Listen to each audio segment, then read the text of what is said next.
And we are live. Welcome, everybody. In this live stream, the plan is to learn how to set up all the tools and the environment that we need to learn and to start learning how to mod the games using RenoDX to fix HDR. And the goal is to create an army of HDR fixers. So I'm going to be learning with you in real time. And for that, we have Musa. Musa, if you want to introduce yourself. Hi, my name is Musa. I've been making mods for about a year now, and we're just going to go through how to make a mod and the setup process, and hopefully have the entire thing done by the end of the stream. Sounds good. Well, let me know if you guys can hear well.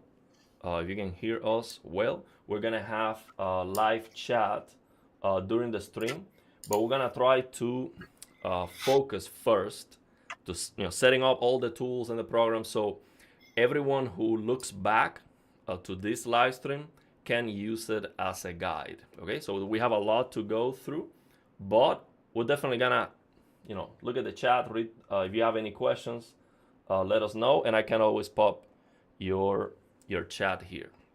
So let's get started. Before we get started, link in the description of the video to this page, which is the one we're going to be using. And this is where we are going to have all the links that we need to download the programs to set up the environment. Okay, so let's get started. Let me know how do I get started with this RenoDX HDR modding. Okay, so first thing, you're just going to click the VS Code link. That's the recommended IDE. It's the very first link there. That will take you to Visual Studio Code's installer. Okay, so then I just download for Windows here. Yep. Okay, so we got that downloaded. So I just gonna open it. Yeah. Run. Okay, and just for the chat, just know that my stream, since I'm watching Arrow's stream, it's going to be a little off because there's a bit of a delay. So just bear with us for that. Okay, and can you see? Let me see if I can share. Wait, let me share my screen in real time with you, so you can see. You can see this better. Okay, sure. Let me get you out of the screen for a moment to set up this better, so you can see what I'm doing in real time, so you can guide me through better, because there's a long delay between. Yeah. It's like a 10-15 seconds delay. Yeah, something like that. So let me share my screen with you. It's gonna be the. I have two screens right here, so I'm gonna share this one. Okay, let me know if you can see that well. Can you see my screen?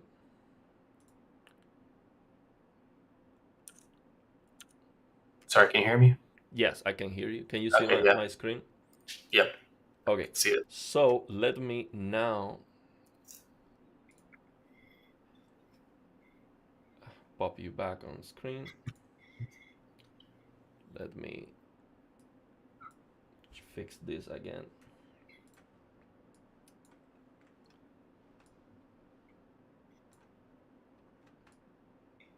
Okay, let's go. You can see my screen in real time, so. No, I can't anymore. Oh, you cannot? No. Oh.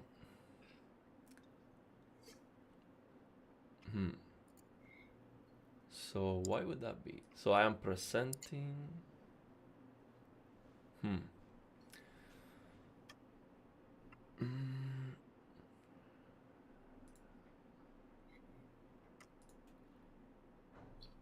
Let me try again.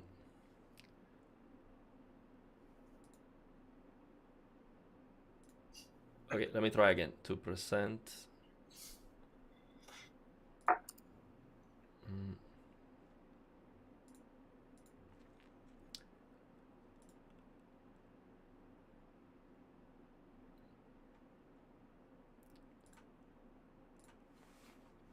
Okay, you can see it now. So what I have to do is to keep. Yeah, I can see it now. I Okay. guess for now you can also just close the game. Okay, just close the game. Yeah, because we're gonna have to restart it with the dev kit installed. Okay, sounds good. So I'm gonna close the game. You can see my screen. The problem Yeah. is to see you is gonna be if I do this. Can you still see the screen? No, not anymore. Not anymore. Okay. Well, um, I mean, my face what does if need to I be. what if I do this? Can you see the Yeah, I screen? can. Yeah, I can see the screen now. Okay, that works. So now I can have you. I can have you now. You can do this. Okay, that should work. Okay. Okay, that's good. So I'm just gonna install this. So what should I check here? Um, uh, those ones are just fine. You don't need to add anything else. Okay. Just gonna install this. Yeah, it's gonna be a long night. Okay. Hopefully we can get it done. We're gonna try to fix God Yeah. of War. Let me tell you this, just to set up the stream. This is so transcendental to me. God of War was the first game I tried when I bought my LG C1 OLED, and I couldn't believe how bad it was. I mean, God of War is a great game, very well optimized, you know, great reviews. It just everything about it is fantastic. So I couldn't believe the HDR was broken. So I thought my TV is terrible, and I was going to return my LG C1. That's how bad the HDR looks in God of War, and it's just unbelievable. Such a great high-profile game that has terrible HDR to this day. So for me to work on fixing God of War, it's a big deal. So I'm looking forward to this one. Yeah, it was kind of a similar thing for me. It was one of the first games that I did play in HDR.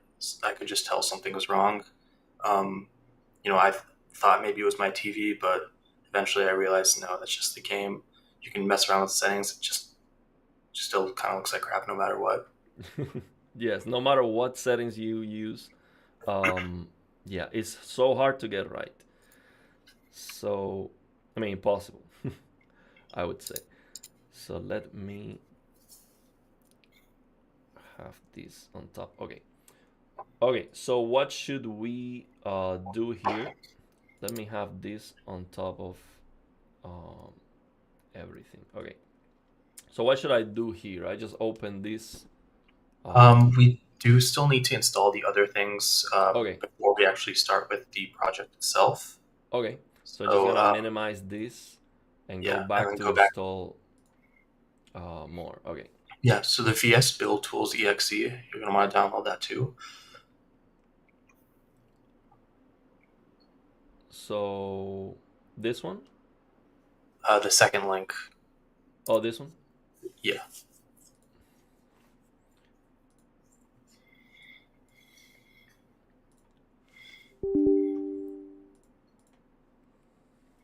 So again, we are installing all the programs and the things that we need to create the environment to learn how to mod with RenoDX. You can follow along, now in real time or later on. Link in the description of the video to where you can get all these tools. So now I just minimize this and then keep downloading the rest of it. So that exe, you're gonna want to go into it and install it Yeah, because I that just did. will have an installer for you, which allows you to install other things. Okay, so install is right here. So just should I select any of these? Let me. Should I select any of these? Check any of Um, these? if you go to individual components at the top, Uh huh. and I can show you the things you need to install. So first thing, search Windows 11 SDK.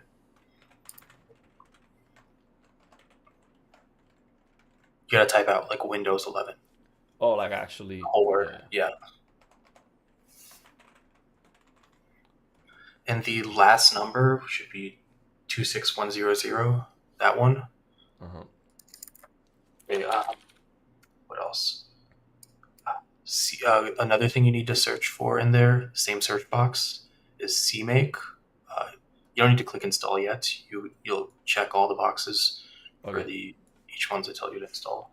C make. Yep, that one. Okay. We're just Um, checking the boxes and then keep searching, and then it's gonna be all check at the yeah. end. Okay, then another one is LLVM. So there's just check both of them. Both of them. Okay. Yes. Let me just double check in case there's anything else you need. Not sure about this one, but just in case, if you search up C++ build tools, So C plus plus. yeah, like the sim plus symbol. Let me find exactly. Yeah, I'm not sure if this is even necessary, but if you scroll down until you see development activities, there's C++ build tools core features. I had that installed before I even uh, made this, started making mods, so Okay. I So think you which still need one? it. It's if you there's a separate section called development activities if you keep scrolling. This is the last page. Okay, you probably skipped over it.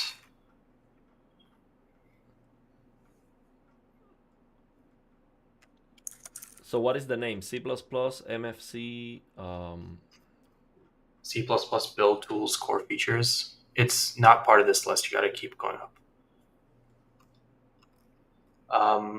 So right now you're in compilers, build tools, and runtimes. It's below. So you see how it's like a section header: compilers, build tools, and runtimes. Like Um. the your mouse is like right above it. Sorry, Oh, this or sorry. Like you see the title, like the headline. the headline. Yes, right under your mouse. Oh, this. Uh huh. Yeah. So there's another section below this one. Okay, okay, okay. Search for the next section. Okay, I see. Yeah. Debugging and Yeah. testing, development activities. Yeah. It should be under development activities, core Okay, features. core features.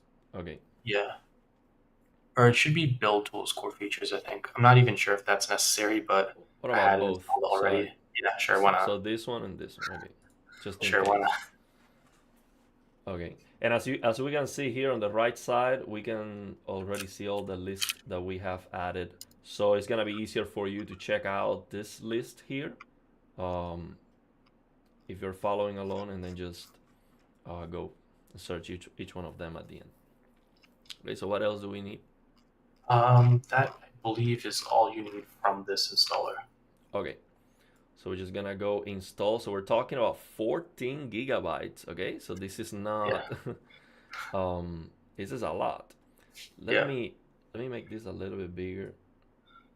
Could you Uh, double see the C++ build tools? Can you click that one and see how big it is? If you just click on the checkbox there and uncheck it, see how much the size changes. oh, it It's, disappears. okay. Also, delete the C++ core features. You can add it back in a second, but I just want to see how big. Yeah, it's not Okay, that it's big. nothing. Yeah, so you might as well install them. Okay, so these two. Okay, so just install this. Yeah. Okay, so this is going straight to C. So I'm expecting to get a little bit more stuttering than those Unreal Engine games. Just a little bit more stuttering will be fine. They're stuttering already. My download speed is I have 1 gig up and down, but right now I am going over Wi-Fi. Let me know if the stream is stuttering, so I can lower the the bit rate and all of that. We're streaming 1440p HDR, and I have the Oh yeah, that's right. If I should cap the download speed if I don't want the stream to stutter. Yeah, that makes sense. Let me lower a little bit the stream quality. Let me. Yeah, I'm using P6, so I'm gonna go P5, and then I'm gonna lower to 8,000 kilobits per second. That should be fine. Right now it is installing, so I'm not downloading anything. Um, this is 16 gigabytes though, so it's not like a second installing it. Let me try to improve this interface so you can see better. In the meantime, we can do some other stuff then, I guess. Okay. Give me 1 second. Maybe download some of the other stuff. Yeah, let me just check something real quick. Okay, we can also read some of the chat. Yeah, sure. There we go. Yeah, NVIDIA, a smooth motion video. Absolutely. I will touch on that. Let me get these on top of everything. Yeah, I will touch on that. So far, it kind of sucks, honestly. I was expecting a lot better. It's not great. See a lot of issues with it. Surprisingly, it seems to be worse than my TV when it comes to the motion interpolation, and that was not expected. But yeah, I will make a video about it. So right now, I guess what we could do is we could clone the repo in the meantime. So if you go back to the GitHub page, Uh-huh. you can go to the just in a new tab, click on the RenoDX. This At one? the like you see where it says CL short fuse / RenoDX on the left side, Oh, here? right under, up above, like higher. So, but where do you want me to go to the page before this one, the main RenoDX This, page? yeah, basically the main RenoDX. Okay, I think that works too. Yeah, you can click that. Okay. Sorry. Yeah, see the green code button? Uh-huh. Click that. And then see the text there, HTTPS : Uh-huh. to the right of it, there's like those Yeah. two things Just that copy copies this. into your. Yeah. Okay, then what you can do is don't open it in your browser. Open it in go back to VS Code now.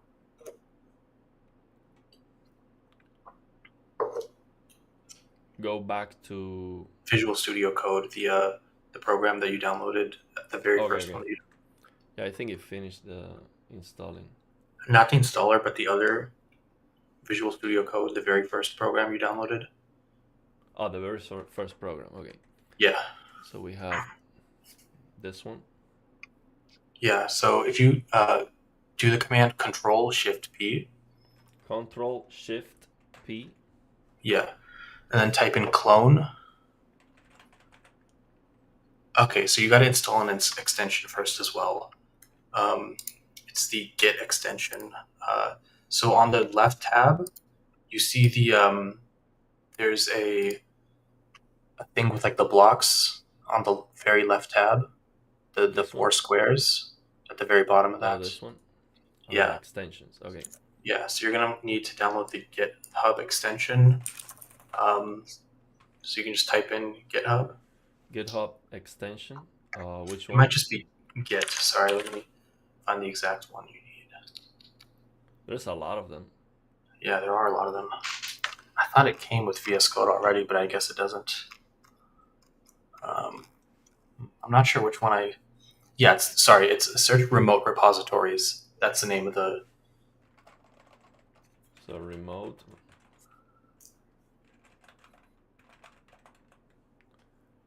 This one, remote repositories. Sorry, let me check. Or GitHub Yeah. repositories. I just did remote repositories. This one, install. Yeah. Okay, Okay, so we're gonna install remote repositories. Now You don't here, technically need this, but having the GUI there it makes it easier because you can just click stuff instead of typing stuff in the terminal. so is it done or do I have to It's grayed out. Maybe just restart, just to be sure. Restart the program? yeah, Okay. So what is this call again to search for this program? Visual Studio Code. You can Visual just type in Studio VS Code. Code Okay. as well. Yeah, I got it. So now, so what should I do? Go back here and try to install that?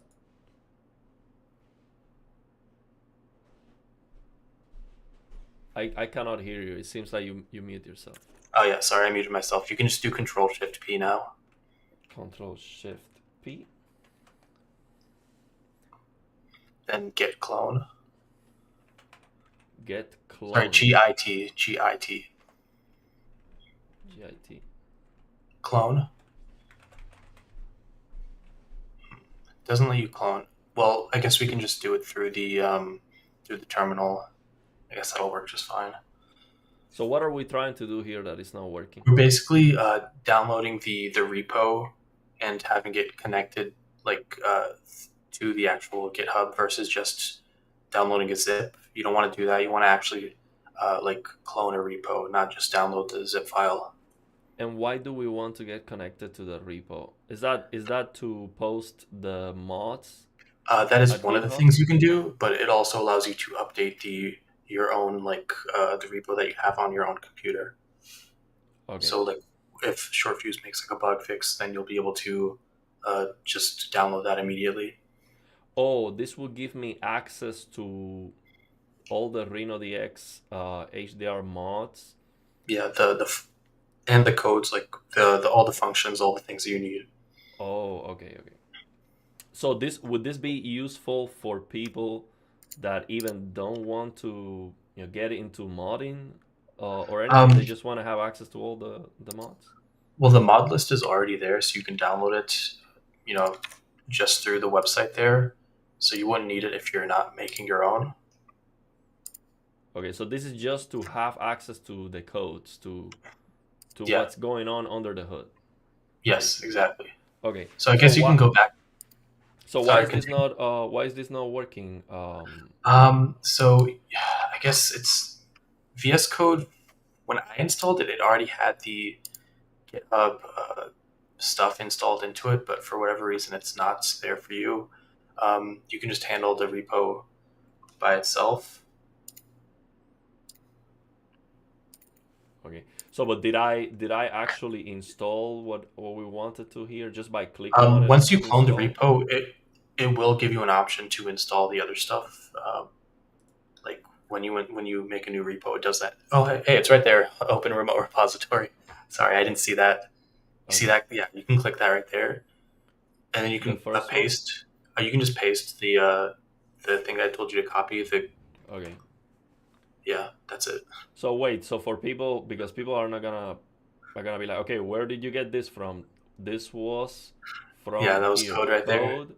I just Copy copied and this. paste. This is the link to the repository, this short fuse RenoDX repository. So we're gonna copy this link here on this program. This program is the Visual Studio Code. And Yep. what this is gonna do for us is gonna allow us to get access to all the codes and the things that are under the hood for the RenoDX HDR mods.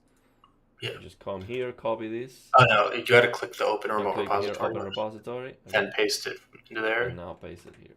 Okay, and click open enter. repository, paste that here, and just click on it. So it's telling me the extension GitHub repositories wants to sign in Okay, it using needs GitHub. you. You already have a Google account, so you should just be able to link that if you want Okay, to do that. I believe that's an option in GitHub. okay, let me see. Sign in. You, I have to create an account. it's on the stream. It's showing that Windows. I minimize now. Yeah, I see. Let me do this, because this part I might have to type in email, password, and all that stuff. Yeah. So let me. No, it's not letting me sign up with with with Google. Okay. Create your. It's telling me create your free account. So I just have to type in an email, Yeah, I guess you gotta do uh, that then. password. I'm just gonna type in a password here. Um, okay. So let me.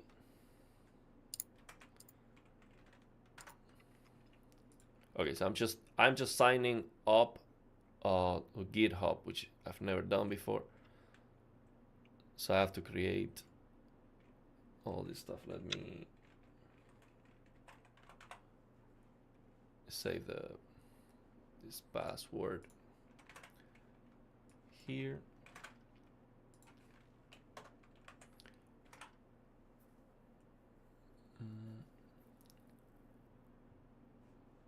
And so let me ask you, this username for here, would this be the face? When you go into GitHub, if I create a mod, people will see this Yeah. username as how that's my name. That would be Maratax. That would be Musa. Yeah. Like Okay, Marat, Musa. You could okay, read short fuse, whatever. okay. So it will be Plasma as my channel. Uh, okay.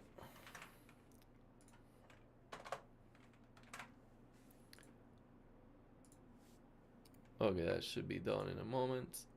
So we're doing this in real time, and I think this is very important, even when it looks like, okay, this is way too long. But here's the problem. When you don't do this in real time, how can someone, of course I can just do, like a super edited video and work very hard on that, but I like this more because when you do things in real time, there is total transparency. Like there's nothing hidden. If I do it, if you see a video that is assuming already that you know a bunch of things, that's not for everyone. That is for someone who can already get to the point where you are. So I want to do this. I want to learn this in real time here on stream. So if you want to follow along, you're gonna have all the ingredients. And if you have any questions, you can also uh, ask. So let me. So actually, I did create it. This is telling me this email is already associated. So let me use another one. Uh,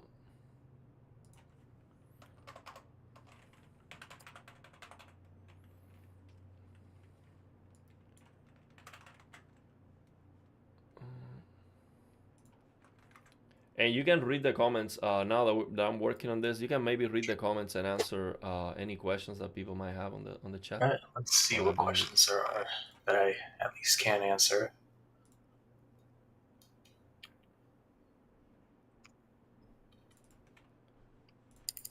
Okay, so about getting the mods working on Xbox, fortunately, we would not be able to do that just because it relies on reshade, and that is not available on Xbox. Well, maybe in the future, do you think any of these consoles might have a chance to get modding support? I mean, individual games maybe could, but I just don't see any console developers wanting to open up the system to allow that kind of level of access to modders. I just don't see it as likely. Okay. Yeah, consoles are all about that closed environment Yeah, where they can, you know, where they can have full control, basically. yeah. So this should be done. It's just asking me for a puzzle right now. So I'm just going through one of these. Okay, Dan asked if the game had black level arrays. Yeah, in some areas it does. It just depends on the area. Yeah, I think God of War is messed up in so many ways because it is uh, crushing black sometimes. Sometimes Yeah, it's washed both. out. The highlights are clipping. The colors, the very bright colors, look wrong, like a wrong color. Like fire looks wrong. Everything looks wrong in that game when it comes to the highlights because yeah, it's just a mess. It's 10,000 nits. There's no tone mapping. You have like a contrast slider that doesn't help too much. I mean, it's just a mess. It's wrong every single way. Yeah, So I need to turn off my camera for a moment because it's asking me for verification, all of that. So let me get my face out of the way for a second. I'm still here, and I'm just gonna get my phone on hand so I can access to my emails. And so yeah, again, if you can read some of the comments and answer any questions while I'm doing this. Parsec might be a great option to screen share. I'll look into that. Okay, someone's asking about the upgrade stuff in Unreal Engine. I think you might have to use a beta version of Reshade. Okay, yeah, black screen. Yeah, sometimes you do need to upgrade certain resources by clicking the advanced option in order to show that. Um, there's also newer builds of Reshade with bug fixes that get uploaded to the Discord, so you might have to check the Discord. If you guys have any questions, always check the Discord first, because someone might have already answered that. Okay, so I'm back. I should be done with this in just a moment.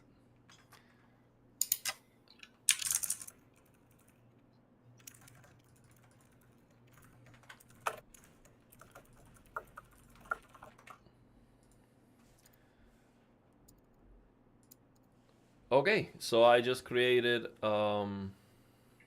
my account in GitHub, sign in as Plasma TV for gaming. So in the future, if I create a RenoDX mod, it's gonna appear under Plasma TV for gaming.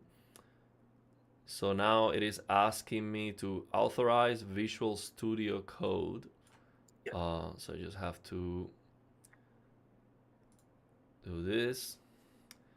And then the site is trying to open Visual Studio Code. And I'm gonna go always allowed VS Code.dev to open links of this type in the Yeah, associated app. Okay. yeah.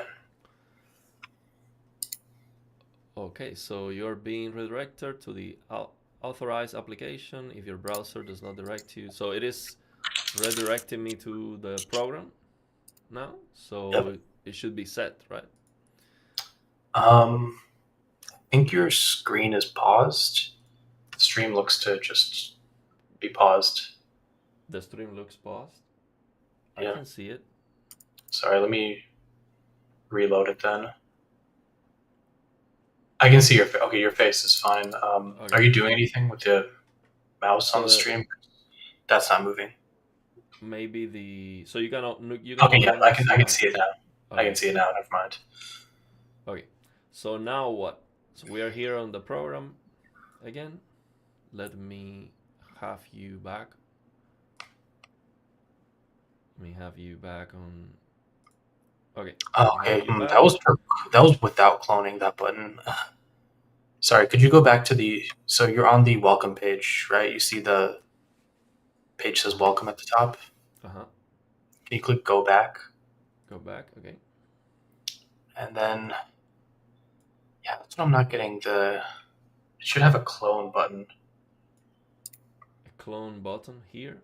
Yeah, there's usually a clone button there. Give me 1 second to check what things I have installed, and then maybe you can see from there. Okay. Let me read the chat while you're doing that. Um. So PS1 Freak says having a GitHub account is good for creating issues, for improving apps like shader glass, special K, etc. So you're saying that having a GitHub account would allow me to do request Yep, all that kind of stuff. for other developers inside the repository, like to comment basically on each of these uh, repositories. You know what it is? I think you have to. I guess you have to have Git installed. I don't know if that was on the instructions. It must not have been on the instructions. You gotta download Git. Download. Let me see. If you go back to the contributing.md document. Okay, so it is Yep. He never said to install Git, so we got to add that too. install Git. So which one of these? Sorry, give me 1 second. Yeah, it's not on the list. That's why we were confused. Oh, it is not on the list. Okay, so there is something that we need that is not here on this. Okay, I believe you can use a program or something that comes with Windows called Winget. If you just open command prompt, there's a thing you can type.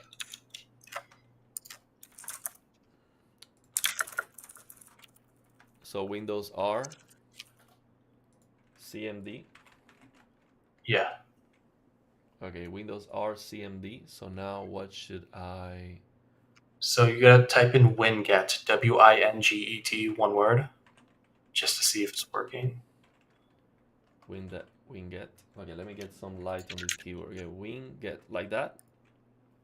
Yeah. Mm-hmm. Okay, so that should. Okay, so let me give you the command that you need. I'll just paste that into the StreamYard chat. Okay. Winget install.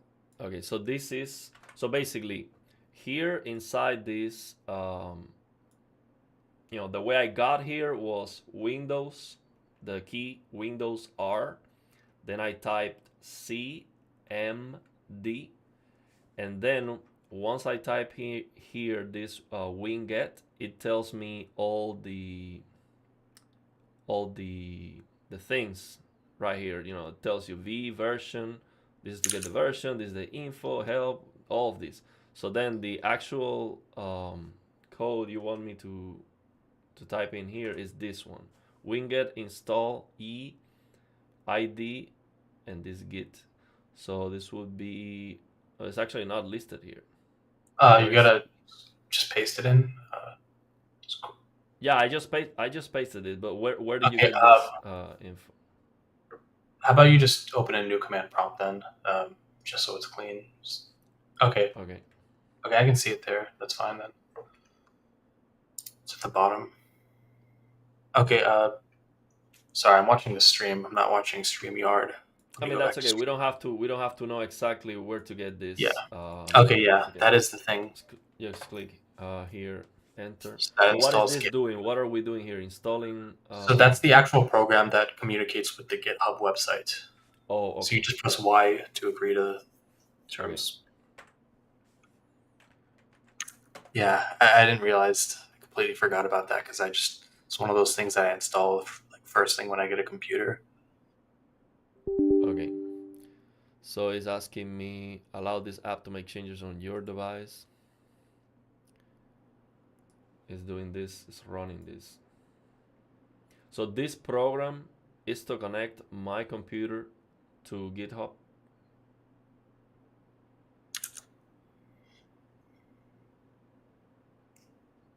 What is this exactly for? What is the purpose of this program, this app? That just allows you to communicate with GitHub. That's really how it works. Okay. And then So VS Code will recognize that you have installed. It may require a restart. That's the only thing. Okay, let me. I hope not. Wait, let me get this out of the way. Let me fix your face cam real quick.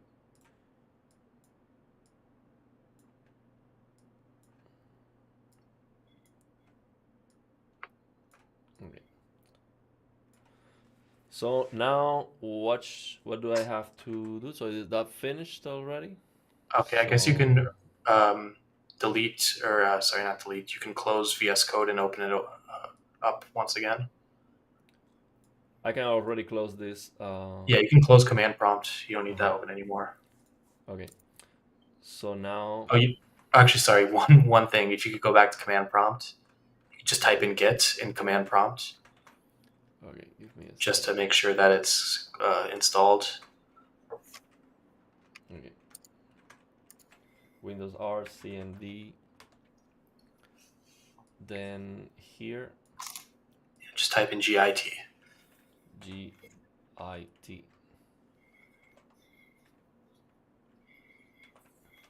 Just like that.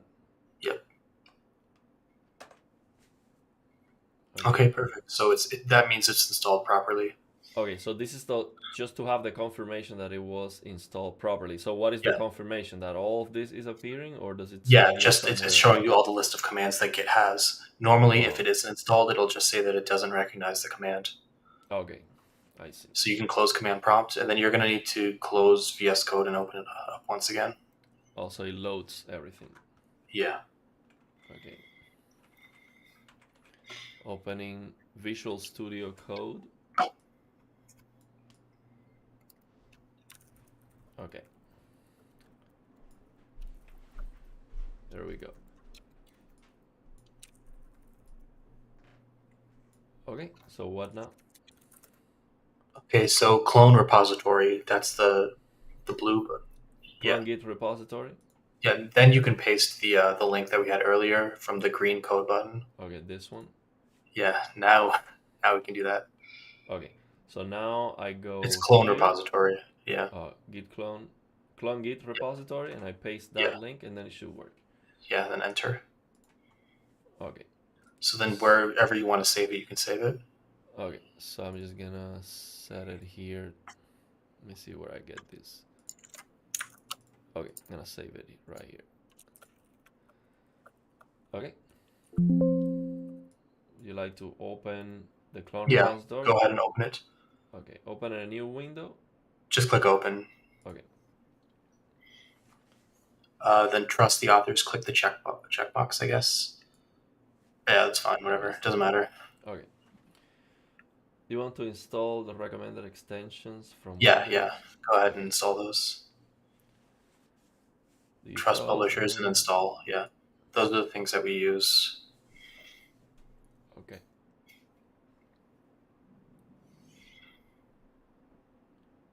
So extension Yeah. is available. Yeah, I Yes. think so. I'm pretty sure I have like all those installed. Everything it tells me. Okay, same. A pre-release version of C++ extension is available. Would you like to switch to it? Yes. Installing Yeah, C++ I have that installed. extension. Yeah.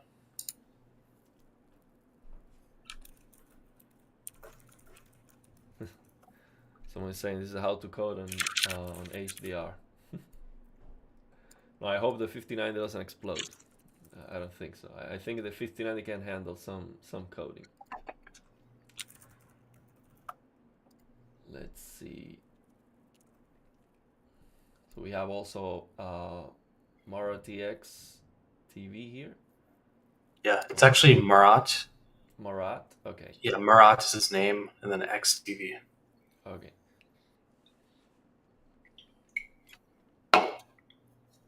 Okay.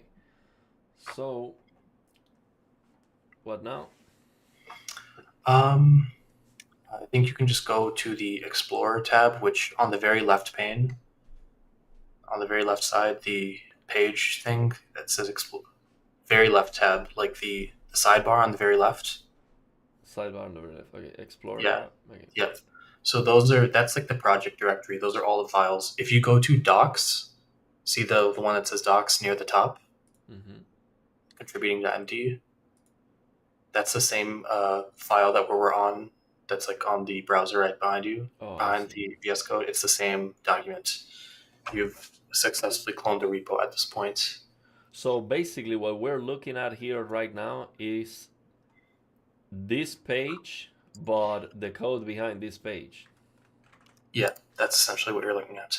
So let me ask you, when you go here and let me see if I remember, when you click right click and inspect, isn't that the same thing where it shows you here? I think it might be different because it's the inspect stuff would be like HTML code. If you Uh-huh. close the inspect window, see how it says preview code and blame. Preview code, where is that? Um, it's like right under Short Fuse's name on the Oh, yeah, short fuse. right under that, you'll see Under. preview code. If you Oh, click preview code, code. Uh-huh. it'll show you Oh, I the see, I same see, I exact see. code. Yeah, So this is it's basically the same as this. yeah, because it's a markdown file, which it's like a rich text thing. It allows you to do like caps, bold, different font sizes, all that stuff. So that's like the underlying code that you're seeing there. Okay, I see. Okay. Okay, so sorry, go back to contributing empty the web page. We got to install another thing. Okay. The Ninja one. You see Ninja. Ninja? Okay. Yeah.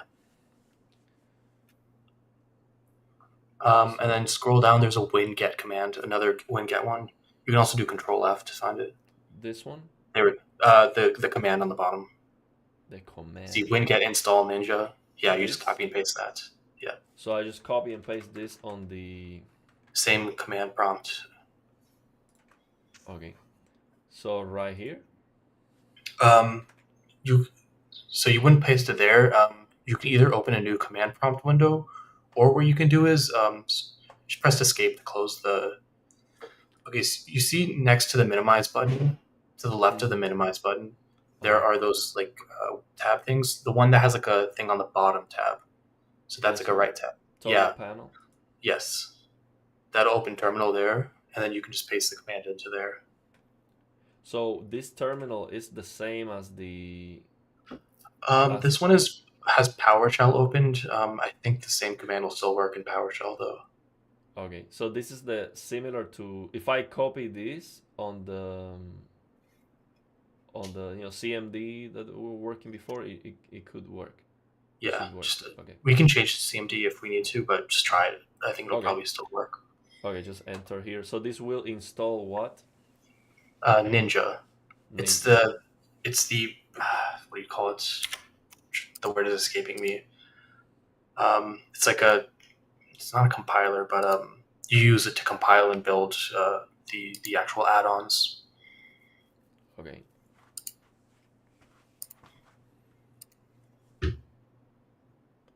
And let me say something because maybe people here in the chat might be like, man, this is like next level, HDR fixing. I mean, I just want to play some games. I understand this might not be for everyone, but I have to say, I respect the intelligence of everyone here. And I truly believe anyone can learn this.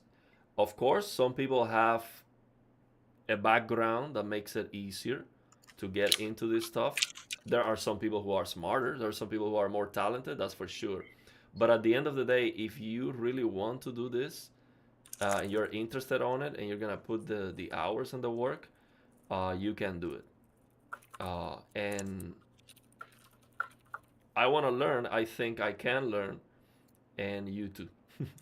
So this is not for everyone, but if you really care, give it a try. I think this can make a big difference because think about it. There are many games that will still have broken HDR. No one is gonna fix it, and maybe one of those games you want to play it, but it's not like a popular one that is gonna get a fix or something. So any contribution is just another game that is gonna be is gonna have better HDR. So I think the more people learn how to do this, the better.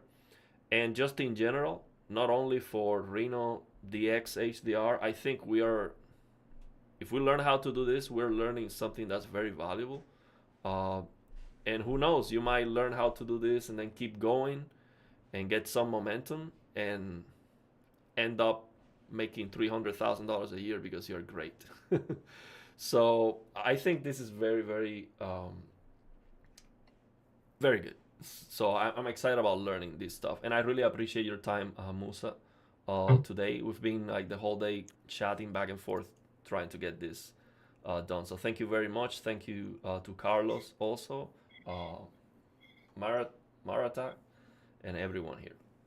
Yeah. So yeah, let's One thing do I it. want to add though is that if you've ever taken like any programming class before, they always make you do like this exact thing. You install a bunch of stuff. You may not understand it, but you just got to install the stuff so that you can actually get to working on what you need to work on. Yes, that see the look at it this way. You just need to get at the beginning. It's impossible to just understand absolutely everything. You just need to get in contact with it, and slowly you will get better understanding. I mean, just go, just do it, just get in touch with it, and yeah, learning will happen.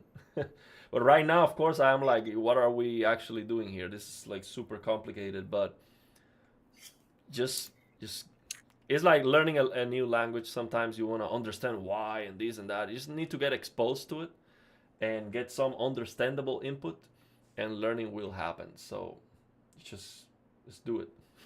So what should I? How should we follow up now? So we installed this already. Is this done or is it still loading? Yeah, I think it's done. Yeah, it looks like it's done. You can close that.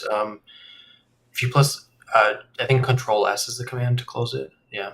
So should I just change the view here, or what are we closing If this? you Control S is the command to just it just hides the thing. Hide the panel. It says Control Yeah. J. Okay. Yeah, you can do that too. Okay, so just close this one. Okay. Yeah. Okay. So on the very left hand side, where the Explorer tab was, the very bottom one, it says it should be CMake. CMake. Okay. Now what we can try is doing configure. You see the configure button? Uh huh. Yeah. Click the Select that configure there. preset. Okay. Yeah. Then do Ninja X64. Ninja X64. Let's see if it works fine. Done. It opened this window here. Yeah, It it's says you see done. how it has the loading thing on the bottom? There's like a spinning circle. Oh, this is still working on it. Okay. Yeah, just let it do its thing. Okay.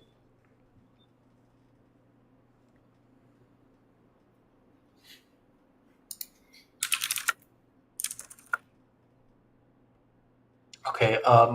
Then when it see the build tab The right build under tab. configure, there's build. Sorry, it's under Oh, configure. this one. Okay. It's Yeah, already appearing here. yeah. So the pencil again and change it to Ninja X64 release. Ninja X64 release. Okay. Yeah, and then under the Ninja X64 release, see how it says targets and preset. Targets and presets. Okay. Yeah. Set that to dev kit. So click on it, the Mm-hmm. pencil, DEVKIT. Just type that in. So it's a bunch of things here to find it will be impossible. So just dev kit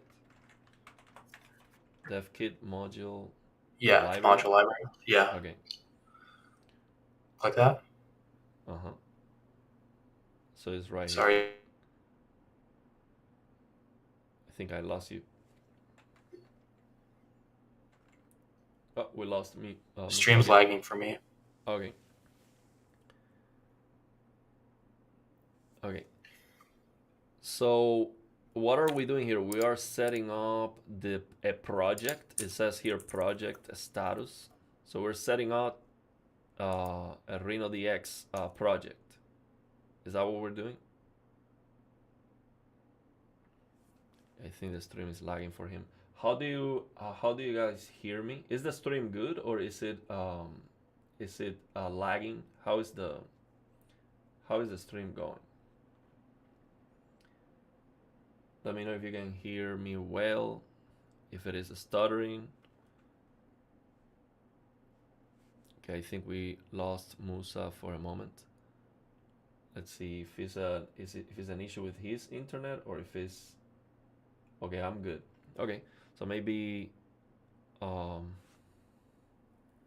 that's Musa's cutting off. Okay, okay, yeah. He it seems like he's restarting, so he should be coming back. Let me Okay, so let me read the chat while he comes back. So maybe he lost internet. He just messaged me he lost internet. Okay. Okay, well, let's wait until he comes back. Again, at the end, once, yeah, so Musa says the internet cut out. So here's the thing.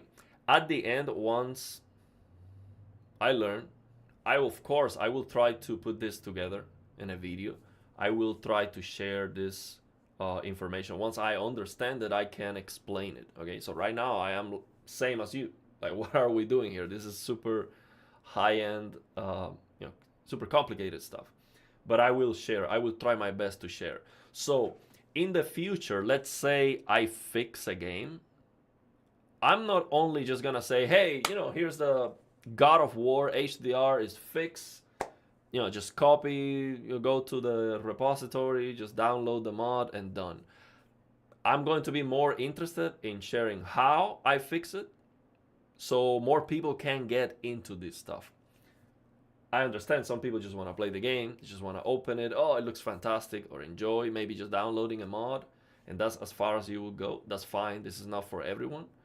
That's totally understandable. But the more people we can get into this, the better for the community, because even the modders. We were speaking with Carlos the other day, and he was like, "Yes, I created this, and I've worked in some mods, but I don't want to have to fix every single game."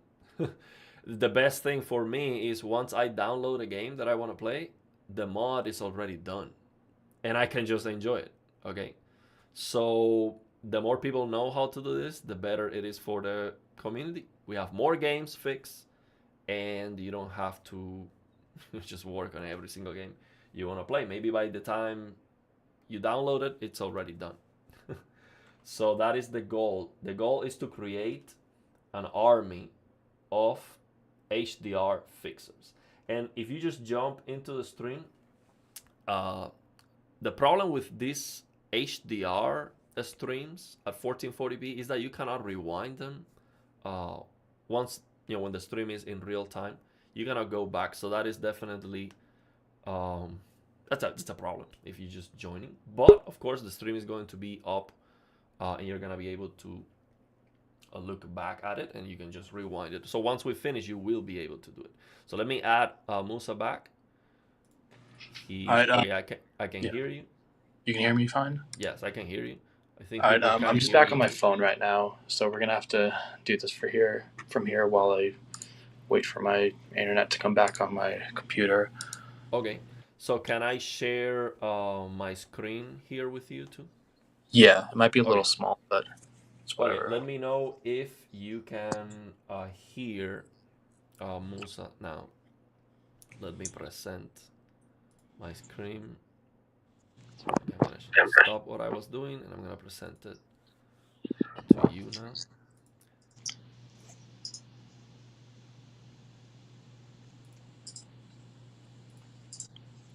Okay, so let me know if you can see that, and Yeah, I guess I could see it. So now there's one more thing that we got to do before we can actually build the dev kit. So if you go back to contributing MD, okay, contributing. the website on the website, the browser. On the website. Okay. So let me go down here. It should be on docs. Yeah. Okay. There's you see the initial steps thing. Getting started. Initial steps. Yeah. The one that says git submodule update. That command. You're gonna want to copy that. So copy this command. Yeah, get some and then paste that into VS Code terminal. Okay. So the one that was like Control J, the thing that you press Control. Just copy Control it. Just. So just gonna copy this here. Not there, into the No. terminal. That was the Into the bottom. terminal. Okay, so just open this terminal. Yeah, then there's a tab called terminal in there. Yeah, you have to click the dot dot dot to see it. Oh, this one. The other dot on the left. I think it's 3 dots. Right next to Oh, output. this one. Okay. Terminal should be there. Terminal. Okay, so to the right of output, terminal. Yeah, and then paste it into there. Okay. So this is again. This is like the CMD. How do you call that? Power This one is called settings. PowerShell. Yeah, you can see how it says PowerShell right next to the trash can. Right next to the. Okay, yeah, it says PowerShell. Okay. Yeah, you could also change that to CMD if you want. I have it set to CMD. I don't know if it really matters.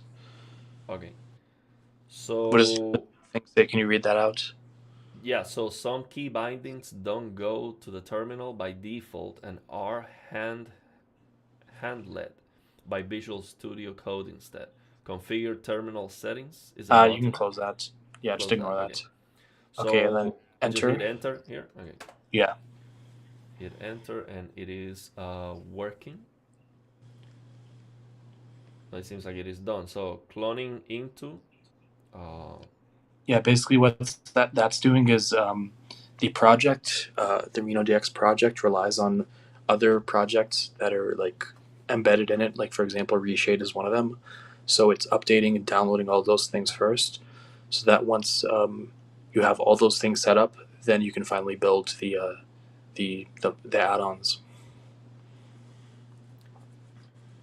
So this is downloading what specifically? I don't understand. So it's down. It's doing like a link to Reshade repository or. Yeah, it's basically downloading the dependencies, the things that are in the Reshade repository that the RenoDX project uses. Hmm. Okay. Downloading the dependencies. So is that like the programs that Yeah, the like the driver programs, the file. software that are needed to get this Yeah, pretty much. working? Yeah, that's pretty much it. Okay. So I think it's done. If it's done, then you can go back to that window with the configure and build. So you, right where it says build, to the right of it. Build this one. Yeah, that button. You can try that. Okay, build this button. So what is this doing? Like running? It says running now. So Yeah. it's running Let me. this. My desktop's working now, so let me switch back to that. Okay. So this is running this Ninja and the dev kit. This is working right now. So once we see things are working, we see them loading here. So it is done. Build completed. So let me add Musa back to stage. Let me remove this one. Okay, so now what you need to do is the add-on is built, and you just need to find the directory where it is. So what you'll need to do is go to the Explorer tab. Okay. So RenoDX, I see the RenoDX folder. Sorry, in VS Code, I can show you where it is in VS Code. If you just go to Okay. the Explorer tab, in I'll VS go Code, to the Explorer. Explorer, on the very left side, right above the magnifying glass, right above it. Right above it. Okay. Yeah, it should be under Build, Build. and then there's a folder called Release in there. Is there a search? Just release. Oh, this one. Yeah. Release. Yeah. DevKit. devkit.addon64. That's the dev kit. So you This got that one. working. Yeah, if you right click on that, you can do Reveal in File Explorer. Okay. So then it will show this. Then you can just copy and paste that into God of War. Oh, so we're gonna copy and paste this. Okay, so this is a. Okay, so this is a very how can I say this? We got to the end of the first big step, which is creating you set this. It up. We just set it up. We just set the it entire up. project So set up. okay, so this is going to. This is the beginning. So now that we have this file, we're gonna copy this. So we're gonna install Reshade on the game. In God of War, we're gonna copy this on the game's installation folder. Once we open the game, Reshade is gonna work, and we're gonna have this RenoDX project like just empty, and we're gonna just work on it to fix the game. Yep. Okay, sounds good. Seems like we're making some progress. So I'm gonna Yeah. let me install Reshade on the game now. Do that real quick. Let me find my Reshade, and of course Reshade. You can just for people watching this after, you can just Google Reshade. Download Reshade with full add-on support. That's what you need. And I'm going to show you the Reshade installation process. You just open it. Let me find. Give me a second. Let me find the game. Okay. Okay. So this is how it looks like. You just open Reshade. So again, download Reshade with full add-on support. Let me remove this comment. Okay. So download Reshade with full add-on support. Then you search for the game executable. Next. Then here DirectX 11 is this game, or 12. You can uncheck everything, but we're gonna use the Lilium's HDR analysis tool, right?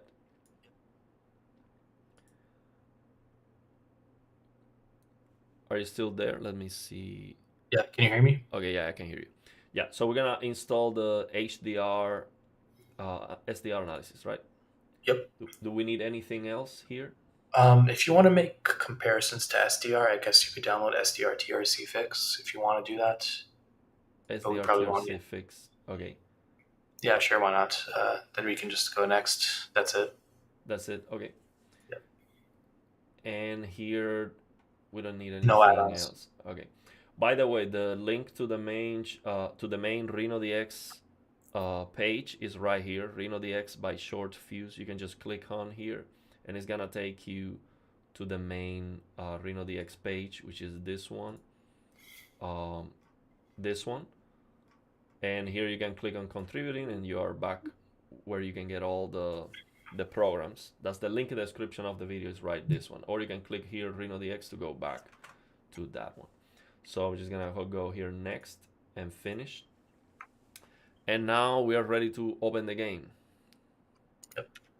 So let me go and open the game, and then we're gonna present that. Now before I do that, let me have you on screen again. Did you figure out already the internet issue? Yep.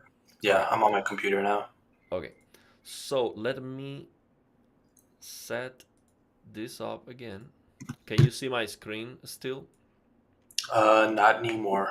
Not anymore. Okay, let me figure that out so I can have you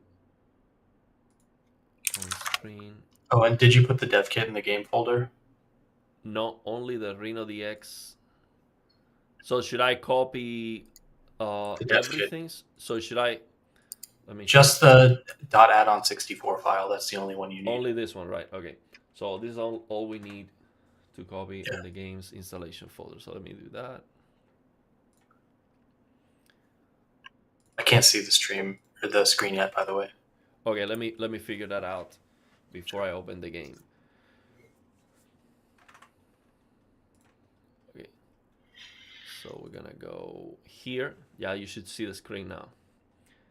And now I'm gonna have you back on screen. Okay. Let me know if you can see the screen now. Can you see it? Yep, I can. Okay. Okay, good. So let me have you. There you go. Okay. So I'm gonna open the game now.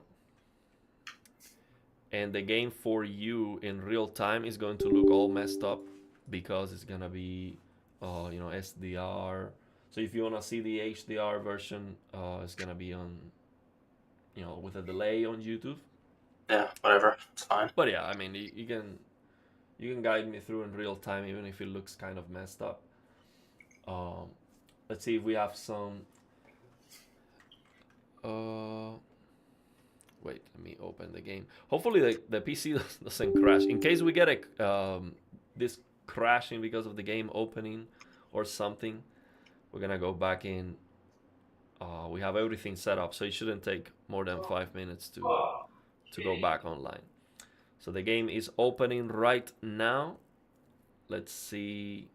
I mean, God of War is not very problematic when it comes to crashing and all that stuff, but it is crashing actually. I wonder why. So the game is crashing.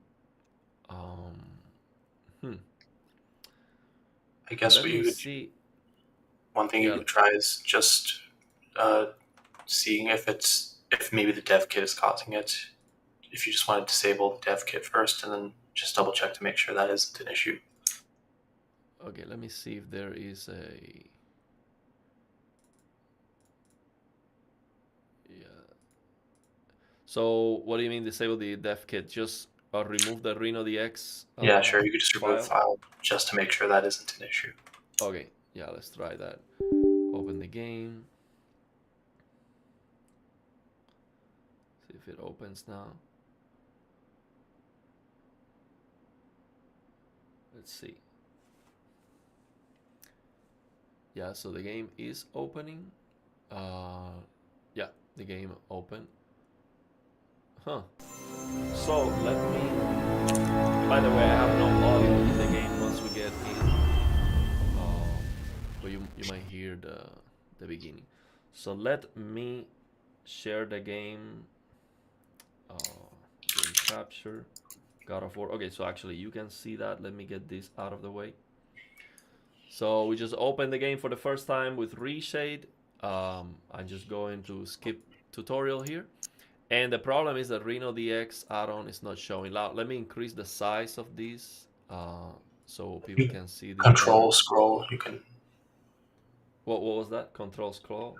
Yeah, control scroll oh, left. okay, I see, like the same as the Windows. I didn't know that. Okay. So control and then the mouse, the wheel of the mouse. So just control and this wheel to increase the size. Okay, so the problem is the add-on didn't load. So should I try to copy that again and see if it works now, or? I guess first you can disable the generic depth and the other thing there. Those other add-ons, just click the checkbox at the top. The generic depth.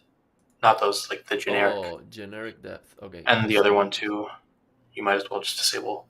If that's disabled. Effects, runtime sync. Okay. Yeah. So what are these two for? Other things entirely unrelated, so you don't need them, so you can just disable them entirely. Okay. Is this for like some of these effects, the band, or? It's for, I don't know, it's for other things. It's not related to the effects themselves that you're running. I think REST would rely on those. So what should I do now? Just close the game and try to open it again? Copy the RenoDX again and see if it works. Yeah. The dev kit does have some overhead to it, so that maybe could be just enough overhead to crash it. I mean, if you can try just lowering all the settings, maybe that'll help. Oh, okay. Yeah, right now is the game is like max out and all of that stuff. Yeah. Or maybe because I am sharing the screen or something. Maybe I can try sharing. Yeah, I always typically set the settings to like low when I do the modding. Oh, really? Okay. Let me try stop sharing the screen. Also, one other thing, set it to borderless. Yeah, this game is borderless by default. There's no. Okay. So the full screen is full screen borderless. And so DLSS like ultra performance or whatever. Okay. Yeah, I actually forced the DLSS DLAA and it's everything maxed out, so maybe that's why it's that might crashing. Game runs very, very fast. Let me do this. Let me delete the RenoDX for a moment, change the settings in game, lower everything.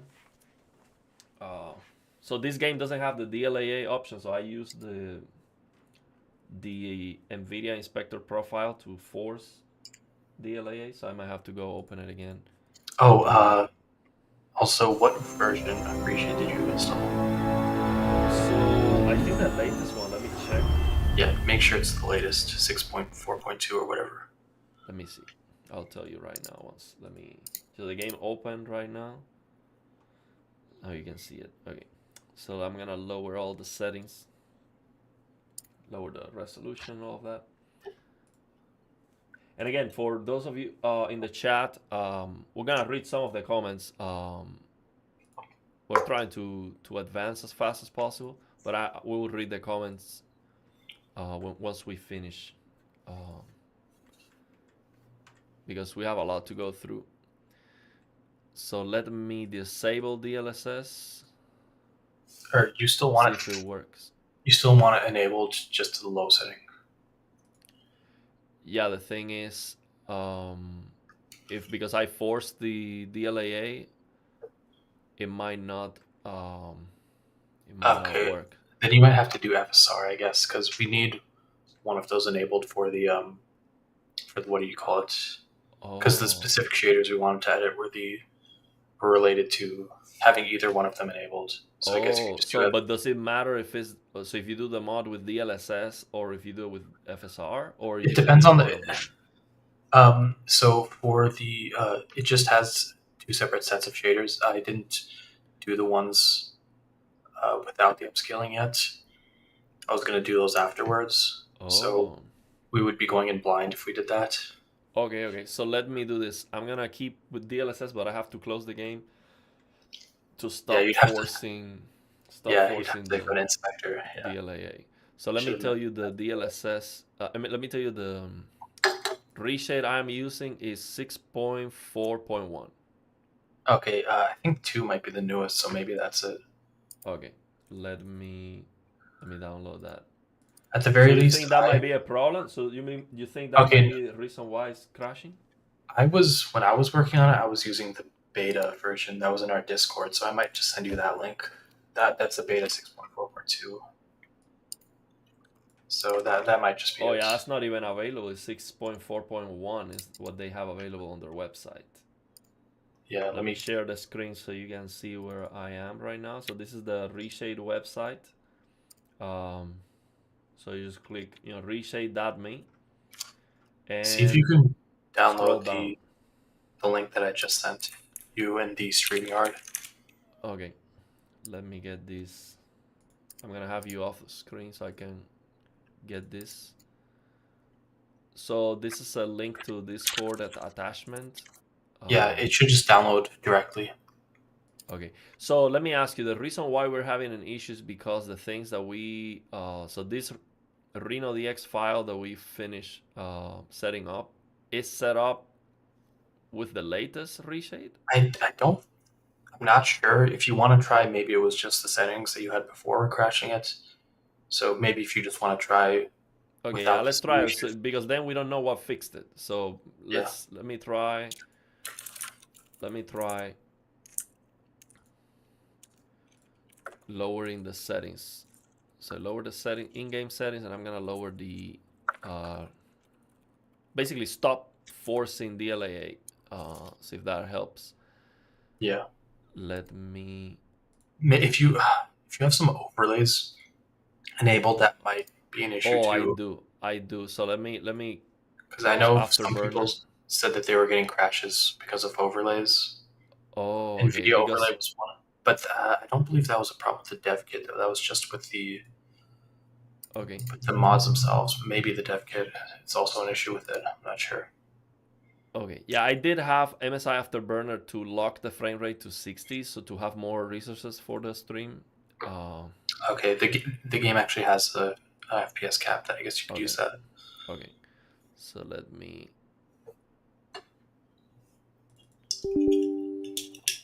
I'm gonna show this. So this is what I was using. This is the NVIDIA Inspector Profile revamped by Hybrid. I shared this on the previous stream. So I'm just gonna come here, God of War. Let me I mean, get some maybe just to lights. be safe, if you want to just reset the settings for God of War entirely just to be safe. Okay, so I was using the latest DLAA and all of that, so I'm just gonna, if Yeah, you I come believe there's a here, reset button. yeah, there's a reset button here at the end. So I just come here. I don't know if there's like a faster way of doing it, but yeah, we got it done. So just apply this, and now hopefully the game will open. So let me try that again. There might be a reset all button at the top. Yeah, yeah, but I don't know if that's gonna reset other games too. Oh, maybe, I So don't know. I don't want to reset other games. So now the game open. Let me get this out of the way.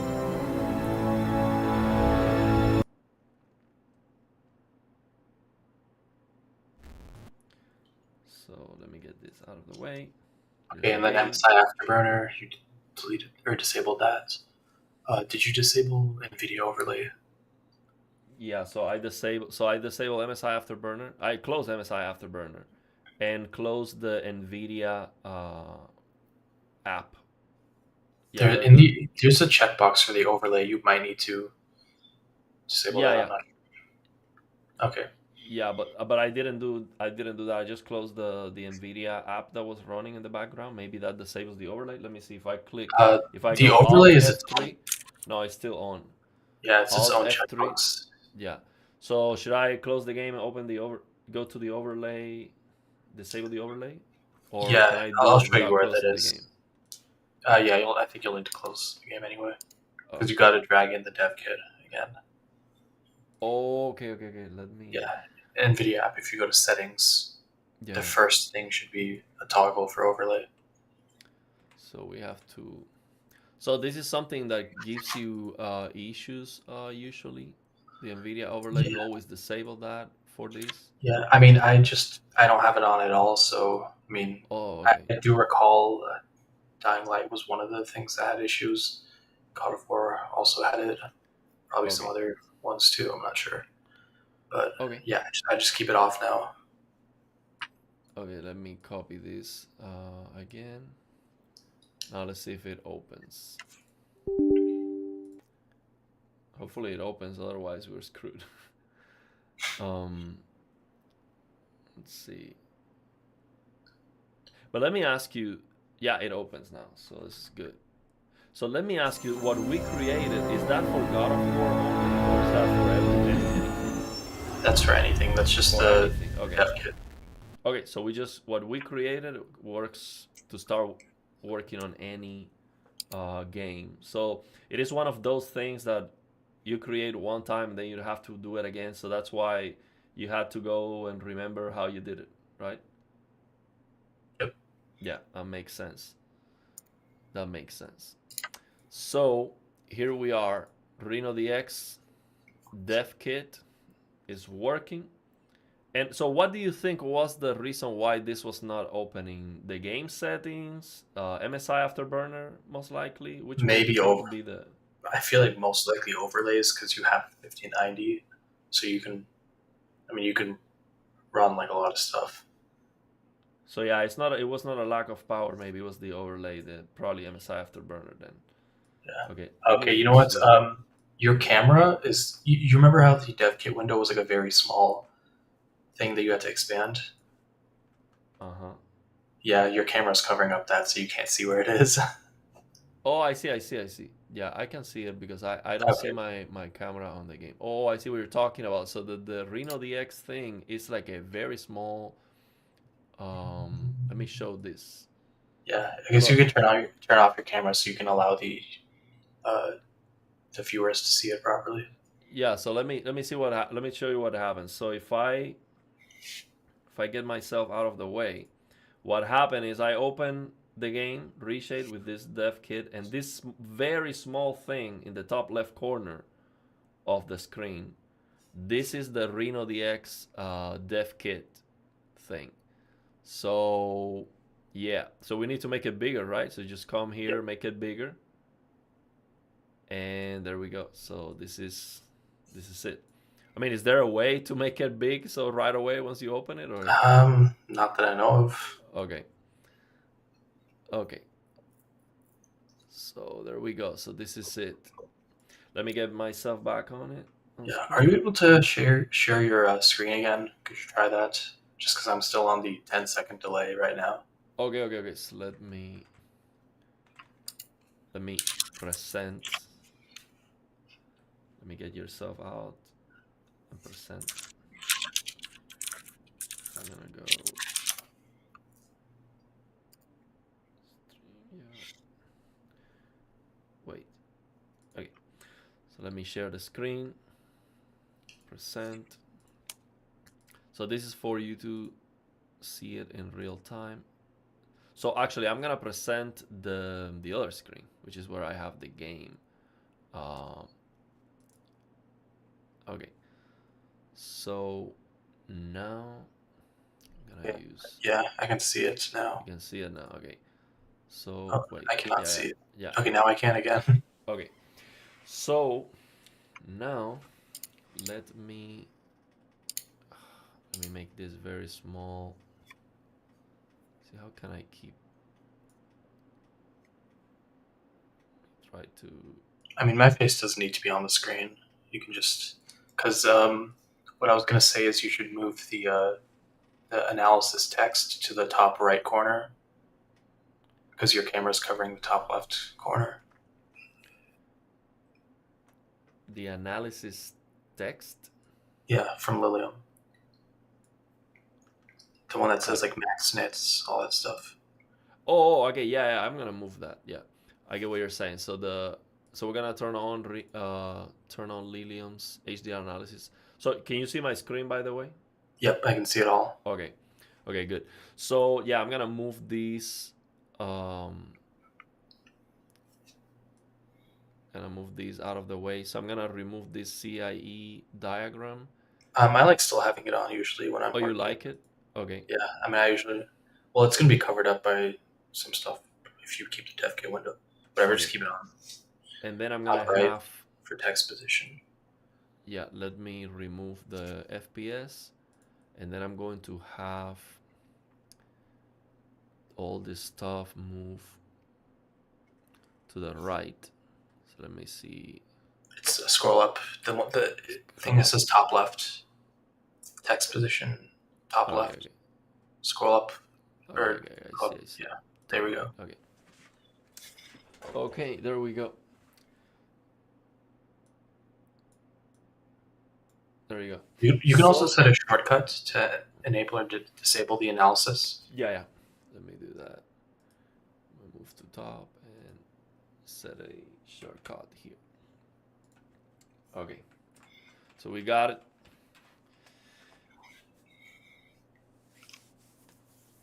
Okay. So how can we get started with this? So what you did last time, the snapshot, you're gonna want to Okay. do that, or Okay. you can dump the shaders or it's in the other window. Okay. Yeah. This one.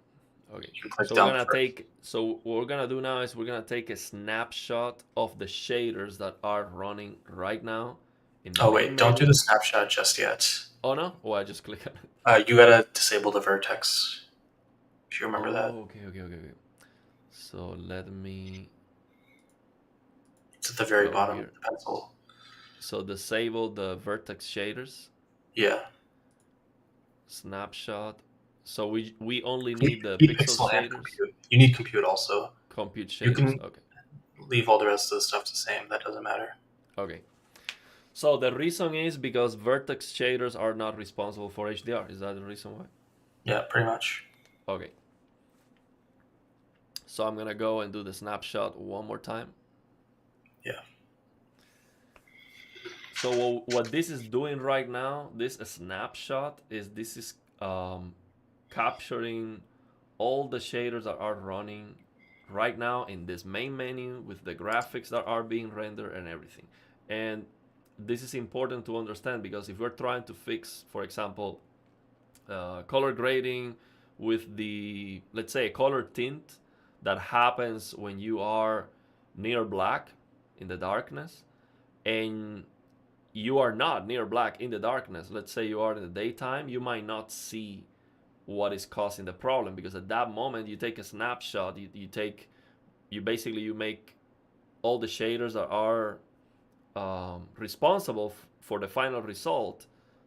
The ones that are causing the color tint near black that you want to remove is not there if you are not near black. So let me ask you, so then to create the RenoDX HDR mod, you actually have to do this um, in different places to find where the problem is, because the You problem might, might yeah, not you be might need. happening here. So in this case, the shaders that we're doing, they run all the time whenever Okay. you're in the game, so it doesn't matter when. But in some games, you might need to like actually play through all of it Okay. just to like find everyone. Yeah, It's because I annoying, was but playing. sometimes that is the case. I remember the other day I was playing this Rise of the Ronin game, and at the beginning of the game the HDR is great. I have no complaints with it, and then I go to the snow part, and then I see this near black, green color tint that looks super bright, near black and washed out, and you have no perfect blacks. And I was like, okay, here's the problem. Yeah, It was so not. it can potentially still be the same exact shader doing that. It's just different settings, Oh, so it's not necessarily different shaders, but just the so inputs that go into it are different. okay, so you're saying that it is possible that the what was causing that issue was there from would reveal with a snapshot even from the very beginning. Yeah, because the thing Okay. is, like, for example, if it's loading a lot from like a file, it can load one that looks good or one that looks ugly, right? Like, it Okay. could be anything. Okay. Sounds good. So now we got the snapshot. So now what do we You do? go to the shaders list. Go to shaders list. Let me make this Um, bigger yeah, make so sure we you can see the can. tabs and what it's saying. Okay. Let me see. I'm gonna make this bigger here. Um, do we need this alias tab? You don't need that. I mean, you can I have don't it need like, this. small for now, Yeah, I can have it small for now. Okay. or maybe a little bigger. We will need it in a bit. Okay. So let me. How big do we need it? Like this? The size of the Um, name? maybe a little bigger. A little bigger. Okay. Which kind of information we have with this alias tab? That's you're gonna name your shaders, and then when they're loaded in, you can actually see like. So, for example, Oh. if you name it like color grade, you'll know it's that Oh, exact I one. see. I see. I see. Yeah. So we So got when it you're working here. on it, you'll actually know what you're working on. Okay. Sounds good. So You now also want make. the numbers on the very left. You need that expanded. Yeah, yeah, yeah. I noticed That that. one's very important. So let me. That's CS5, whatever. You can have that be small. It doesn't actually really matter.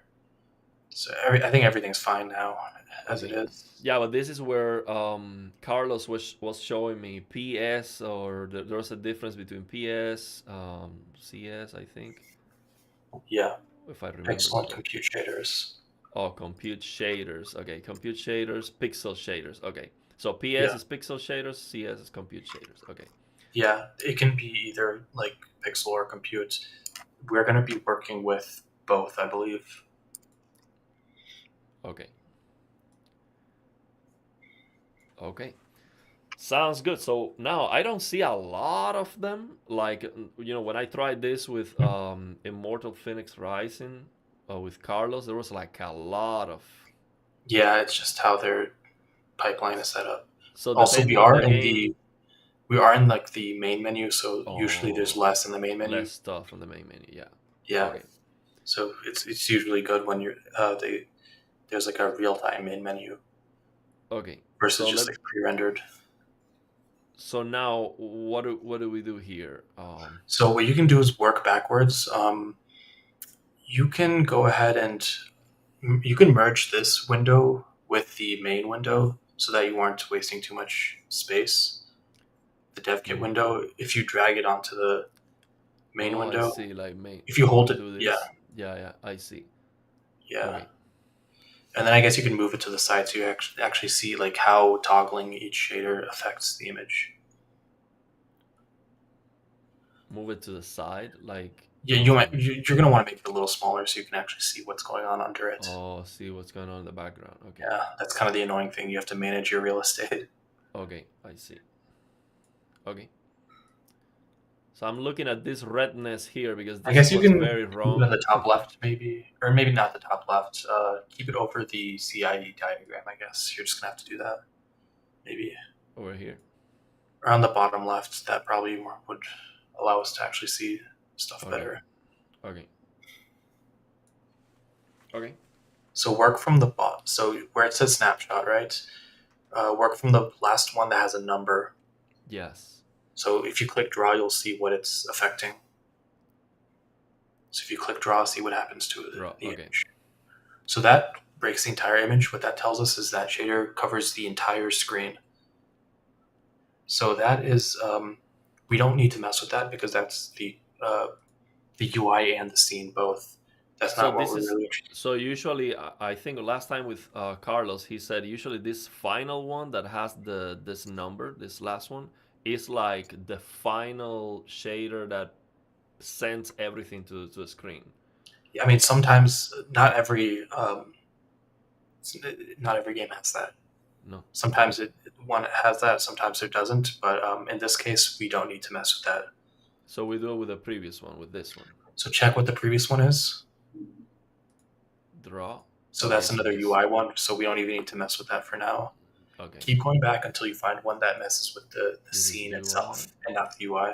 So for people who are watching to understand, when we click here in draw, you see things disappearing. Like right now, behind the continue button, this use UI is disappearing. So what that means is that this pixel shader, because it's PS, this pixel shader is responsible for that. So let's say we want to get rid of it or add transparency to a hot element, for example. This is something very important you might want to do because you find it to be more, you know, pleasant, or you just want to do that. You can find your hot elements and then you modify that, and you can add transparency and or different color or whatever you want to do, or reduce the brightness or anything. So this is what we're doing. We are clicking here in draw, so we see what is changing in the background when we do that. So we find what we're looking for. So Okay, right that now, one this is one. covering everything. Yeah, see how it Okay. stopped the entire scene? Yeah. So make what's the hash for that? Um, So yeah, this one is the 0x279. X279. Okay. So Yeah, I remember this. so So what I have that's to an do is, important one. okay. So you want So to click dump shaders. dump shader. Okay. So Yeah, at the what this top. is gonna do? Oh, wait. Let me before we go there. Let me like kind of summarize what we're doing here, because we found what we're looking for. So we are working from the bottom all the way to the top, because most likely what we're looking for, which is the shader responsible for the final output of the game, most likely that would be close to the end. It will be one of these last ones. So once we click here and draw and we see, okay, everything is stopping, like the entire rendering stop, this is most likely the shader that we're looking for. Okay, so once we find it, then we're gonna click here in dump, and what this is gonna do is it is going to create a folder on the game's installation folder, and that folder will dump this shader. So we will have that in a file that now we are going to compile in a different um, programming language, right? Is that the right terminology? HLSL. Yeah, So we're going to compile that shader in a different language that we can read to understand what it is yeah. Well, the doing. term would be decompile because it's already Decompile. compiled. Yeah, Okay, so we're gonna decompile that in a different language, and that's what we're going to modify. So I just hit dump. yeah. Now I don't have to, because last time what I did with Carlos was to dump everything. I So mean, you can do then that too. so then because I dump everything, then I had to copy this hash number, this Yeah, 0x279D11F6.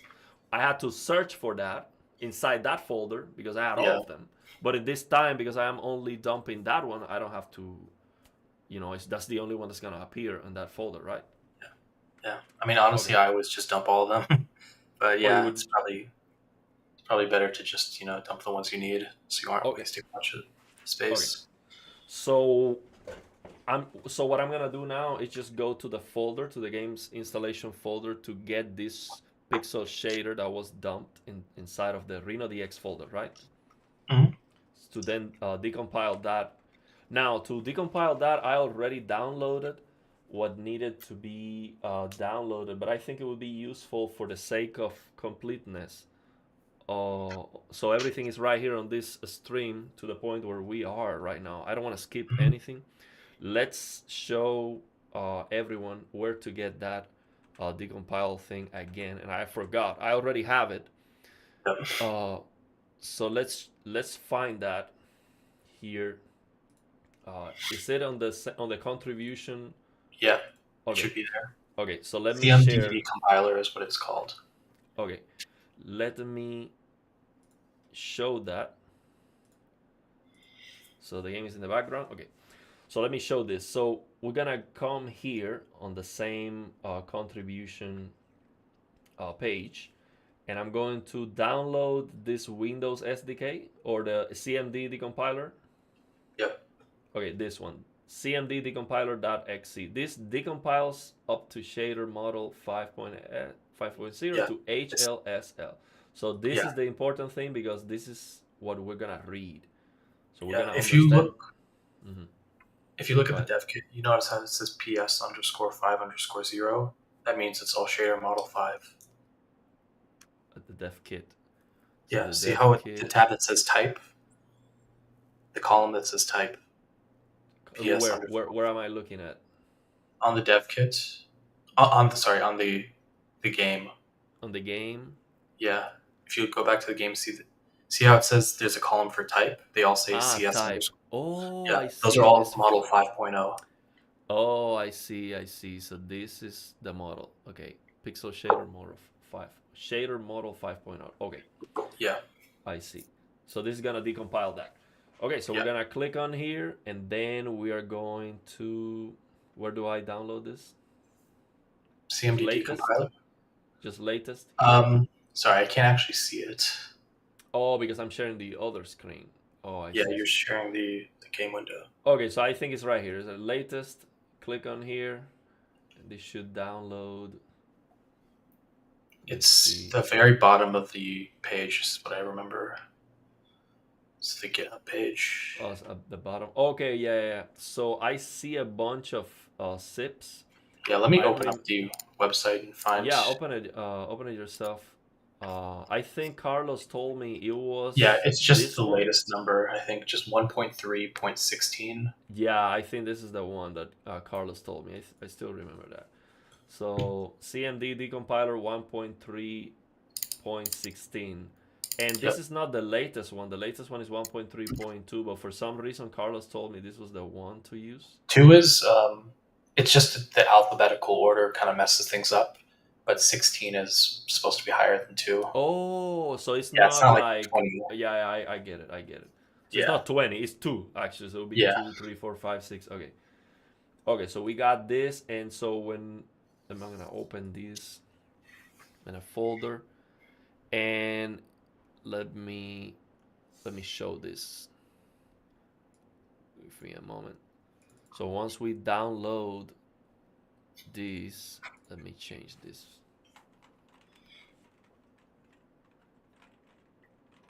Give me a moment.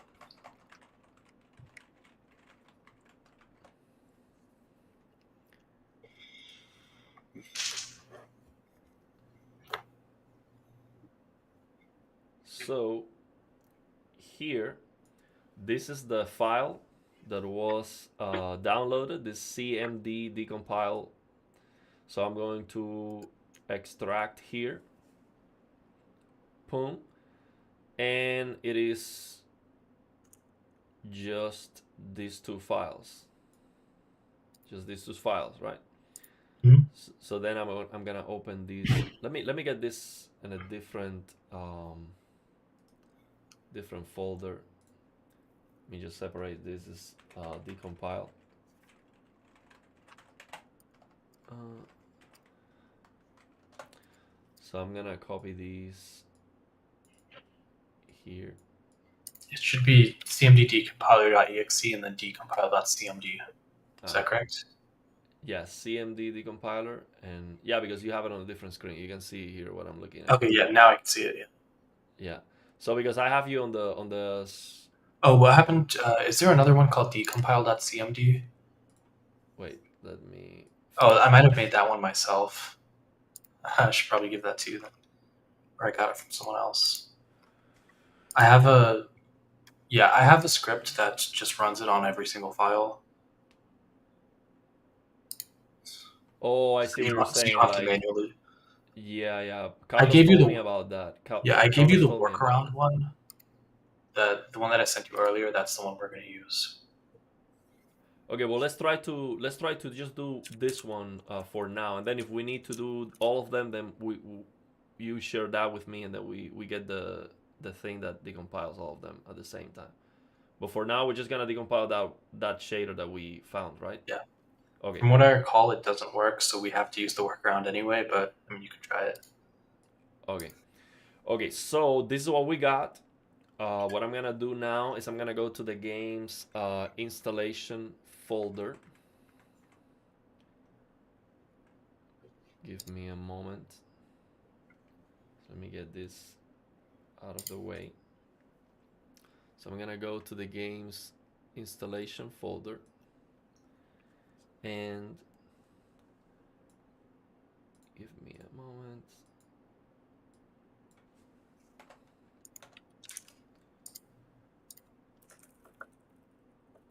So inside the game installation folder, there is a RenoDX folder. So let me share that. It's right here. There is this RenoDX folder. You see God of War, RenoDX, Dev. So inside here, there's this dump folder that is going to have the shader that we this shader that we click on dump. So this is the one. So what we're going to do is we're going to decompile this shader using the decompiler that we just downloaded. So to do that, I just have to copy this on the folder where the decompiler is, right? So let me find that.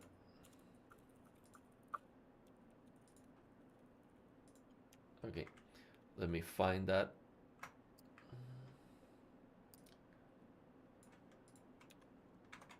Here we go. Okay, What yeah, do you let have me. the brightness slider in Windows set to right now?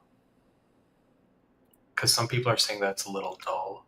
I was thinking maybe you could raise that. I don't know. Oh, the HDR slider. Okay, give Yeah, me a just for moment. like the Windows UI. Yeah, yeah, yeah. Give me a moment. Let me do that. Someone in the comments is saying that. Okay, okay. Let me do that. Give me a moment. Yeah, I have it at 0. Yeah, What you is should. the? If you want it to be 200 nits, you set it to 30. So I think Okay. I don't know if that affects the stream at all, though. Yeah, yeah. It will make it brighter.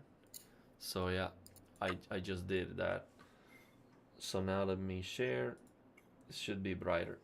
Yeah, because in comparison with the game in the background, it was looking a lot dimmer. So now it should be better. So now, what I did was to copy that shader, that pixel shader that we dump into that folder, that RenoDX folder inside the game installation folder. So I copy that here. Now I open this decompiler, run, and let me see where is that. See where that go. Uh, Nothing happened. Let me do it again. So this, okay. So we click this application, run. It's not working. Oh, the you have to. It's like a command that you have to type into CMD. Do you remember when Carlos showed you the command that you have to type? So let me show you this. Let me show you this to you. So this, see, it's not opening. Like I cannot type anything because it's not even opening this Um, decompiler. so what you'd have to do is you have to open command prompt. Okay. So Windows R CMD. Okay, I'm gonna share this so people can see it. So what should I do? What should I do now? So I Windows R CMD. I open this. Yeah, so you have to do you have to basically point it to this directory. So what you do is in the Explorer bar, copy and paste the directory to the Just just copy first the copy. director. Yeah, first copy the directory.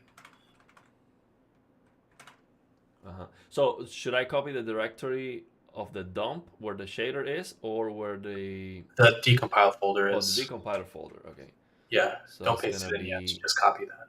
yeah. So it's gonna be this one. Yeah, So I'm just gonna copy this path right here, where the yeah. decompiler is. So then Copy once that you here. don't paste it yet. No. Okay. So once you get to the command prompt, you type in cd. That stands for change directory. Just type in cd Oh, okay. space and then paste in the directory. Okay. So what are we doing here? So We're point. when we execute that decompiler, it goes to that um, to where it is, because the decompiler is running this command prompt. So when I open it, it's not doing anything because it's not going to the right place. Yeah. So what you need to do is that that that exe isn't like a it doesn't run a command by itself. You have to put in parameters for it to know what to do. Is essentially what you have to how it works. So Okay. you have you So already moved it cd. to the directory? So Yeah. cd. So let me show Yeah, you I what. see. So I see. Oh, you see it. Okay. So Sorry, can you? I can't see it anymore. You dragged it out. oh. Okay. I think you're sharing different things. Maybe. Yeah. The thing is, I'm sharing with you on one screen and then for people the other screen. So let Yeah, me. sorry. Yeah. Click. Let's. So I Mhm. click on cd and this Sorry. pop. Type in cd space. Okay. Cd space and then the Yeah. location. Okay. Yep. Then So you can click enter. okay. So I click enter and this is what I got. Yep. So now it's showing that it's pointed to the directory of the actual thing. Uh huh. So now that we're good now with this. So now I can just run the Do you have the decompiler. commands? Do you remember the command? No, I don't remember. Okay, I will send that.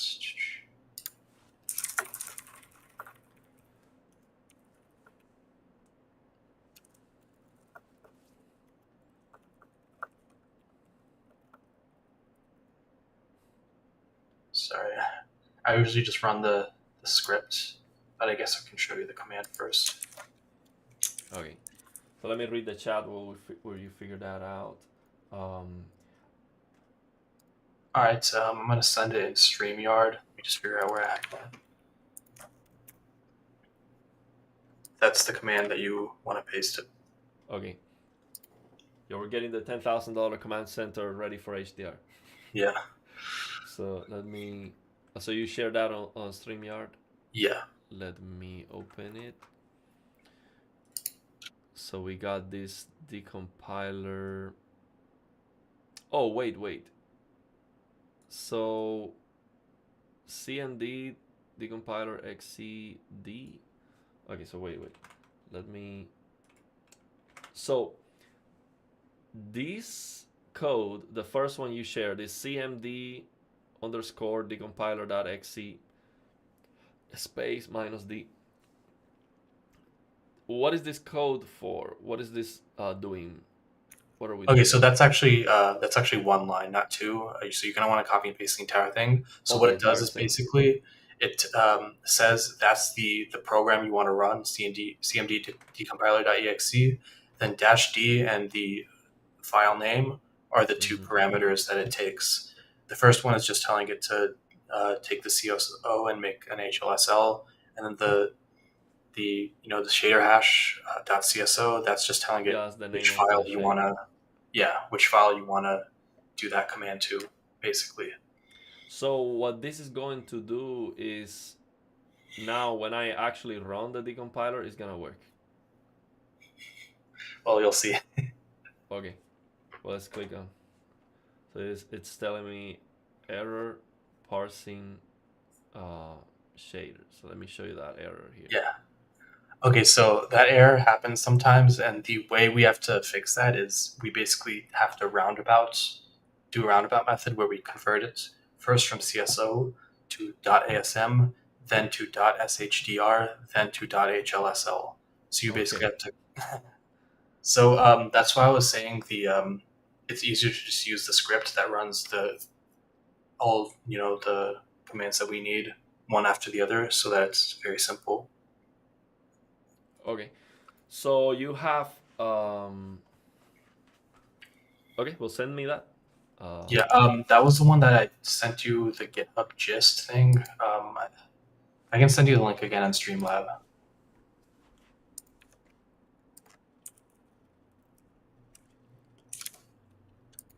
Okay, send it to me.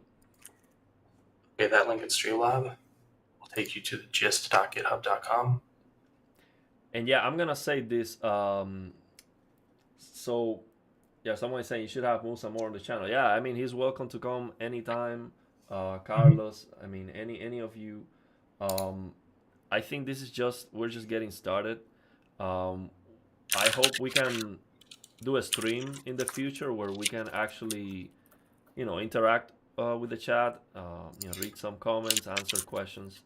Uh, we're still gonna read the chat on this one. We're trying to figure this out. If I start reading the chat and answering questions, we will never get this done. But yeah, hopefully he can be back one day, just answer some questions and help the community too. So yeah, he's welcome to come anytime. Okay, so you send me this link. So now for people who are trying to figure this out, how are they gonna find this? That I have that on our Discord page. I guess Let me Short Fuse. post this. So let me do this. Let me post this in the description of the video. Yeah, you can do Now that. my question is, what is this exactly? How do I explain what this is for, so people Basically, can? that's so the command that you ran before, that was the dash d whatever. This will run similar commands, but basically it will run another one that first converts it to ASM, then one that converts the ASM to .shdr, then converts that to HLSL. So it's just running like three of those types of commands in a row, just to save time, just because it's kind of a pain in the ass to type it all in manually. I see. So with these, we no longer need the decompiler to just do HS. It uses the decompiler. It needs to be in the same directory as the Oh, it decompiler. uses that. Okay. Yeah. So let me change the stream description now that I have the link right here. So I'm going to add this. I'm gonna add this in the description of the video. So what should I call this?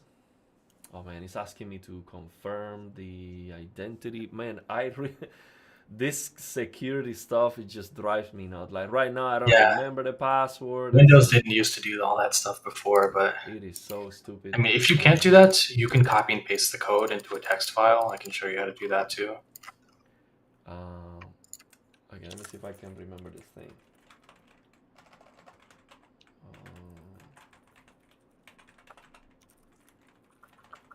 See if that's it.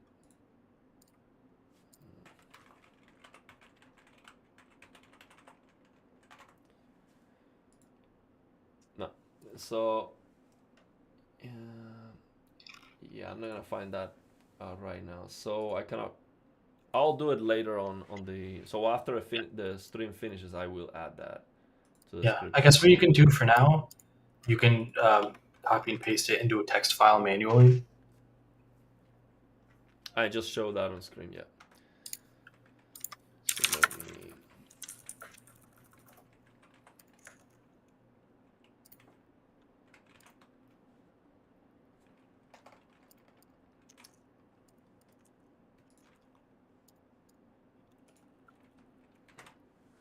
So this is what we are. This is where we are going. So this is a GitHub page. So I'm gonna share this. Okay, so this is where we're going.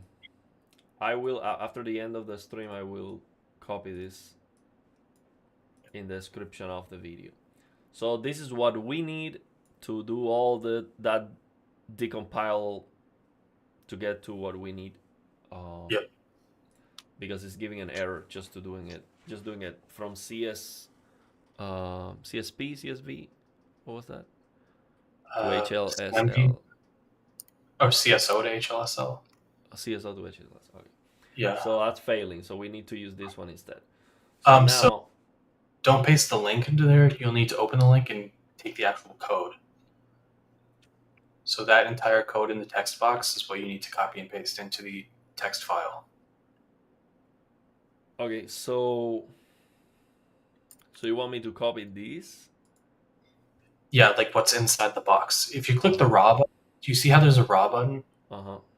Oh, I see. So I You can just copy these. when you see. Sorry, did you click the raw button? Yeah, I clicked the raw button. Yeah, it just shows. You can just pull that into the text file. So then I just copy this here. Yeah, sorry, I can't actually see the. Okay, let me show you. Yep, and then you'd save that into the same directory as the. Okay, so I have to save. I have to save this into the same directory where the decompiler is. Okay, so let me do that. One thing I want to say is that this specific workaround it's rare that you actually need to use it. It's just some games, some just need it for whatever reason they don't decompile properly. Yeah, I mean with the last one or Immortal Phoenix Rise, in that game we were working with Carlos. That was not necessary. It was working. So let me save that here inside this decompile folder. So I just saved that text there. And now I'm gonna open it. So it's a .txt right now, right? Let me, yeah. So you're just gonna rename the file extension to .cmd. This one? Yeah. So just name it whatever .cmd. Whatever you want to name it. Decompile workaround .cmd. Okay, let me change. So let me show people. So what I'm gonna do is this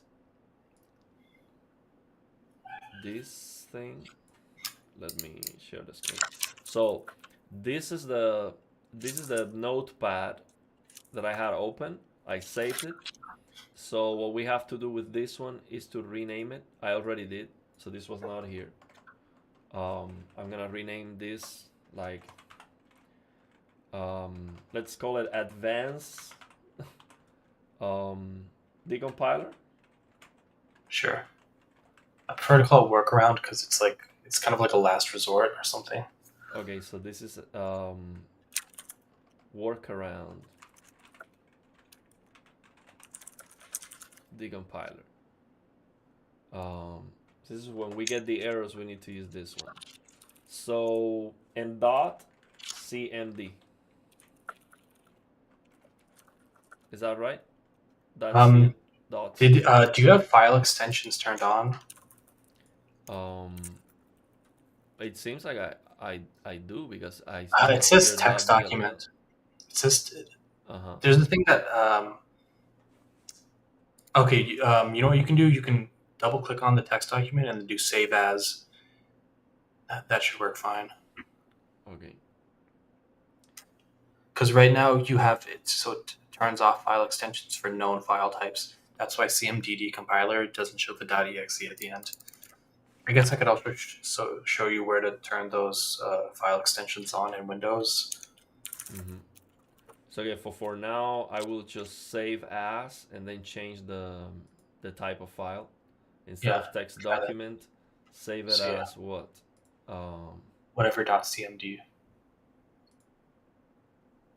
Okay, so those. Let me show you this. So here. Yeah, save as type. See if you can change that. Save as type drop down. Save as. This is only giving me I give me think the all option. files is fine. All files is fine. Yeah, and then as CMD, I believe it should save it as a .cmd that way.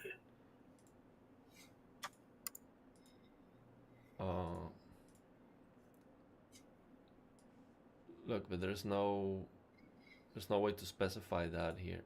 Just all Yeah, I think that's files. fine. Yeah, I think Fine. that works just like that. If you click save, Okay. you'll see the icon change too when you do that. If not, then we can just turn on file extensions. That's pretty So easy. I'll show basically, you. by saving it as all files, then after changing the name to .cmd, it should make it work. But it still says text document on the type. It That's still fine for says now. that's fine for now. Yeah, Okay. Okay. So now what? yeah, I yeah. just try Replace. to open this again, CMD decompiler or what? Yeah, did the icon change or no? No, the icon didn't. Well, All right, it did I guess. change. It did change now. Um, but it looks like a text document. I mean, it looks like a Yeah. like Okay. You know what we're gonna do? Open up the start menu and type in File Explorer options. This is okay. something that I recommend anyone who does any type of programming to do. This is just like a mandatory thing that you should all do for programming. Click File Explorer options. Okay. Windows File Explorer options. Let me share this. Then you go to the View tab. View. Yeah. And then you got to scroll down the list to find it. But there's one text Okay. box that's one checkbox that says hide extensions for known file types. That you have that checked right now. Yeah, it's Hide. right. I see it right there. I see it right there. Okay. Okay. Okay. Let me show Hide that. extensions for known file types. You want to uncheck that, then So click this is the apply. one that we have to uncheck. Hide extensions for known file types. Okay. So apply. Okay. And now it should. Okay. Now it is actually showing me. Now it is actually Yeah. showing me .txt. So what I have to do is just remove that txt so it is only cmd, right?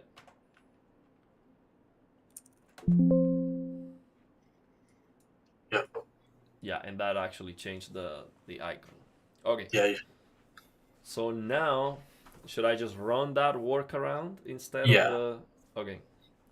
So double click that, and I got So this. yeah, that means it worked. So you can just press any key to continue. Okay. So I just open that, just press anything, enter. And so that did everything already. So then I don't have to use this decompiler. So why was this necessary? What did this actually this worked? This having this right here? It ran the like roundabout way that first converts it to ASM, then SHDR, then to HLSL. For whatever reason, sometimes that's necessary. Yeah, but my question is, do we need to have this original Yeah, CMD it decompiler? ran that command. Like Oh, if you okay. actually look at the code, you'll see that it's running the Okay. cmd compiler.exe. Okay, so that was necessary. Okay. So after doing that, then we have this HLSL version of the shader, which is Yeah, what we that's what need. matters. Okay, this is what matters. So what I have to do now is to copy this into the Oh, actually, games. so something I'm going to show you is that you don't need to put it in the live folder. Instead, you can put it into the RenoDX like directory, and then load it from there. So you can do all your edits inside the main like file directory, the repo, the project. Okay. So where is that? So So you're gonna RenoDX have to go, folder, that's on the game installation yeah, folder? or you want to go back to the VS Code. Go back to the VS Code. Oh, so, okay, I see, I see. So we're talking about this. Yep. Okay. So go back to the VS Code, and then we're gonna copy that here somewhere. So go to SRC, and then into. Do you have? Sorry, I can't see your screen right now, so I'm not Oh, sure. okay, okay, okay. So let me change. Look, because we are not looking at this. Let me change the screen I'm sharing with you because I'm using this one. Let me stop sharing with you and then use the one I'm showing everyone, so you see the same one I'm showing everyone, and then I'm gonna change it to the game so you can see that one from the game. Let me get this out of the way. Okay, so stop sharing, then present again. I'm gonna show you the screen. This one. Okay. So, okay. So you can see the screen now. Okay. So can you see that? Yep, I can see everything. Okay. So you can close the build folder. close this one. See how the build folder is open right This above one. that? Yeah, you can close that. So SRC, if you go down a little bit, the last folder is SRC. Folder, you mean? This one's? Not file, but folder. See the arrow? That's a folder. So SRC, you want to open that one? Oh, this one. Okay. SRC. Okay. So so let me ask you. So these are the folders that are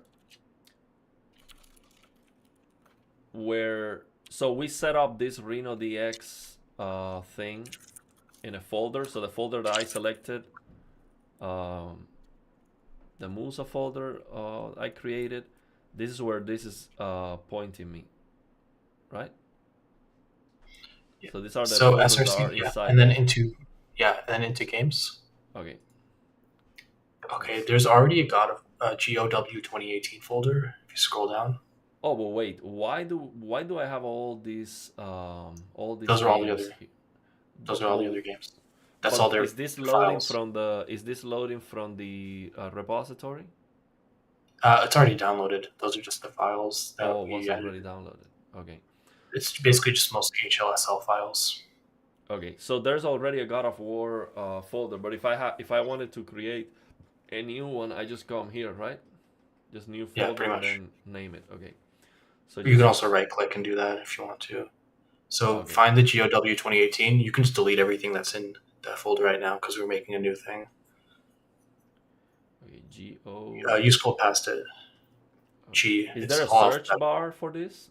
It's all alphabetical. I don't think Search you can bar. search for a specific folder in there. Okay. Oh, here it is. Yeah, so you can go ahead and just delete all those files. Delete all of this. Yeah, Okay. so So click on the first one and then click on the last one while holding shift. okay. So click on it and then shift click on tone map. Yeah, and then click the delete button. Just Yeah. okay. So Okay. now it's empty. Then you can drag that HLSL file into there. Just drag it inside here. This folder here. Okay. Yep. So let me. So this one right here. This. Okay. Here we go. So, but let me ask you why last time when I worked with Carlos, we loaded this into the game, into the reshade on the game instead. You can point it to any folder you want. I'm just saying to do it in this folder so that you have it already all there for Uh-huh. once you make the actual add-on. It's Oh, just it's like a saved. better workflow Oh, to okay, have. okay, okay. Okay, but let's Like do this. Okay, that's how okay, we do all of it. okay. Let's do. Okay, let's continue then. So, what should I do here? Disable Yeah, IntelliSense. sure. Okay, Yeah, you don't need that. okay, okay. So now what? Um, okay, so the GOW 2018 folder, you want to right click on that and do copy path.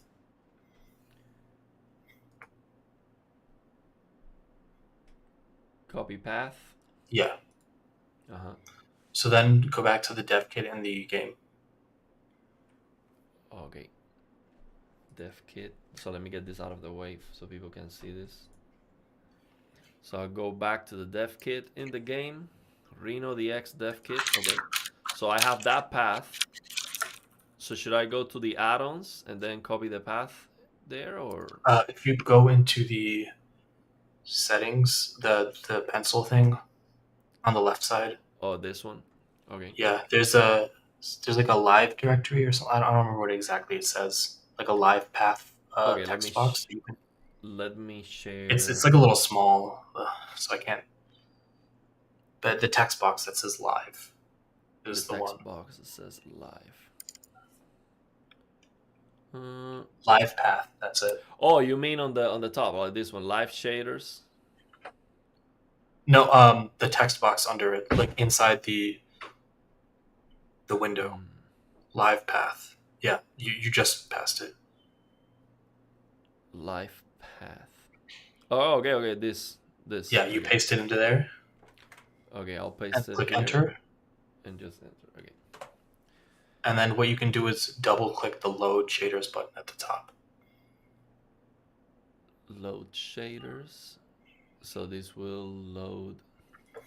So basically, what this is gonna do is it is going to show the changes that we are doing, the changes that we're making here. It will show that on the game in real time.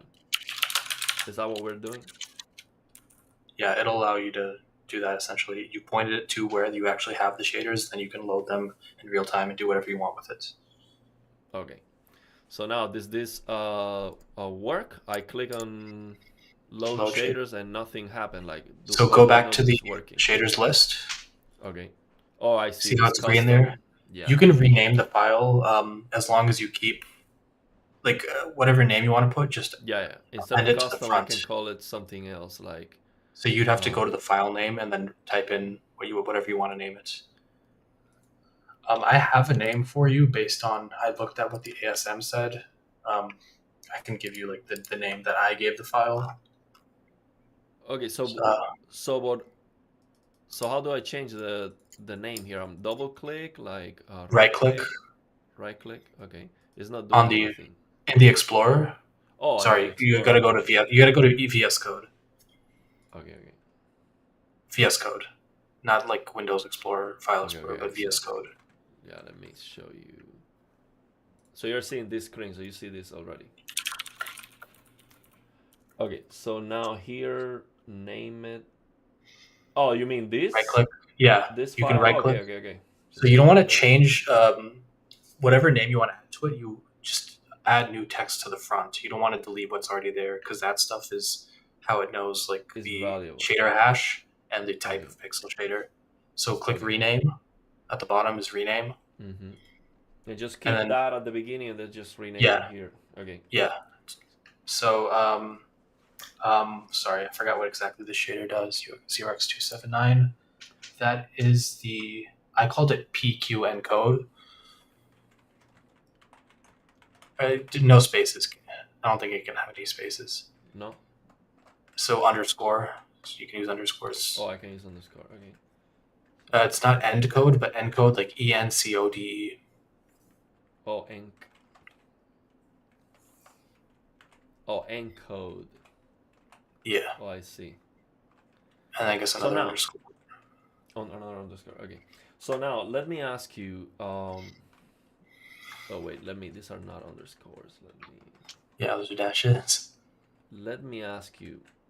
In this case, you are naming it this way because you already know what this Yeah, I shader already know does. what it You've worked on does. this before. Yeah. But now, how did you figure out that So this scroll to the shader? very bottom, Uh huh. and you'll see it. So Wait, let me oftentimes, make this. Wait, let me make this a little bit bigger so I can read the yeah. whole thing. Let me. Oh, actually, people are not seeing this. Wait, let me share my screen. Oh, sorry. What people missed. Wait, because people didn't see this. So what I did was basically in this folder, God of War 2018, I right click this this folder, and I click on rename, and this was named before. This was named 0x279d11f6.ps underscore 5 underscore 0hl dot HLSL. So that was the name of the folder right here, all of this. And what I did was to add to the front of it um, PQ underscore encode underscore. Why? I mean, you can rename this whatever you want. Um, the thing is, we are naming it PQ encode because that's what is doing. That's what this shader is doing, and he's about to explain how he figured out that that's what this shader is doing. But the important thing here is when you rename this, you want to keep this hash number with the extension, and the reason is this is important for this to work, right? Yep. This is important for this to work. Okay. Yep. So now, how did you figure out that this shader, aside from once when we click on draw, we saw that the whole rendering stopped. So that was a clue. Okay, this might be something. But how did you figure out that this shader was actually responsible for PQ, for So if you go HDR? to line 71, from line 71 to Uh huh. line 80, that formula right there is actually not PQ, but it's like an approximation of it. They used like a cheaper version because this was like running on older hardware. So that formula right there is a curve fit that roughly matches with PQ. And the reason I recognize that, it's actually Caldean who showed me. It's from a blog post from, Sucker Punch Studios. Uh huh. They made like Infamous Second Son, Ghost of Tsushima. In Infamous, they made a blog post about how they did HDR, and they said that that is the exact function they used. So we like recognize the number right there anyway. Regardless, if you look at like the that general layout of code, it's a curve fit. That's just how curve fits decompile. Um, they basically constructed a curve that roughly matches PQ but uses less instructions, so therefore it's less computationally expensive. But it's like such a small difference that it really doesn't matter. Like you should just use the real PQ function, and we're going to replace that anyway. Okay, so let me see if I understand. Do we have like a summary or a collection of codes that are PQ that once you look at it you say, okay, that's one of them. That's a PQ code. Um, Do you have like a list of them? no, you really just have to look at the numbers. It's all the same like numbers typically with PQ. So This is which just numbers one. you're talking about? These five three three So zero this nine one five. is it's not actually PQ. It's like an approximation, like a something that roughly looks like PQ. We only But recognize this because Caldan himself he showed me. He's like, oh, I know what that is. He saw it. And he immediately so who recognized it is because that? he'd One seen of it. the He's the RenoDX creator of modders? Special K. Oh, Creator of the Special creator K. of a Special K. Yeah. Okay. But let me ask you. Oh, wait. I click on. So can I Control Z? Control Z. Yeah. Okay. So, but let me ask you. When you look at this, because you know how to, programming, you know coding and all that stuff. When you look at this, you're telling me that you already identify just by looking at this function that this is a curve. Yeah. I mean, it looks like that, and like we've seen it like a million times before. A lot of this stuff is you just have to notice patterns that you've seen before. That's really all it is. But what You'll see the happens is, same. yeah, I You get see the it. same But patterns over and over again. It looks the same. It's times multiplied. Like I don't really know how to explain it better than that. It's just the layout of it is the same thing that I've seen many times before. yeah, but think about people who've never seen it before. Okay, so I understand math. You can explain me some Mhm. math. We can explain that. So how do you know by looking at this line of code here? Oh, this is a curve, and it's probably PQ. Well, the first thing you'll see is that it has a bunch of magic numbers. Like they're very specific numbers that they're using. Those like Mm. numbers like that aren't usually hard coded unless they like mean something. They have to have some specific purpose. Like um, and most of the time you really can just copy and paste and then you'll find something. Um, in this case, I really just saw the layout and it looked like a curve fit, so I immediately assumed like that must be some kind of fake BQ. And then Chaldean, he said, "Oh, I know exactly what that is." That's really all. Okay, It's but the there's no better way layout. for me to explain it. Yeah, I see. But the layout that you're talking about, is this a multiplying symbol? Yes, that's Okay, multiplication. so we have x, y, z. So these are the coordinates for When you're doing calibration, you have X, Y, Z. No, we're talking about coordinates. No, it's No. those are channels. It's XYZ is RGB. It's like the same thing. Oh, It's RGB. basically Okay. applying the same multiplications and additions to RGB. It's a polynomial. It's just a simple math formula. I can send you the exact thing.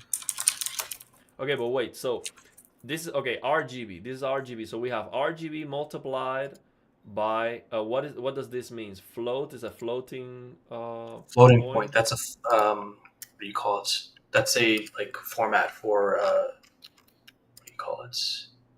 A For kind of variables, it's a kind of variable. It's a kind of if so variable type. basically is a type. Is a type. Okay, the Yeah, type of sure. number. Okay, so now you have this RGB multiplied by this number, comma this number, comma this number.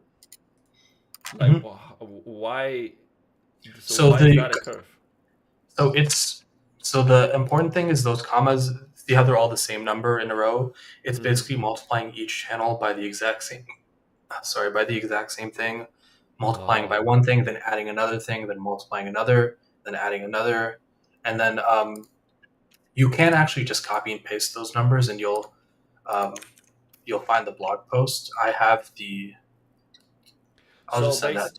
so basically when you multiply RGB for the same number, you're like doing a transformation. Like for example, if you Yeah. have, let's say you have RGB is like 255, and no, let's say you have RGB a value that is a certain brightness, and you multiply that by 10, you're multiplying the brightness by 10, something like that. Yeah, that's literally it. Like Okay. that is it. So what you're saying is that this number, this specific number here, this would be like SDR, like you're going from SDR to HDR, something like that. So you would have RGB being a certain number that's on SDR base, and they are So multiplying right, that for. so before then, it's in linear format. That means that how can I explain it? All the numbers are like they're not encoded in any format. Um, it's in BT 2020 at this point, and they're just putting it into the final format that is sent out to the display, which is PQ. And that curve is putting it into an approximation of that format. Okay, but yeah, I get the idea, but the thing is how. So when you see this multiply by all this and then plus this, like you're saying you see a curve here by looking at this. Yeah, I know it sounds like confusing, but like if you look at like all the other games, there's a function called a tone mapper called Hable, and it uses like the exact same. It has like a similar kind of formatting to it, so you recognize it as like a curve. Essentially, like that's the best way I can explain it. Really, like you'll notice the Okay. Okay, layout. I'll keep thinking about it. Then I'll do some search about it, and hopefully I one can day I can send you. figure it out to explain it to people. I Because sent you a this link to is the blog post if you want to see okay. that too. Okay, and the reason why I am asking about this and I want to understand it is because this seems to be the thing. So you're telling me, oh, I identified this is PQ, so this is how they are going to actually display that HDR, that BT2020 information that was linear. This is how they're going to actually display that on your display. This is the curve, the gamma curve.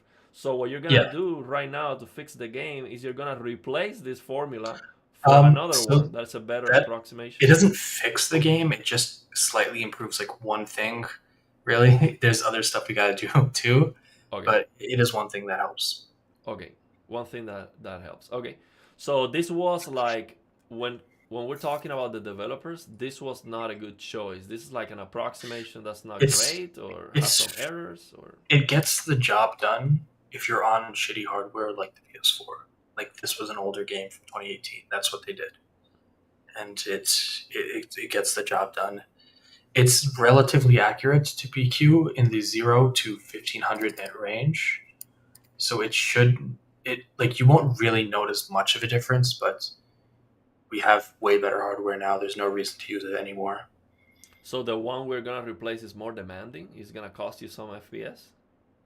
It's like literally like a fraction of a millisecond. It's literally nothing, and it Okay. will properly like display the image. That's what matters. Okay.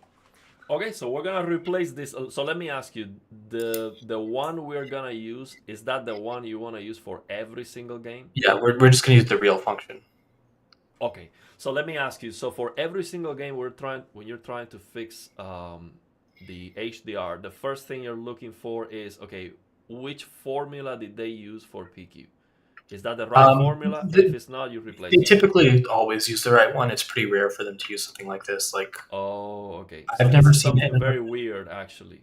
Yeah, it's just a weird thing that they did to Okay. save performance. Okay. You'll there's stuff like that in a lot of games where they completely like this isn't so bad, but in other games they'll sometimes completely like destroy the image quality doing some kind of like shitty attempt at saving performance. It happens a lot. I know Starfield had examples of that. Which is weird because HDR usually costs like 1 or 2 frames. It's not a big deal. So why would they Yeah, destroy the HDR to save what? 2 frames? not save 2 frames, save like a fraction of a frame. A fraction of a frame. That's ridiculous. Because it's just how they're like.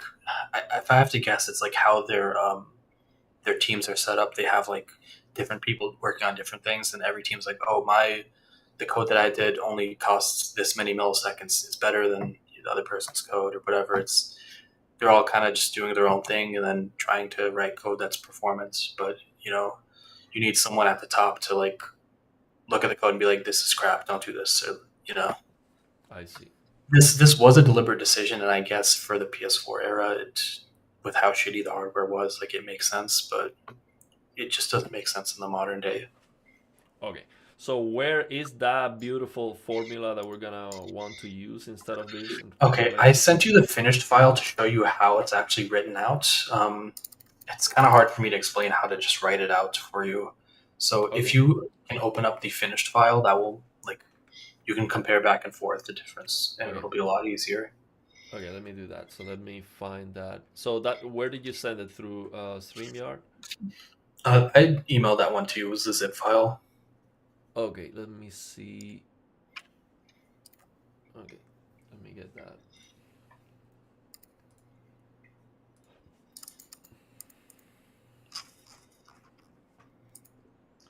Did you email that to the last? Okay, let me tell you. Let me send you To the the new email, to the not new one. the Okay, okay, R okay. one, but Let me the see. Yeah, let me refresh this. Um, God of War zip file. That's it. okay, okay, I see it. So let me get this God of War. Okay, yeah, I did download this one already. So let me just find it.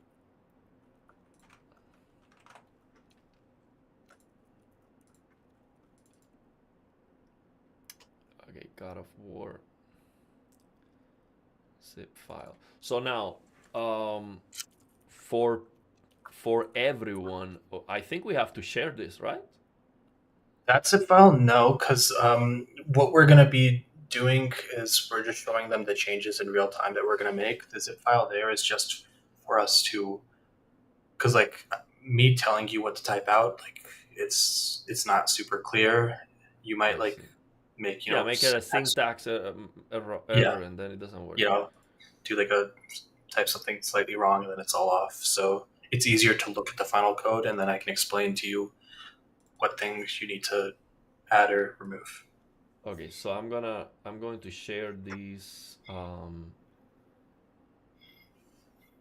So the PQ encode file is the one you want to look at. Okay, so this is what he sent me. Um, so this PQ encode uh, file, should I just open it in VS Notepad Code. or VS Code? If you want Okay. to set VS Code to be the default to open all Oh, okay, HLSL okay, files, okay. that would be better. I Same thing see. with CPP and .h files. So open with and then choose another app and then search VS Code here. Blue Microsoft one. Visual Studio. Oh, this blue one. Yeah, and then always. Okay. So then Yeah, trust. where do I? Yeah, and then click open. Okay. So now, okay, so every time I open a new file here, this is like a new tab. So we got the previous tab here. There's a new tab here. Okay. So now I'm just gonna look at this to compare. So this is the final thing fixed already. Yeah, Okay. I So made it so that it's there's like toggles so that you can switch back and forth very easily between like the new formula and the old formula.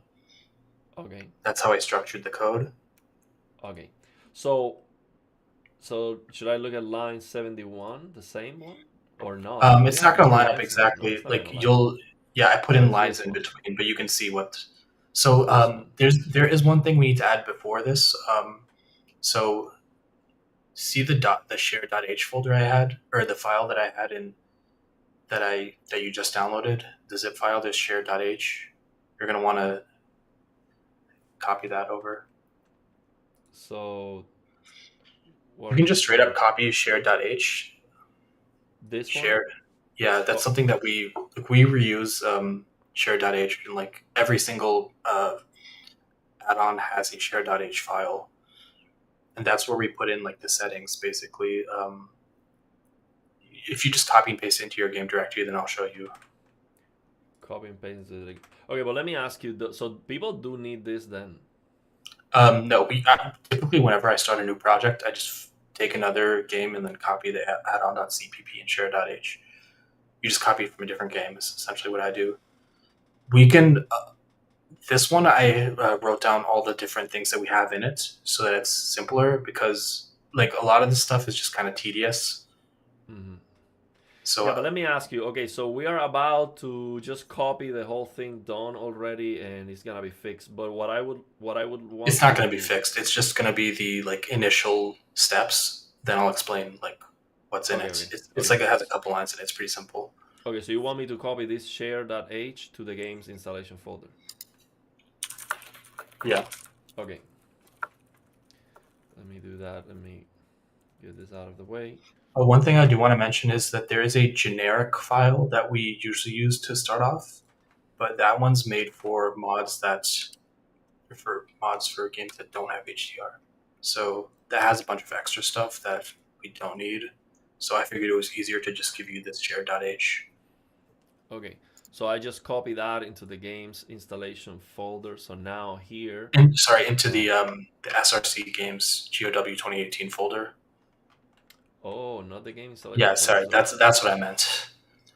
okay, so that will be. You can open up Let the me, Explorer tab on the yeah. left. So copy that here. Yeah, Okay, so and then you'll paste open it the here. file. Yep. So okay, so that will be. And I need to hit copy again. So let me go share this. Copy share that h, then paste it here. So this will paste it into the. It's not giving me the option to paste it I here. guess you can right click, open, and reveal in File Explorer. Right click, Reveal in reveal, file and explorer. then paste it that way. Okay, so it doesn't let me. Uh, RenoDX I SRC. don't know. Can you? Sorry, can the stream see everything? Yeah. Let me share this. Okay. So what I did was, I came here to the God of War folder, right click, um, then find in Explorer, and then it's right here. No, wait. Uh, let me do that again. So we got. Wait, I got all this messed up. What happened here? So where are all the folders? I cannot hear you. Mute yourself. You're muted. Oh, sorry. You're in the search tab right now. Uh huh. Oh, yeah, On the okay. So I very have to left change is to which one? To Explorer. Explorer. Okay. Okay, I see.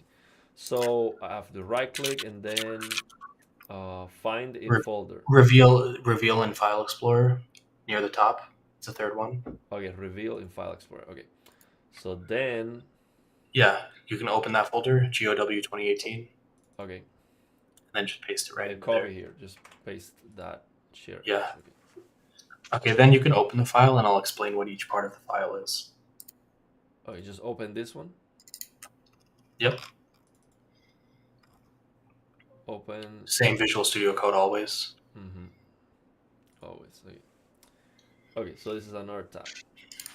So So what we're doing to make it clear for people, what are we doing here? So you already fixed the game, or you have it started, and then you're gonna I explain did what you did. I did most of it already. So this is the initial setup that I did Uh huh. for doing the live editing. So basically, what you see here at the very start is it's basically just defining what the file is. God of War No, wait. 2018. You will explain. You will explain me now. But just to understand what we're doing here, because this is like we are we are working over things that are already done. So that's if people want to learn how to do this, they're gonna be like, okay, but yeah, but how did you make? It starts the same with every game. You just paste it, copy and paste the initial files from a different game, and then rename the variables to whatever you specifically need for your own project. Also, what we're doing here, this is just Because for every there's so single game. much So then, reuse in between. Because we're doing like the same things for like a lot of the same things between each project. oh, I see. So then people do need these files. Where are these? You can just take one from like literally any game. Oh, just download the RenoDX mod for a specific game, and then these files will be Not the there. mod, but like literally the other folders that you have.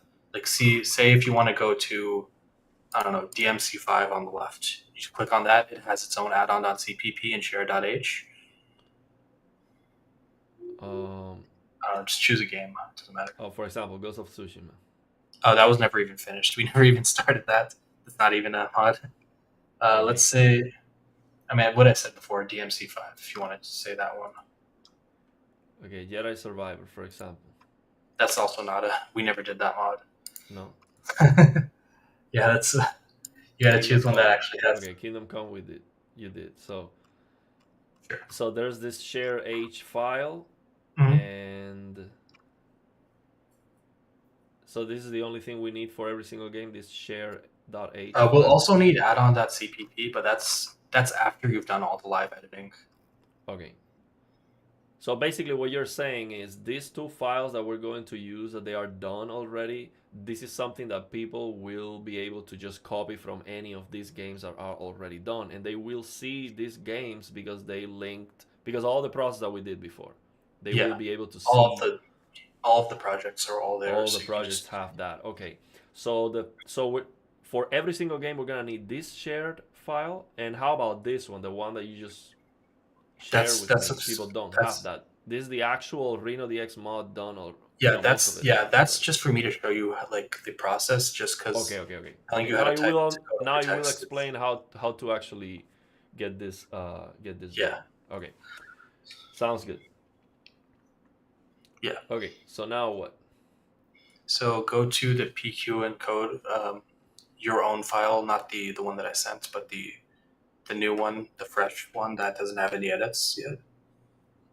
So let me see Or if you I know what? I understand. should show you share.h so you can understand how it works first. Okay, so let me So have this one here. Then. So share.h. Okay, explain me how this works. so first off, you're just writing the name of the mod. I named it Redux there just because I had the original mod in the directory too, so I need to choose a different name. But you can rename it to just src underscore GOW 2018 Wait, underscore. because you are explaining. Let me have you Let me have you on screen real quick. Sure. Let me let me have you on screen. Uh,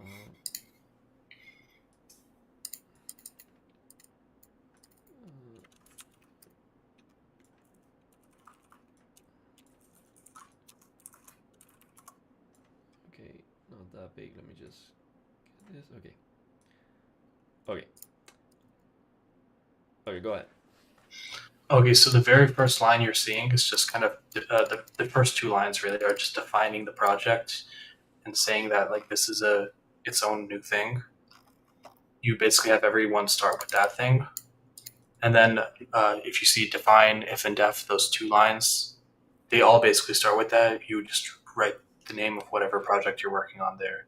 So let me ask you. So all these that start with with a symbol of number, this is not code. This does nothing. You can write here whatever you want, right? It is code. Oh, They're this is defined. code.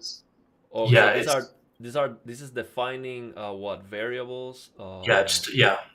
defining variables Okay, that are then going to be used later. okay. So So the basically, entire let me ask you. Wait.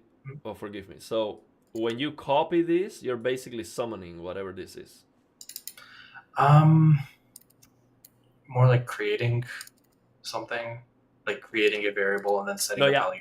So yeah, here you're creating it. Define RenoDX, underscore pick white nits 400.f. So basically, when you use this variable, you just put this. So by putting it this number, it means this 400.f. Yeah, so when we're doing live editing, we're not setting it to the slider, but we're setting it to our two specific values because you can't do sliders and live editing at the same time. So you have to actually type in the numbers first. Afterwards, we're going to delete this one code block here with all these defines in a row. But while we're doing live editing, we need that code block there in the Oh, wait, meantime. wait, wait, wait. How are you able to click and make changes here? Because this is connected, so you have the Yeah, file open. yeah. So basically, what we do is when it has 400 there, you could just type in 800, and then No, it no, no, would no. My question is, how are you able to click on the file here and make changes? Like, you're not on type. my PC. Like, you have this open. Yeah, I'm saying you got Uh, to type. no, but my question is, can you click and make changes here on this file that I'm looking at right now, or did I just click on here? I didn't do anything. Oh, okay, okay. I thought you were actually No, modifying I'm things not here. I'm like, controlling how are you anything. doing this? Okay, yeah, yeah. So, okay, so we are defining variables, Yeah, but this is already done for every single game. So all these yeah. variables Like are I literally already just here. copied and pasted all of them from previous game, except Okay, for the very last two. Those are specific things that I added for this one. okay. So, for example, let's just explain one of them. For example, this RenoDX pick white knit 400.f. Why is this number? What does this means, for example? I was just making the mod on a True Black 400 monitor, so I set it to 400 while I was making the edits. That's really all there is to it. Okay. So this would set the peak brightness to 400 nits. Yeah, because that's what I was working on at the Okay. time. You can set it to whatever your display is. Doesn't Okay. matter. Okay. So this will. So let me ask you. So because this will be a variable, this will be a slider later on that you can increase, right? You can Yeah, just change it. Okay. yeah. Okay. While we're doing the live edits, we're gonna have it all as like numbers that you type in. But once we build the actual like add-on, then the sliders are gonna be connected to that, and it's not gonna be hard Oh, coded I for see. us. That's why it's a variable. Once you change the slider, we change this number, and Yeah, everywhere where you have these Reno DX peak, it yeah, will be the number you set. Okay, I get it. That's why yeah. we create a variable. Okay. Makes Exactly. sense. So, what else do we need to understand from here? So So right, basically, these are all the settings. Basically, these are the RenoDX HDR settings, right? yep, Okay, that's it. got So it. under that, you see the struct that says shader inject data. That is the C buffer. That's not used during live editing, but once the actual add-on is built, that is how it kind of injects the settings into the game. It's a C buffer. It takes something from the CPU and then injects it into the game. It's kind of the best way I can explain it. Inject things into the game, like for It example, yeah, injects the variables. The variables. It tells the game that oh, so there are this these is what variables. makes. So I'm sorry. So I changed something here. Let me click Controls. Control Yeah. Z. So basically, this is what makes these settings possible to modify things in the game. Yeah. Okay. So when it's live editing, it's not using this, but when it's not using the struct there, the C buffer. But when you're doing the creating the actual mod with the sliders, that struct is like it's connected to the sliders. Okay. Okay, so I have an idea of what this is. Okay, let's. Yeah. Do you have anything else to explain about this one? This part? No, Okay. that it just has all the variables that we use. You can see the same names kind of repeated. Yeah, these are the same names. Yeah, I see. Pick white Yeah. and nits and I guess this is not case sensitive because all of these are copy and paste and So the disable. defines that the like that's we have the defines set up so that the variables are connected to the defines. They're actually two separate things. The defines are just how it's written out in the code. So Okay. when you write out the actual code, it's going to be those all caps blue things, but the actual variables are coming from the C buffer. Okay, so this could be named differently, is what you're saying? Yeah, Okay. yeah, but I mean, you should ideally have the same name so you know what it's doing, right? Okay, and how is this linked to each one of these specifically? If it has So to. right now it's not linked because we're doing the live editing, but if you scroll down, you'll see how it's linked. Oh, okay. So Yeah, this float. Okay, okay. Let's keep it's going then. yeah. So right under that, you have the actual thing that shows the C buffer. See how it says C buffer CB11? That's basically it's taking the shader inject data from before and creating a variable that is that type of struct. It's kind of the best way I can describe it. The struct Wait, wait, is wait. Can defining you a type repeat of that again? I'm sorry, you lost me on that one. Can you repeat that again? sure. So the thing before that's a struct shader inject data, that's defining a type of variable, Mm-hmm. but it's not defining like a variable. It's just a type of variable that you can have. Then the line under it, CB11, is defining the variable that is of that type. That's kind of the best way I can describe it. If you're not used to programming, you might not understand it, but like Yeah, for the people I that have an idea. yeah. Keep going. Keep going. So then under that, you see all those lines that start with the slash slash. Mm-hmm. Those are all commented out. I basically just disabled those lines, but those are the ones that link up the defines with the actual C buffer value. I see. That's we will re-enable those when we're actually building the add-on. Okay, so let me ask you. So right now you mean commented out? It means this two slash here means that this Yeah, is not going to actually run anything. yeah, it's not going to But run it. but if you delete these two slash at the front, it will actually do something. And what this Yeah, is doing is basically uh, saying, hey, this is this. Like yeah, linking this together, like linking these names here, linking them with the variables. yes, exactly. Okay. Okay, and why do we need to do that? I understand the necessity of having the variable. So why do we need this struct? What does that mean? A struct? What is that? Struct. It's just a type of. It's just defining a type of variable that holds other variables in it, and then, Oh, yeah, and then I the C see. buffer has that, so it's just um, Okay, okay, it can inject your variables into the add-on. okay. I have an idea of that. Okay, okay, it makes sense. Okay, so this being on the same line means define Reno shader Yeah, it's injection. saying yeah, it's saying the variable called the peak whiteness is connected to the struct its This own one. peak whiteness variable. Okay. Yeah, and Okay, that's makes how. sense. Makes Yeah, sense. It makes sense. Okay, let's keep going. So this is it? That's it? yeah, and then the rest is just saying. You see the line that says include shaders RenoDX.HLSL. Uh-huh. What that is that's linking to the file that has all of our functions. Like it needs to know where the functions are because you have all these functions, but they're written out in different files. So it just needs to say you can reference those files to use functions that are in them. So this is a file that's already there inside this folder, That's like the basically. main RenoDX folder that has all the functions that we reuse across every single project. Okay. And the functions are these functions? Those are variables. The Those are functions are the ones. variables. The functions are like if you want to encode in PQ, encode in gamma. If you want to, I don't know, if Like you want to, HDR functions, kind of. So basically yeah, formulas that all are the for color the grading, HDR yeah, all stuff. the formulas. Yeah. Okay, okay, basically. So this is basically like locating the library of formulas that Yes, we yeah, need. library. That's the word. Okay. That's the exact word you want So to use. so let me ask you, but this is not like completed here. Like how does The this dot work? dot, that's a thing that tells you that's to go up one directory and then go up another, so that it Oh, takes you out of GOW 2018 up into SRC, or sorry, up into games, then up one more into SRC. then it says go down into shaders into RenoDX.HLSL. So if you were to look at the file explorer, you'd see where the file is based on that. But wait, so where does this start? In the God of War 18 folder? Yeah, the current folder that you're in, So it this tells it to starts go up here, and and what this then means, exit that go folder. up.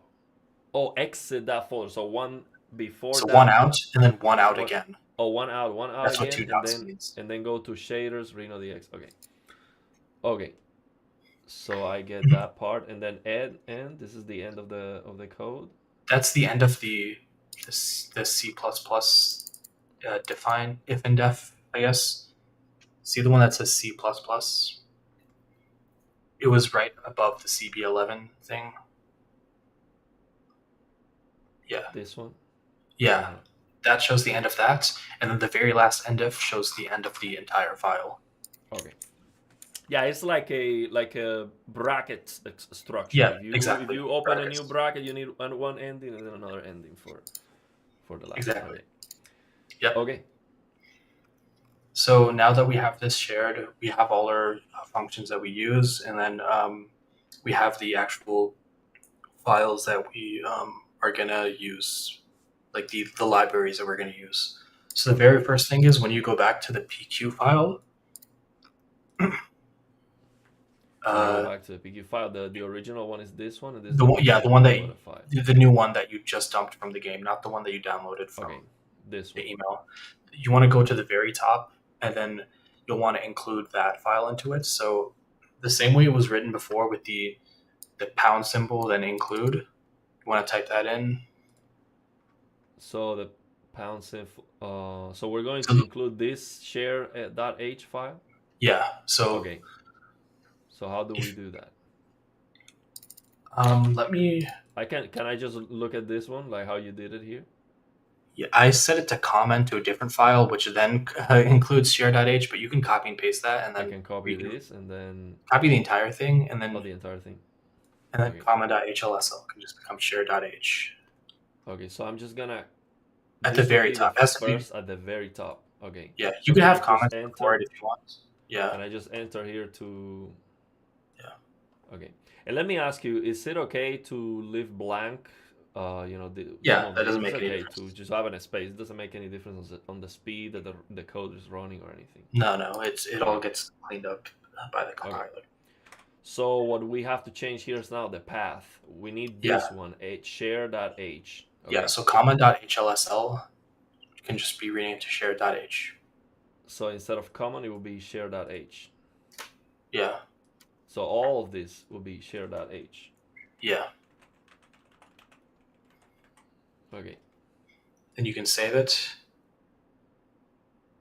So now what this means, just to understand, this include, so this will start here in God of War 18, and then we have one single dot. When it's one dot, it means that it doesn't go out, but it's another one that's in the same directory. Oh, it's another one's in the same directory. Okay, so inside this God of War 2018 folder, there's this share.h document. Okay, share.h thing. Okay, so this is going to, what this is doing is this include. It means that it's loading all this code. So let me ask you, what that means, would that be the same as copying and pasting all this thing? Yeah, at the very beginning? I guess so. Yeah, pretty much. If you copy and paste all of that at the very beginning, it will be the same, right? Yeah, but we're going to be reusing it in multiple files because they all need to include share.h. So just having it in share.h is how you do it. Yeah, so this is a more elegant way of doing it, basically. Yeah, you can just do Control S to save the file. Control S. So if you go back into the game now and look at the dev kit, if you want to just do that real quick, if you click load shaders, it'll still load the same shader and it'll have the name, right? It should be renamed to PQ encode. Okay. So I click load and then it changed to, okay, let me get this out of the way so people can show it to the viewers so that they can see. So I just click on here, load shaders, and then this changed to PQ encode, which was the name that you renamed it to. So I renamed that. Let me show this so people remember that. So I renamed this. This is the RenoDX file we're working on, right? Yeah. So we renamed this PQ encode. That's why right now on the game we see PQ encode right here. Okay, so now what? I load the shaders. So yeah, that means it's There's no working changes fine. because this one we Yeah, you didn't haven't change anything. You fixed didn't. anything. We haven't fixed anything. Yeah, Okay. I something I'll do is if I don't actually change the code, but I do like some reformatting, I'll click load just to make sure that I didn't accidentally break it, so that it's still green. If you break it, it turns red, but So it's if still there's green. an issue with the lines of code that I enter, there's gonna be Mhm. a red. It's gonna be red. Even if it's Yes. just like a small syntax error or some anything, it will Yeah. just be red. Okay. Yeah. So what this means is that everything on that code so far is looking good, like it's working. Yeah. Okay. So yeah, you can go back to the file, I guess. Back to the file. Okay.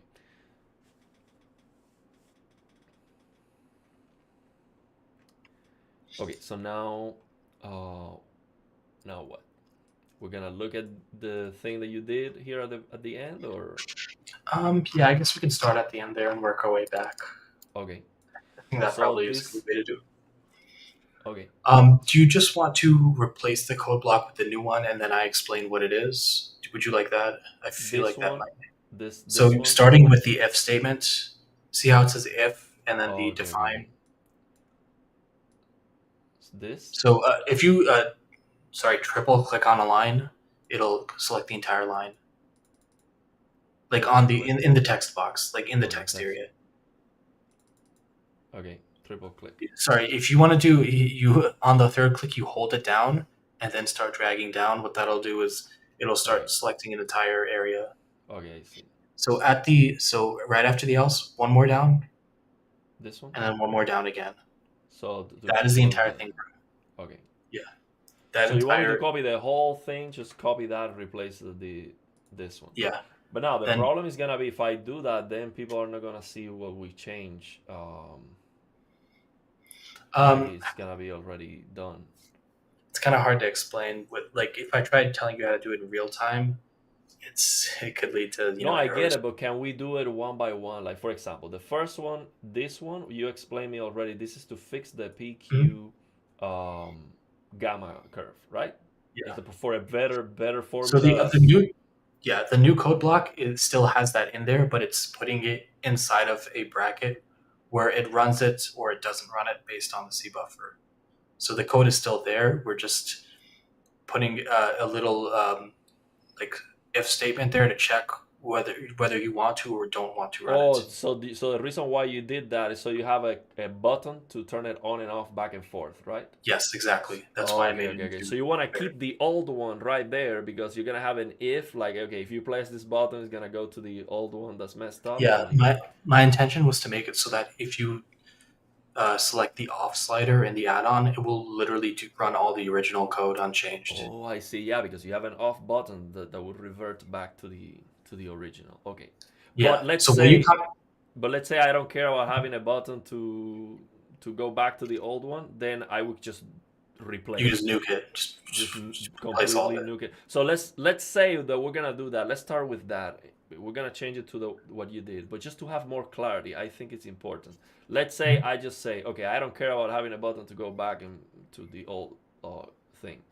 Would I just what should I do? Just replace all this thing for what? It would just be with that one line in the see the else. There's if and then else. Else? Uh Yeah, huh. yeah, that one that's OZ. Yeah, that single line would replace the entire thing. Okay, well that's very Yeah, important to have clear. So basically, what I would do is just copy this. Do am I missing something? Should I triple click here? yeah. You can to copy the entire line. This is the faster Okay, way to do it. That's how it copy the was. entire line, triple click, and then just replace this whole thing. Yeah, not the last Not the OW, last one. Okay, so not the triple last click, two. not the Yeah, last two. Okay, so yeah. until up to here. Okay. There's two lines. Like, don't include the return line, and then don't include the O0.W Okay, equals I see. I see. one. So, okay, so it will be triple click here, and Yeah, that's that's it. it. That So entire thing.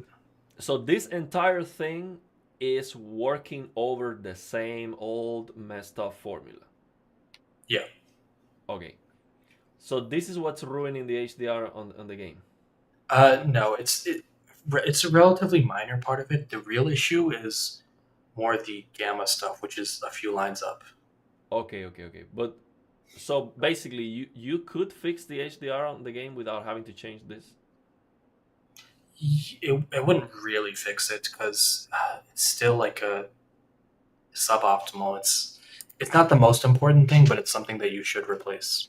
But it would look better. Basically, it would just you could just leave this part here and fix what's really Yeah, bad, and then it would still look a lot better. yeah, it would Okay. still look better. The reason why I'm asking you that is to have clarity. Okay. Mhm. So if we just do this, just delete the whole thing, and instead just copy this right here. Mhm. This would basically this line that we added.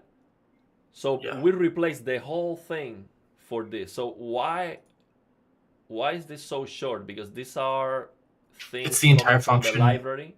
Yeah, it's from the library. Okay, so this RenoDX, it's basically some lines of code that we could look at, right? We could open that library. Yeah, you See can once if you this. control click on the Okay, decode save, or okay, sorry, encode control save. click. Okay, I see. So this Yeah, it's written RenoDX. using like macros and stuff. So it's like if you've never like done this kind of programming before, it'll be confusing. But Yeah, I get it. it's the So I formula. mean, I am okay with having an idea. Okay. So Yeah, I am not expecting to be able to understand deeply right now what this is yeah, doing. This work has been done for me already. So yeah. I am okay to begin with, just to understand how to use it. So, but what is this? I do want to know what is this RenoDX thing. What is this doing basically? What is So that we're basically, using here? so the one that you're using is the inside the. So you see how there's the one that says namespace PQ and then a bracket. Namespace Like, see PQ how there's a bracket. bunch of namespaces, right? Uh-huh. You might have scrolled away from the one that I'm specifically talking about, but the point is, there's a bunch of namespaces with brackets, right? Uh-huh. Or did you click on the right thing? Okay, I can go back You and gotta click click on on the this encode one. safe. The yellow text is what you click on. The yellow text The at the end. yellow Encode. text. This one, Yeah, encode that's the safe. specific. Yeah, control Okay, click on so that. but let me ask you this: RenoDX, then color, then PQ. What are these then? Those are like he has them. He uses a format called like namespaces, which is just a way to kind of sort the library to make it clean. So saying inside the RenoDX library, there is a color library, and then there's a Oh, PQ library that shows all the functions related to PQ, and then okay. encode safe is the specific one that we're using. Oh, I get it. So this is like a path to get the Yeah, what we're looking for. Okay. yeah, pretty So this much. is actually what we want to look at. Yeah, Okay. Because basically this encode safe is inside PQ, then this PQ is inside color, then color is inside RenoDX, right? yeah, So if I click here, this encode safe is just gonna be a part of it. It might be just a yeah, section of it. Okay. yeah, So let's go directly to this encode safe. It is actually opening the whole thing. It's just directly putting me on line 353. yeah. Okay. So what is this that we are using right here? That is the actual function itself. It's taking it's running the PQ encoding function, and then, but yeah, that's basically it. If you look a few lines before, like if you scroll up just a little bit, what Uh-huh. you'll see is all the numbers that the actual function uses. This M1, M2, C1, C2, C3. Yeah, those are part of the PQ encoding function. Okay. Okay. So one day I will focus. I mean, one thing at a time. Again, for now, I'm okay with knowing what this is. Okay, this is PQ. It's right here. It starts at 353. This is PQ right here. So I'm okay with that for now. And then one day I would, of course, dedicate to try to Yeah. understand Another thing is, this thing. if you go back to like the M1, M2 thing, see the comments at the very. If you scroll back up a little bit, See the comments showing the exact those numbers like 78.84 whatever. That's Uh-huh. how like the real PQ function will look inside code. You'll see numbers like those. So those are things we can reference. Like if I see 18.85 somewhere in code, I'll know okay they're doing PQ.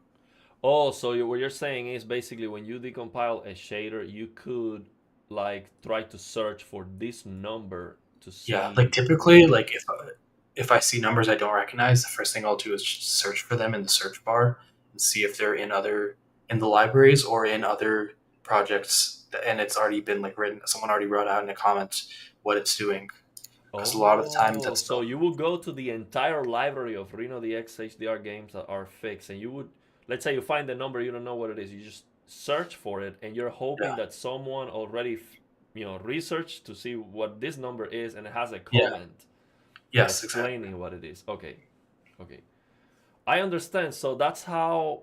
So that gives me an idea of the culture behind working on these. You yes want to explain your work to like contribute to the repository, yeah so other people can take advantage of that of the work you've yeah already done. Okay, yeah that makes a lot of sense. Okay. Sounds good. So we got PQ right here. So basically, all the things that the developer did on those line of code, we just completely nerfed that. Now, that's not actually what you did because you wanted to be able to go back and show that. So instead, you actually kept most of it, um, I kept the and entire thing and just you put kept it the entire inside thing. in if statements. So it runs if you set that to Oh, I the see. I see. So this if right here, if you're using this, see how there's the exclamation point. uh huh. That means if you're not using what do you call it? See how it says Code. RenoDX use PQ encoding. If that is set to a number, if it's set to zero, basically, it basically says use this code. If that Yeah. variable is set to zero, then it'll Uh-huh. run this. And if it's set to any other number, it'll run the proper PQ. I get it. So basically, this is what they had on the game. You didn't change anything right here. Yeah, I just left it Was as a just thing left that it you as could it is. toggle back and forth. So all you did was to use this if function. Is that how you call that function? If statement is A how we say it. statement. This if a statement. You use that to say, okay, if there's this button, Reno, if there's this is this a button Reno DX use PQ encoding, or this will be a function linked to the or a section of code linked to a specific button that you press Mhm. with the settings. Yeah, Okay. So basically, if there's a button that you press, this will show the old stuff. Else means if not, you're gonna use the right one. yeah, Okay. So let me do that instead. So I'm gonna triple click here, and then I'm gonna drag down up to here, right? yep, And I'm gonna copy this instead of this single line. Okay, because this single line solution was okay, I don't care about the old stuff. I'm not even gonna care about pressing a button or if or anything. But we do want to be able to toggle back and forth. Okay, so we got that part figured out. Should I add some space here?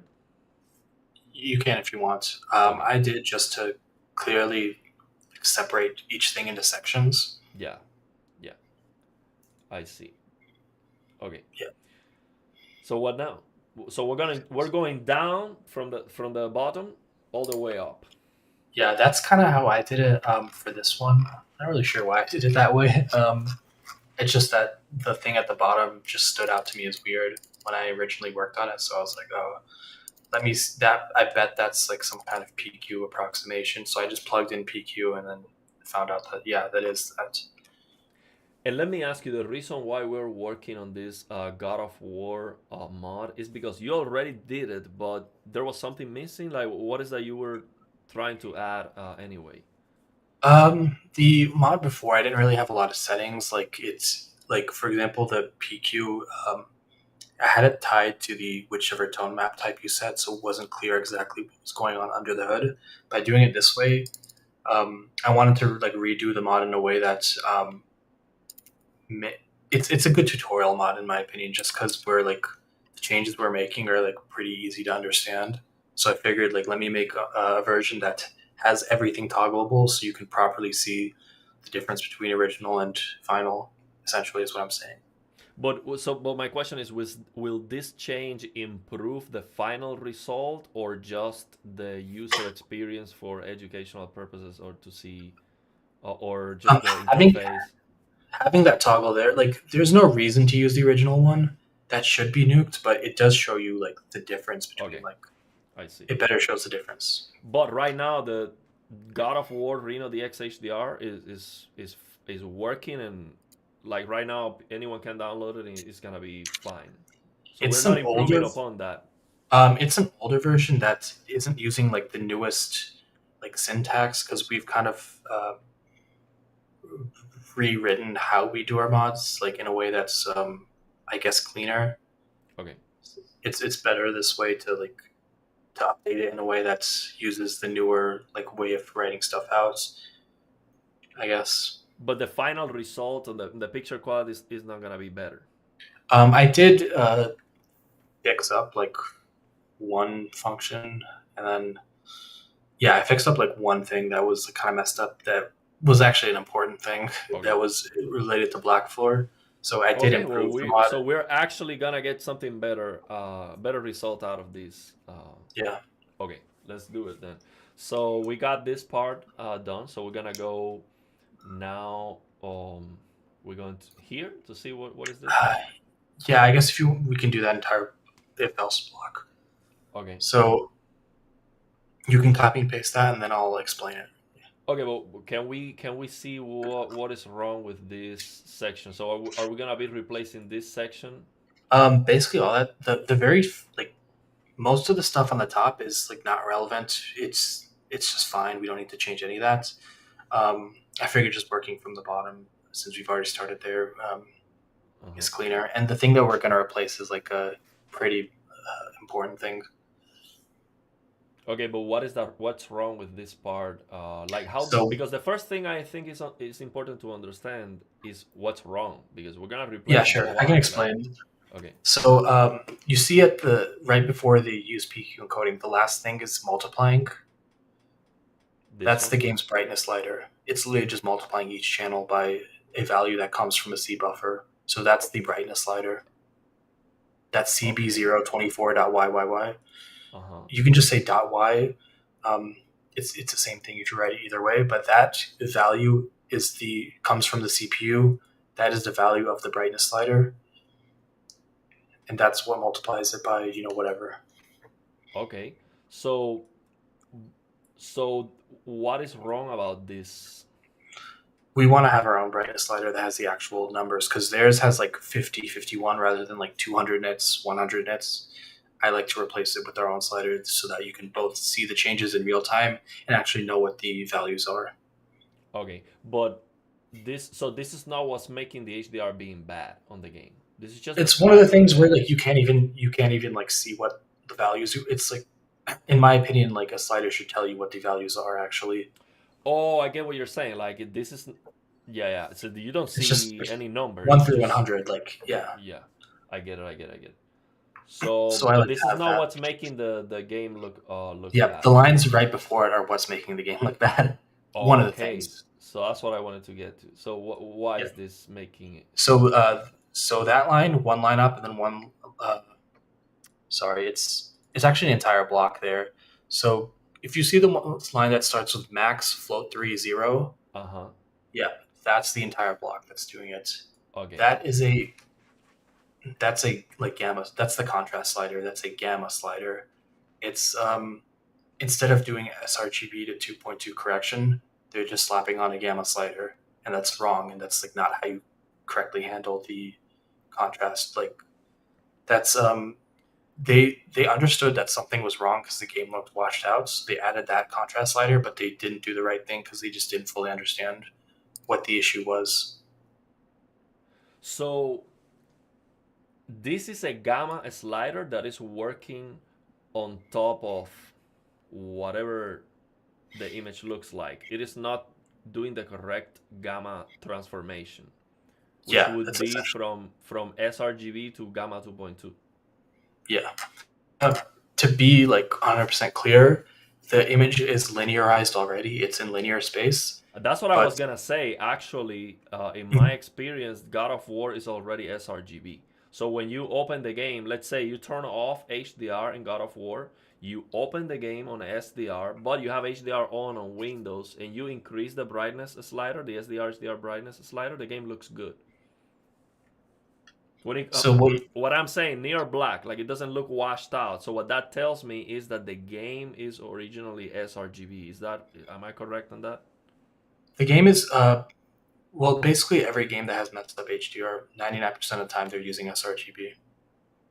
The issue is that they're creating these games on 2.2 displays, but they're using the sRGB formula, and you get this mismatch where they see that something's wrong with contrast and they do something to try and fix it, but they most of the time just fuck it up. That's I see. basically it. So, but the thing is, if the game, my experience when I see that the game near black, it doesn't look washed out. It doesn't look overly bright near black. What that tells me is that okay, this game is originally sRGB, It and can why? look because they slapped on a contrast slider so that you can make it look more contrasty, but it's like my theory as to why is because the reason they had this default to like boosting the contrast a bunch is because they created on 2.2 displays. Because so the reason I say that is because no TV even comes with that as an option. This is a console game. It's made for the PlayStation 4. Not a single person with a TV would even be able to view the game right if that was the case. That's Yeah, the I reason see. why I don't think it makes sense. But my what I'm talking about is not HDR. What I'm saying is when you open the game on SDR, so you have HDR off on the game, and you have Windows, and Windows you have HDR on. You open the game, and you increase your SDR HDR slider, and near black it doesn't look washed out. Yeah, you can do that, and that will add more contrast. But it's sort of like screwing with the entire image to like add more contrast. It's not like doing it the right way. It's not giving you like what we think that the developers like No, for were sure, really that's not an working on. ideal solution. But my point is that some games, if you do Yeah, that, they it can look super exist. washed out. And if they look super washed out, what that tells me is that the games are originally Gamma 2.2. Yeah, if it looks super washed out, then typically that means that it's the thing is they can use one formula, but still like they can use sRGB, but still make it on 2.2 displays. Is kind of the point I'm saying. Okay, so so you, and how did you figure that they were just like, what is this? This is a gamma Okay, curve. so the lines. So you see how there's like the log2 lines and Uh the huh. exp2 lines. Uh huh. Sorry, let me get some water. Yeah, yeah. Get some water. Hey, if you need to a bathroom break or anything, just let me know. We've been here for a long time. Yeah, Also, if we need to stop at some point, then we can come back another day. That's fine too. I mean, I've taken way more, a lot of your time today. I have nothing to do tomorrow, so I'm just chilling. I can be Okay. up till literally whenever. So Okay. Let's go so then. basically, I gave you a notes.md file that kind of explains it there. Can you open that notes.md file that was in a? I probably should have added more notes. I basically added just like one thing to it, but it was in the zip file that I gave you. Oh, notes. Okay, so let me just open. So you want me to open that to pop that into the? You don't need to put it in there. It's just you can just open the file. It just shows a simple explanation. Okay, let me do this. Also, let me change for a moment. Let me go here into the game to some. I'm gonna burn in my TV with all so long with the same screen. Let me change this for a moment here. Um, okay. So let me. Uh, Also, let me just go to the just the graphics. display. So the calibration. Let me go to the calibration here.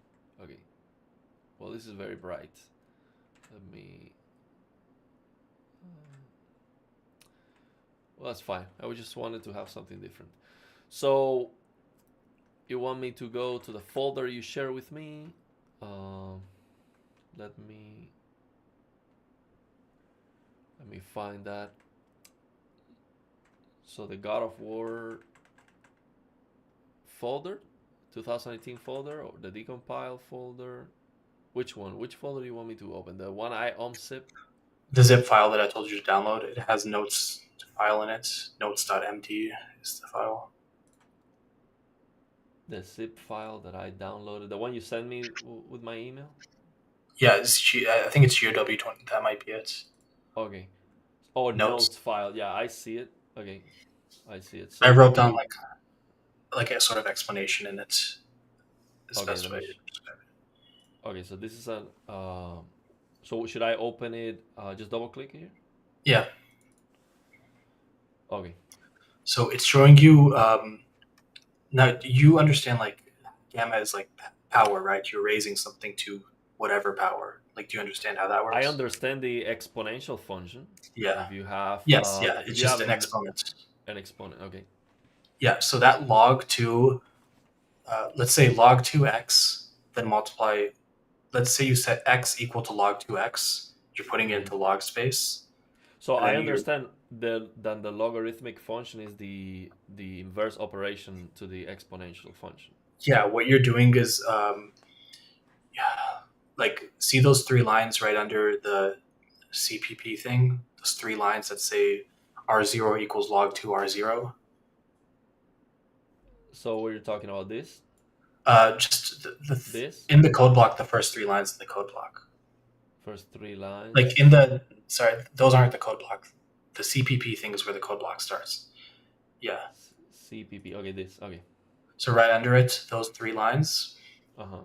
That is how the power function decompiles. When you decompile a CSO, that is how it will write out the power function, because that's how like the like instructions work on like a more like closer to the GPU levels. The best way I can explain it, it's that is how it decompiles. When you see like a decompiled code, like it will look something like that. It will be in that format. So and why are we here? Like why are you trying to explain me this part? What is this? Because that is in the code that you need to replace. So You'll I see need like the to. log. Yeah, if you go back to the PQ and code file, Uh huh. they have it split up so each single channel is like separately done log two. If you see first it's log two Oh. r0.w, then it's after that's log two r0.x. Like you see how it's sometimes it'll just be like that where it'll be separated versus Okay. all done in a single for all three channels at the same time. Sometimes it might be split up like that. What we're seeing is the power function essentially. There's two parts to it. First thing is the dot product functions; those are converting to BT 2020, and then the power function is applying the gamma slider. Okay. So this is color and this is gamma. So basically luminance and chrominance. Chrominance and Um, luminance. well, that would be gamma is like contrast. Gamma's contrast essentially. Color that's converting it to a color space, just a different color space. Not like if you want to do luminance and chrominance, you'd be converting it to like a different color space that separates them. Like HLG. I don't actually know anything about HLG, so I can't Okay. say, but it would be like OK Lab or one of those kinds of perceptual color spaces has that as a thing. Okay, so what you're trying to tell me here is with these notes, you're trying to tell me when I see these these log functions, this is the gamma curve, the power function. Yeah, it is the power function. It can be used in various contexts, but right now how we're seeing it is it's applying power on the linearized image, and then it's reading from a C buffer. So when I first saw that, my immediate thing was, oh, that must be the contrast slider. So when we say power function, we're talking about gamma 2.2. No, it's like Gamma 2.2 uses power, but it is just power in like it takes the value from the C buffer, so it's whatever you have the contrast slider set to. Okay, so it's like a variable then. Yeah, it's just raising it to whatever value you tell it to based on the C buffer. Okay. Okay, so we have to replace it for these, and this is something that has been done already. This is like a decompiler thing. Like this is how Um, it decompiles the. that's just me. That's just how I'm showing you like how it works, like how the decompiler shows us the POW function. In the PQ encode file that I sent you in the zip, that will have like the actual code block that I want you to replace it with. Okay, so I don't understand it. Just to be clear, like yeah, you're showing me this is a the power function, but I have no clue like why is this like. I understand what a logarithmic function and exponential function is. Yeah, This like they. says r I'm zero trying equal. to think of how to explain it. Like with the natural log, you can. I I understand don't the know. mathematic of the Stuff from like natural high school log. that I don't even remember. I But like do I you do understand, you remember. you do understand it. Like that's Yeah. like you already understand it. It's just I'm saying that when the decompiler writes it out, Hmm. it doesn't write the POW function. It writes that stuff, and then we have to be able to recognize that that stuff is the POW function. Yeah. So, for example, if this was just to explain this thing, log when you don't see, I'm not sure in coding, like when you don't see the base, is this assuming that it's 10, like same as in math when you have log of Uh, 3? what is the log? You can if you I hover over it, it might show you exactly. Yeah, I understand what the log is. So, for It might literally example, just be base two. I don't know. yeah, the My base. math is pretty poor. Like I'm not gonna lie. Well, I am engineer in telecommunications and electronics. I finished calculus completely, so I am not like on fire with that, but I remember what it is. So basically, what this means is Yeah, it's like 10. base two. I think it's Yeah. base two. So this means base 2. Okay. So then this means 2 to the power of r0 is equal to r0, which doesn't make any sense. So why? So It's setting the variable to a new value is what I'm saying. setting the variable to a new value. It's taking R0 and then making it equal to the log two of itself. And Okay. then it's So which multiplying it by number? So the question is which number is r0 if log. that's like every pixel on the screen.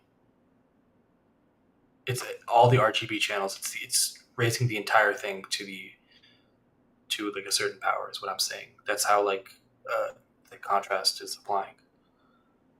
So values above one will get like raised. Values below one will get lowered. Mm. That's why it's essentially contrast.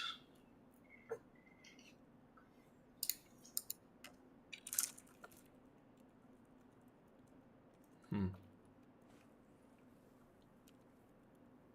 I'm just I'm Yeah, just trying it's to a little think like if confusing. this looking at this as a mathematical formula, like It's how can 2 okay to in the power shader. of a Okay, I have an number. explanation right here. Um, so pow a to the b would be e to the b times ln of a. So Euler's number to the power of b times the natural log of a is equal to pow a b. Can you share that formula? Yeah, Let's see if we it's can. good that you're an Coding engineer. mod. Actually, I'm actually enjoying this. No, I do. I mean, I will actually I taught pre-calculus here in the U.S. for 2 years at the high school level. But the thing is, here the level of kids here in the U.S. is so low that I didn't even have to study anything. It was just so. I mean, I was teaching them how to Nice. Was it a community subtract. college? No, it wasn't like a high school, like an official high school. But Nice. the level it was so low that I was shocked I was teaching these kids how to do 2 plus 2, and they were already at the Oh, high wow. school level. It was just insane how low the level was. So yeah, let me do this for a moment. Let me So get your. using base 2 is like an optimization on the part of the GPU. Like there's a lot of stuff in the compiler that it'll optimize the code for you, but I'm trying to show you like Yeah, share that for me so we can see that.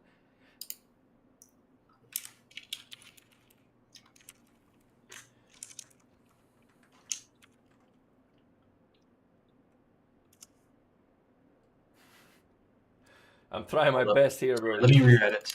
Okay. This is Okay. not. Send you one text that's showing you that, and then And I have to say, I'm proud of the community here. We have 40 in the chat, 41 in the nice. chat. That's nice. This is not. I understand this is not for Okay, the everyone. log 2 explanation for how it.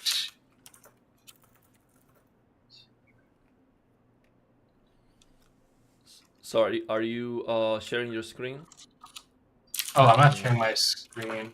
I just sent you a message on Oh, a stream. message. Okay, okay. I see. Let Okay, so me. that's showing you like the functions themselves, Okay. but how GPUs optimize it using base 2 is. Oh, hey, I have it right here. No, that's okay. Uh, I mean, I don't need an explanation of why that's optimal, but just to understand what's happening here. So let me. Can I copy something over here? Okay. Can I just use two Here. brackets and copy this here? Can I do that? There was another file that shows you like how certain things decompile. I think it's somewhere in. I might have gotten rid of that. Let's see.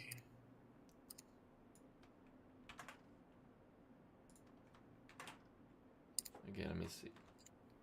So this is what you. These are the formulas you gave me.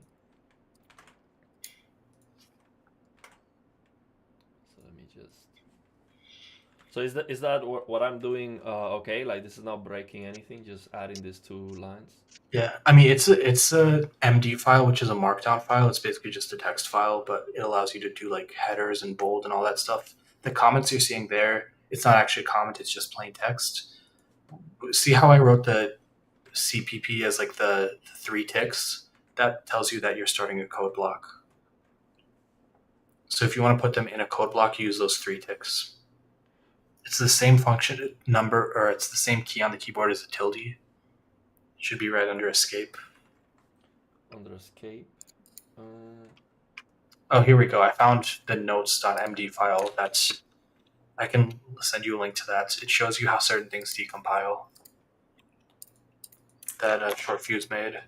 I sent you that So on StreamYard. okay, so but let me ask you, why am I using this three thing? Is that like a comment or That's how you'd write a comment in HLSL. oh, okay. So it's not with Or the two. It's like oh, that. the 3 things. That makes a code block. Okay, so I don't want that. I just If want a you comment. I mean, this isn't an HLSL file. This is just an MD. It's like a text file, basically. So Oh, you can okay, just okay. write it out. It doesn't matter. It We're not doesn't actually matter. Okay. using that file. That was just some notes that I wanted Oh, to okay, show. okay. I get it. So okay, so let's try to understand these like mathematically. What is this? What's going on here? Yeah. So okay, so let me ask you. So log is natural log, you're saying? Yeah. Or log 2. It's log 2, though. Oh, log How does two. that work? So the base is 2. Yes. Okay, The reason they use that is because it has something to do with the actual architecture of the GPU and how it's faster to work with base 2. okay. That's fine. So these three things, these three formulas that you share, what does that have to do with this that we are analyzing? That's the same log 2 and exp2 that we see in the pq encode file. It's doing that to the entire screen, the entire image, to raise it to a certain power, and that's how it's adding contrast. So values below 1 get decreased, values above 1 get increased. So it's increasing contrast essentially. Okay, yeah. So I understand that when you raise to a power that's bigger than one, you're increasing the number, and if you raise to the Or if you power, have a number, sorry, if you have a number that is greater than one, and then raise it to a power yes, like 1.1, then it'll increase it. But if you yes. take something smaller, then it'll make it smaller. If it's between 0 and 1, if you raise it to the power, Yeah, if you square something between 0 and 1, it becomes smaller. okay, it becomes smaller. Yeah. Yeah, that's how the contrast is working. Okay, so that makes sense. Yeah, and it's also working by channels, so it's completely, yeah, it's like a shit ton of Yeah, they saturation. separated here. They separated here. This log is for X. This one is for Yeah, X, Z, Y, and Z are actually R, G, and B in this case. R, It's G, the and B. Okay, channels. You could actually rewrite R0.X as R0.R, and it's the same thing. okay, I see. So this is RGB values. Um, so now, but the thing that's like kind of mind blowing for me is this a statement right here. This thing, Yeah. like 2 to the power of R0 equal to R0. That doesn't make any sense to me. It's more like you're setting R0, you're taking the value that was in R0 and overriding it with a new value. So this R0 is not the same as R0. It's setting R0 equal to the new thing that is the log2 of R0. That's the best way I can describe it. Yeah, R0. Yeah, that's what it says here. R0 equal to log2 of R0. But Yeah, it's if overriding the value with a new value. Like if I have color equals color times 2, that'll multiply color by 2. but the It's just how thing code is, is written. It's the best yeah, way yeah, I yeah. can But the describe thing is, if you think about a number, it's what I want to figure out. If you think about a number, which 2 to the power of which number is equal to that same number? it. Yeah, something like that. 2 to the power of 1 is 2. So then that's not it. So 2 to the Yeah, if you power do, of well, which number is the same number? fuck, I don't know, man. So if this was yeah, I don't know. That's what I that's why I don't understand this. But that's okay. We can move You know on more because math than me. I'm just gonna say that. You yeah, already know more. I'll think about it later. But that's okay. So what is this basically what is this trying to do? Those three lines are Uh-huh. taking R0 and raising it to the R1 power.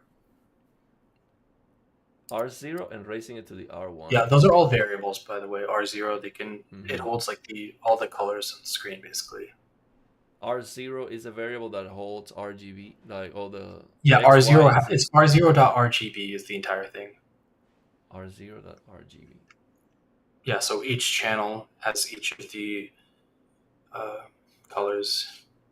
Oh yeah, I see. That's R for the zero entire dot screen. Y, R zero dot Yeah, X, R sometimes zero. they the decompiler doesn't the decompiler isn't showing you like how they really wrote the code. It's like reverse engineering it basically. So it, it it's not like 100% accurate to the way it's written, but it is like the final code. It's functionally the same. It's more confusing because it's reverse engineering. It's just confusing. Like you have to sit down and just think about it. Yeah, of course, because they didn't Yeah, add any comments here or make it easier yeah. to Like yeah. yeah, I get it. So, but the bottom line, these 3 lines of code here, this thing, what this is doing, It's equivalent to the right under it. How I wrote R0 equals power R0 R1. Those two blocks are equivalent to each other.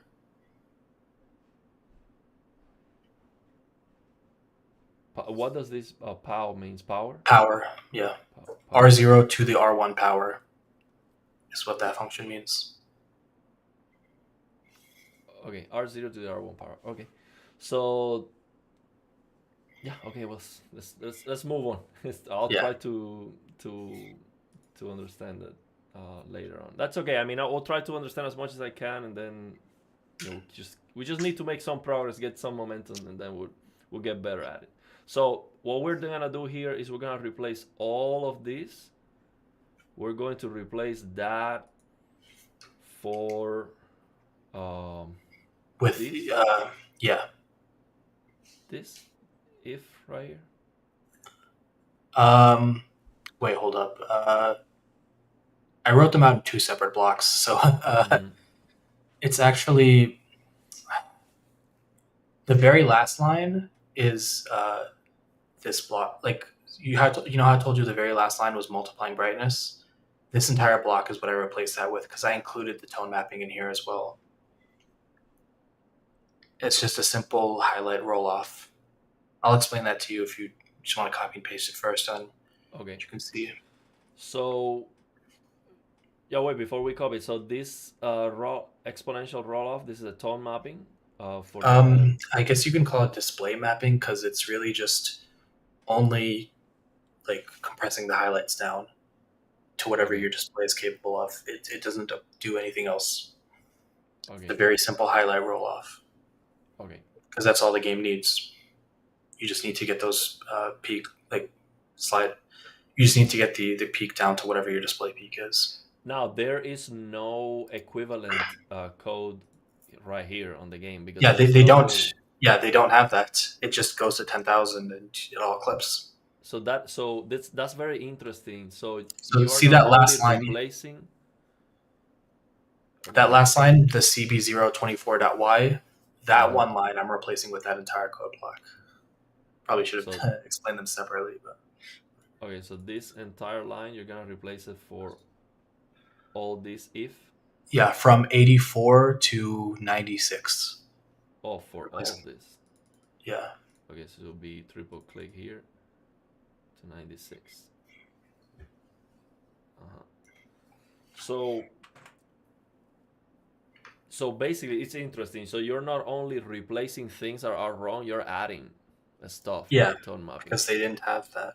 So let me ask you in general for mods, if you just add this line here, this would be your roll off your this just this line, the R0 dot RGB equal RenoDX tone map.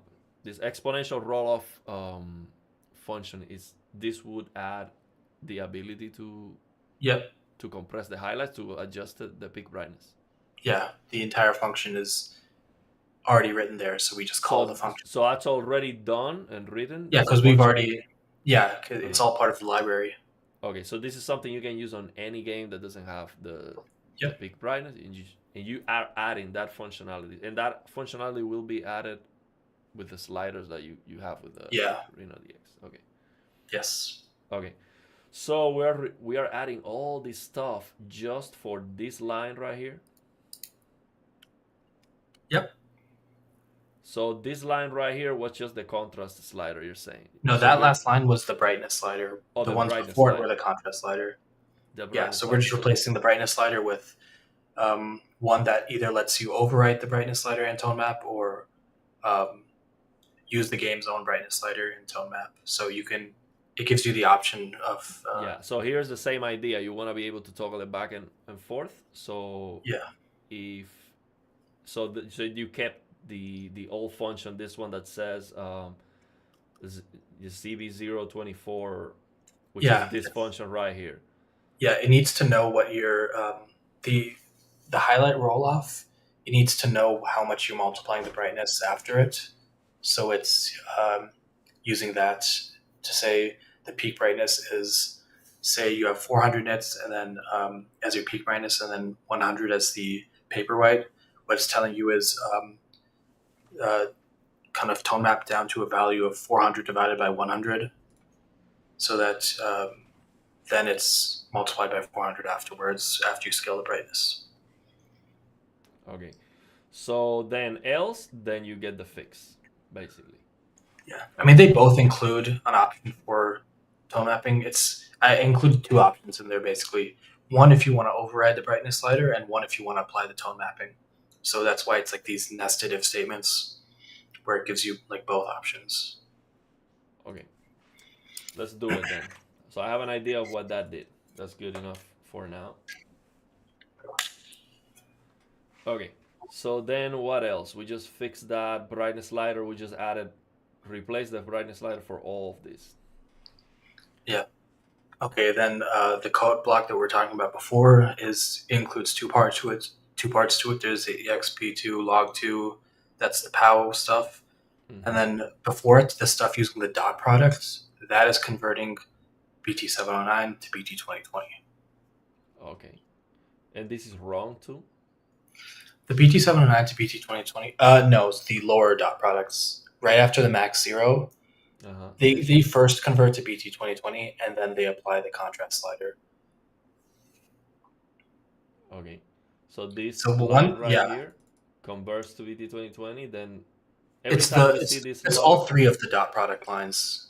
yeah, X, Y, and Those Z. convert each channel to BT2020. Make sure you Control S to save. You don't want to accidentally close without saving. Mm. So just here Control S. Uh, that should save the file. Did it save? Or is there I'm not still the sure. dot? So Control Control. S. So how do I know it saved the file? Sorry, the screen is like too small for me to actually see. Oh, If you basically what you should see is that sorry. How can I make it better for you? So what is the small? This. uh, Let yeah, Let it's me. just on the screen share. It just appears very small, so I can't actually see what. But it looks like you Oh, saved. on the screen share this. Okay. Yeah. Uh, yeah, because I have the vertical. The monitor is vertical. That's why it looks like that. That makes Um. sense. So how can I make it bigger? Can I control? No, control. How can I make all Might this be bigger? Control Plus. Control Plus. Oh yeah, there you go. So I'm gonna Yeah, control it looks like plus. it's saved. If you see the in the tab bar, see how it shows an X to close the tab, like the this file. See how there's like an X to control in the sorry where it says PQ encode. Uh huh. See how it says it shows an X to close it. If you haven't saved your changes, the X will be a circle. Oh, okay, okay, okay. Sounds good. So here you were showing me these log things. We have X, Z, Y. This is RGB values, and the log thing is the gamma thing. And then yeah, okay, we'll go ahead and play. So this is like you're saying this right Yeah, here was starting from from the max. sRGB from That's Rec sorry. seven Yeah, Rec 709 Rec to Rec 709 to 2020. BD 2020. Yeah. Okay. Well, So starting from it's the max zero line, so from there to the last EXP2, this one. that entire block, yeah, is the BT709 to BT2020. Okay. And you identified that because of these numbers Yeah, yeah, 0.0074. we see the numbers all the time. Okay. It's just something I So already. so this is something you identify in many games. When you see these numbers right here, this means like a this is like what is dot doing? It's a Dot product. multiplication. It's like matrix multiplication. This is a matrix multiplication. So okay, so when you're multiplying values, it's like you're scaling up the color. You're Um, scaling up you're the RGB changing the values. primaries. The I don't know. primaries. I don't know how to visualize it really. Like but you're changing like how the numbers are represented basically. Okay. So it's like a matrix multiplication, and these numbers are like those direct Coefficients. numbers to go Yeah. and do that. Okay, so Yeah. this thing, why do you want to replace it? This is wrong. This is what's making the game look wrong. That's fine. It's just that they do the contrast slider before BT2020. And if you're changing gamma before in one color space, it looks different from in another color space. And what I'm trying to do is fix sort of the sRGB 2.2 mismatch. And that would be done in BT709 space in SDR. So I'm trying to replicate the same behavior. It needs to be done in BT709 space and not in BT2020 because that has effects on like the saturation and hues. Okay, so we're replacing these for uh, If you scroll back up, this yeah, for that code block. Yeah. gamma correction. So this is correcting the gamma. In which way? Can you explain this? So this is the same numbers. Because we have an That's if, of course. This is the same thing yeah. they did. Okay. So else, this is the correction. So this is the correction that has been done already. Again, this is like that library that was Yeah. created with the fix. So for now, I am okay with accepting that this is how the fix is already done. One day I will try to understand, go here inside and try to understand the code, but for now I'm okay with Mhm. using it. So what is this first line here? This is fixing the gamma, and this the second one Yeah. is fixing the colors. First is fixing the gamma. Second is converting to BT 2020. It's essentially the same BT 2020 formula, but it's after the gamma correction versus before, and we're using the right gamma correction rather than just slapping on a contrast slider and letting the user just do whatever. We're instead doing sRGB to 2.2. I could add a 2.4 option also if I wanted, but for now, like we have it Okay, as two. so the first one is the from sRGB to 2.2 Yeah, correction, and then the yeah, second one is the colors from 709 to BT 2020. yes. Okay. Okay, so again, the reason why we're gonna copy the whole thing they did is because we wanna have that slider to go back and forth. Mhm. Okay, so I'm gonna replace this. I'm gonna replace this by this part. Yep, And can I just paste yep. right now? That is okay. So just You can paste add a that. extra space line. Yeah. Yeah, you can do Control S now to save it. Okay. Yep, that's saved. Okay. So now. So if you want to go live load into the game and then see how it changes the image, Okay. Okay. So we um, can because so this will be fixed already. So we don't need to do anything else here. there's one other thing that I added for like sliders to allow you to change whatever you want, but Okay, for now, so for now we can see the fix already. Okay, so let me get rid of these, um, and let's go into the game. So what I have to do is to load it, right? So yeah. let me see. And, I mean, if you want to load into the game and then see, like sometimes if you load into the actual game, you might see like how fucked up it looks before. Yeah, yeah, yeah. I mean, let's turn it on. I will see this orange color right here. This is gonna change. So I Well, just okay. One thing I want to say is that we're not doing anything to the UI yet. That's a separate thing because those are different shaders. Remember? okay. So I Yeah. just click here and load shaders. You might have to like double click it. I don't know why, but it takes like. Okay, double click. So that changed the brightness value, the contrast value, the what do you call it? The PQ encoding as well. Changed everything. You click So unload to undo it. come what? If you click unload, you can undo it. Click. I'm click. Oh, on load. Okay. Yeah. So that's the difference. I see. So, but what is the brightness right now? 400 nits? The peak is set to 400. I think Okay. paperwhite was like 203 or something. Okay. So how can I change that to get it to look right for my display? Also, will this Share.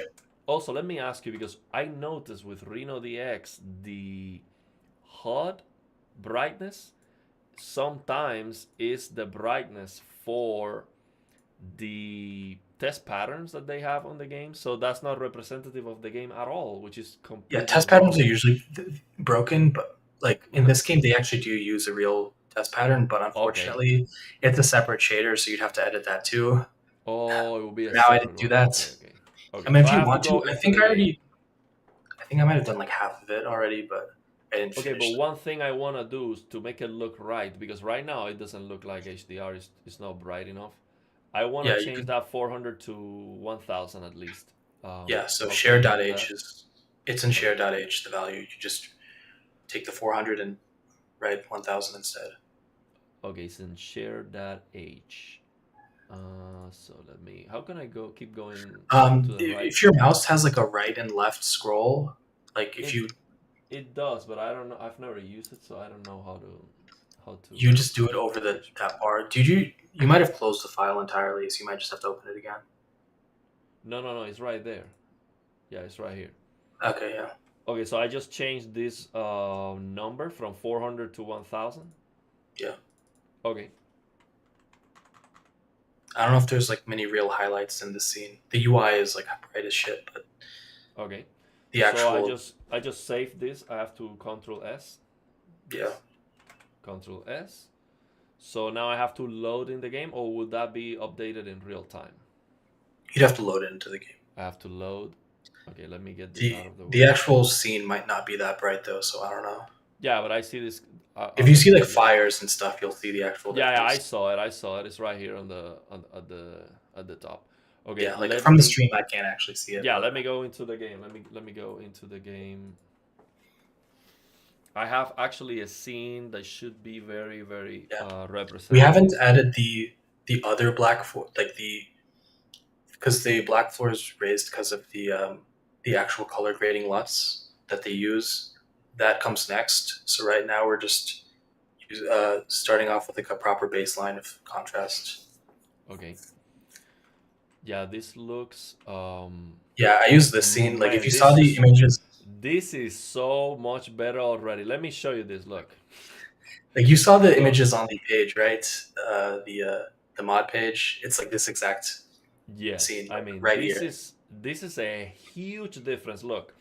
I'm going to go back If you click I'm going to unload, go back and you will see that this black detail in the floor is black. You cannot see anything. Look. You'll see this is a huge difference already. So if I go here and unload, boom, it just you cannot see anything on the floor. It's completely black. Also, look at the reflection here below. Actually, let me move.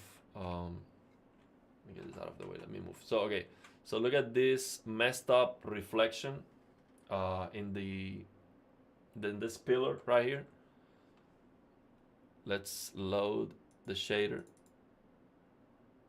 This is not clipping anymore. yep. So this is a big difference in the contrast, which is like And we haven't even so added the like the final yeah. important thing. This is a work in progress, but already look at this floor. If I unload the shaders, like you can notice there's something wrong with the contrast. So what happened to me, I got my LG C1, I enter here to this room and I was about to return the TV. Basically, I was like, Yeah. okay, let me go to to Best Buy and return this crap because HDR is a scam or something. Like And this the is thing this is, is that not. stuff that they did with the contrast slider, so many games do that. It's everywhere because they don't know what they're doing. Yeah, it is just crazy. Uh, Such a high I see it profile all the game. time. Look at this. Look at this. And the thing is, Now I you'll can see the shadow detail. Now I can see the floor. and the thing is when you do those per channel changes like to gamma and stuff, it has a noticeable effect on skin tones. That's one thing that might stand out to you. Like oftentimes they'll appear more red. God of like, did you see Gaming Tech's video on AC Shadows where he showed the SDR HDR comparison? Yeah, Did you see how pink their faces were? I don't know if you noticed the didn't pay Portuguese attention. guys. Didn't Yeah, pay the attention. Portuguese guys, all their faces were pink Oh because really? of the because of the way they handled like the tone mapping. So I fixed that in the mod, um, among other changes. Let's look at this before. Look how messed up is the reflection of the fire in the wall. It's clipping, but it looks like the look at the color. It's like an explosion of wrong color. So when I look at this on my TV, I was like, man, what's going on with this? It is broken. Yeah. Oh, It's another thing I just want to say is all the BT 2020 colors they have in the game are essentially fake because they just slap on that contrast slider that works in BT 2020 and it just adds a bunch of contrast and saturation. look at the difference here. Before, look at that messed up, redness and look at that. Look at after, huge difference, and we are not even already done with the game. It's absolutely insane. Um, so someone is asking me, "Are you see the Michael Chandler fight?" I'm gonna watch the UFC. By the way, I'm going to the UFC, bro. I'm gonna live stream before the UFC starts at the stadium. Let's see if they have good Wi-Fi over there, or if I have signal on my phone. I'm actually going to the UFC. I paid for the tickets today. I'm How gonna much go to was it? the like $100. Of course, I'm gonna go to you know next to the bathroom to watch the thing. But I always wanted to go to the UFC, so they came in town. So I'm gonna go to the Jamal Hill and Khalil Roundtree fight. I'm gonna go there. So yeah, I already paid for the ticket and everything, so we're all set. Um, so yeah, man, this is such a huge difference. I mean, Yeah, and the, it's all messed up. Like right yeah, here in this shot, if I go before, look at that crap, man. Just look at this thing. It's unbelievable, unbelievable how messed up this is. This I cannot understand how they turn on HDR and it was like, okay, yeah, that that's that looks right. This looks bad in every single display in the world. It's not a matter of my TV is not bright enough. This just looks wrong. So yep, now look at this. Look at that. Before. Look at the reflection or where the chimney is. yeah. And the thing is, the game still has the raised blacks. We haven't even fixed that part yet. Yep. But yeah, it is already so much better. Yeah, we So have the now we have like a proper baseline to see what this is. What we're seeing right now is basically like very similar to how it looked in STR. okay. If you compare STR, it'll look almost the same, just with the extra HDR highlights. Which sounds good to me. I mean it's a lot better Yeah, than because what I they mean had. that's the thing. They in like 99% of the games, they're doing all the work in STR. The entire office, they're all doing the stuff in STR, and then at the very end, you know, they do what they can with HDR with whatever little knowledge they have. Okay, well let's go. So let's um let's finish it then. Okay, here. Can you go into the temple area? Because then I want to show the next parts. So So turn which around into and go into the room. here? Oh, you haven't unlocked that yet. No, no, no, because this is like a save file where it has this. See, what happened to me with this game was I was playing in the give me the God of War difficulty, and Uh, I think it was very unfair at some point, yeah, no, it sucks. and then you cannot change the difficulty. You have to start from the beginning. So I Yeah, was I, like, I this is not right. Yeah. yeah I made sure to download a finished save file because I've already beaten the game on PlayStation, so I wasn't gonna play it again. I just went to Nexus and downloaded a finished save file. Okay. Okay. So let's keep going on this. Let me go on here. So what are we missing?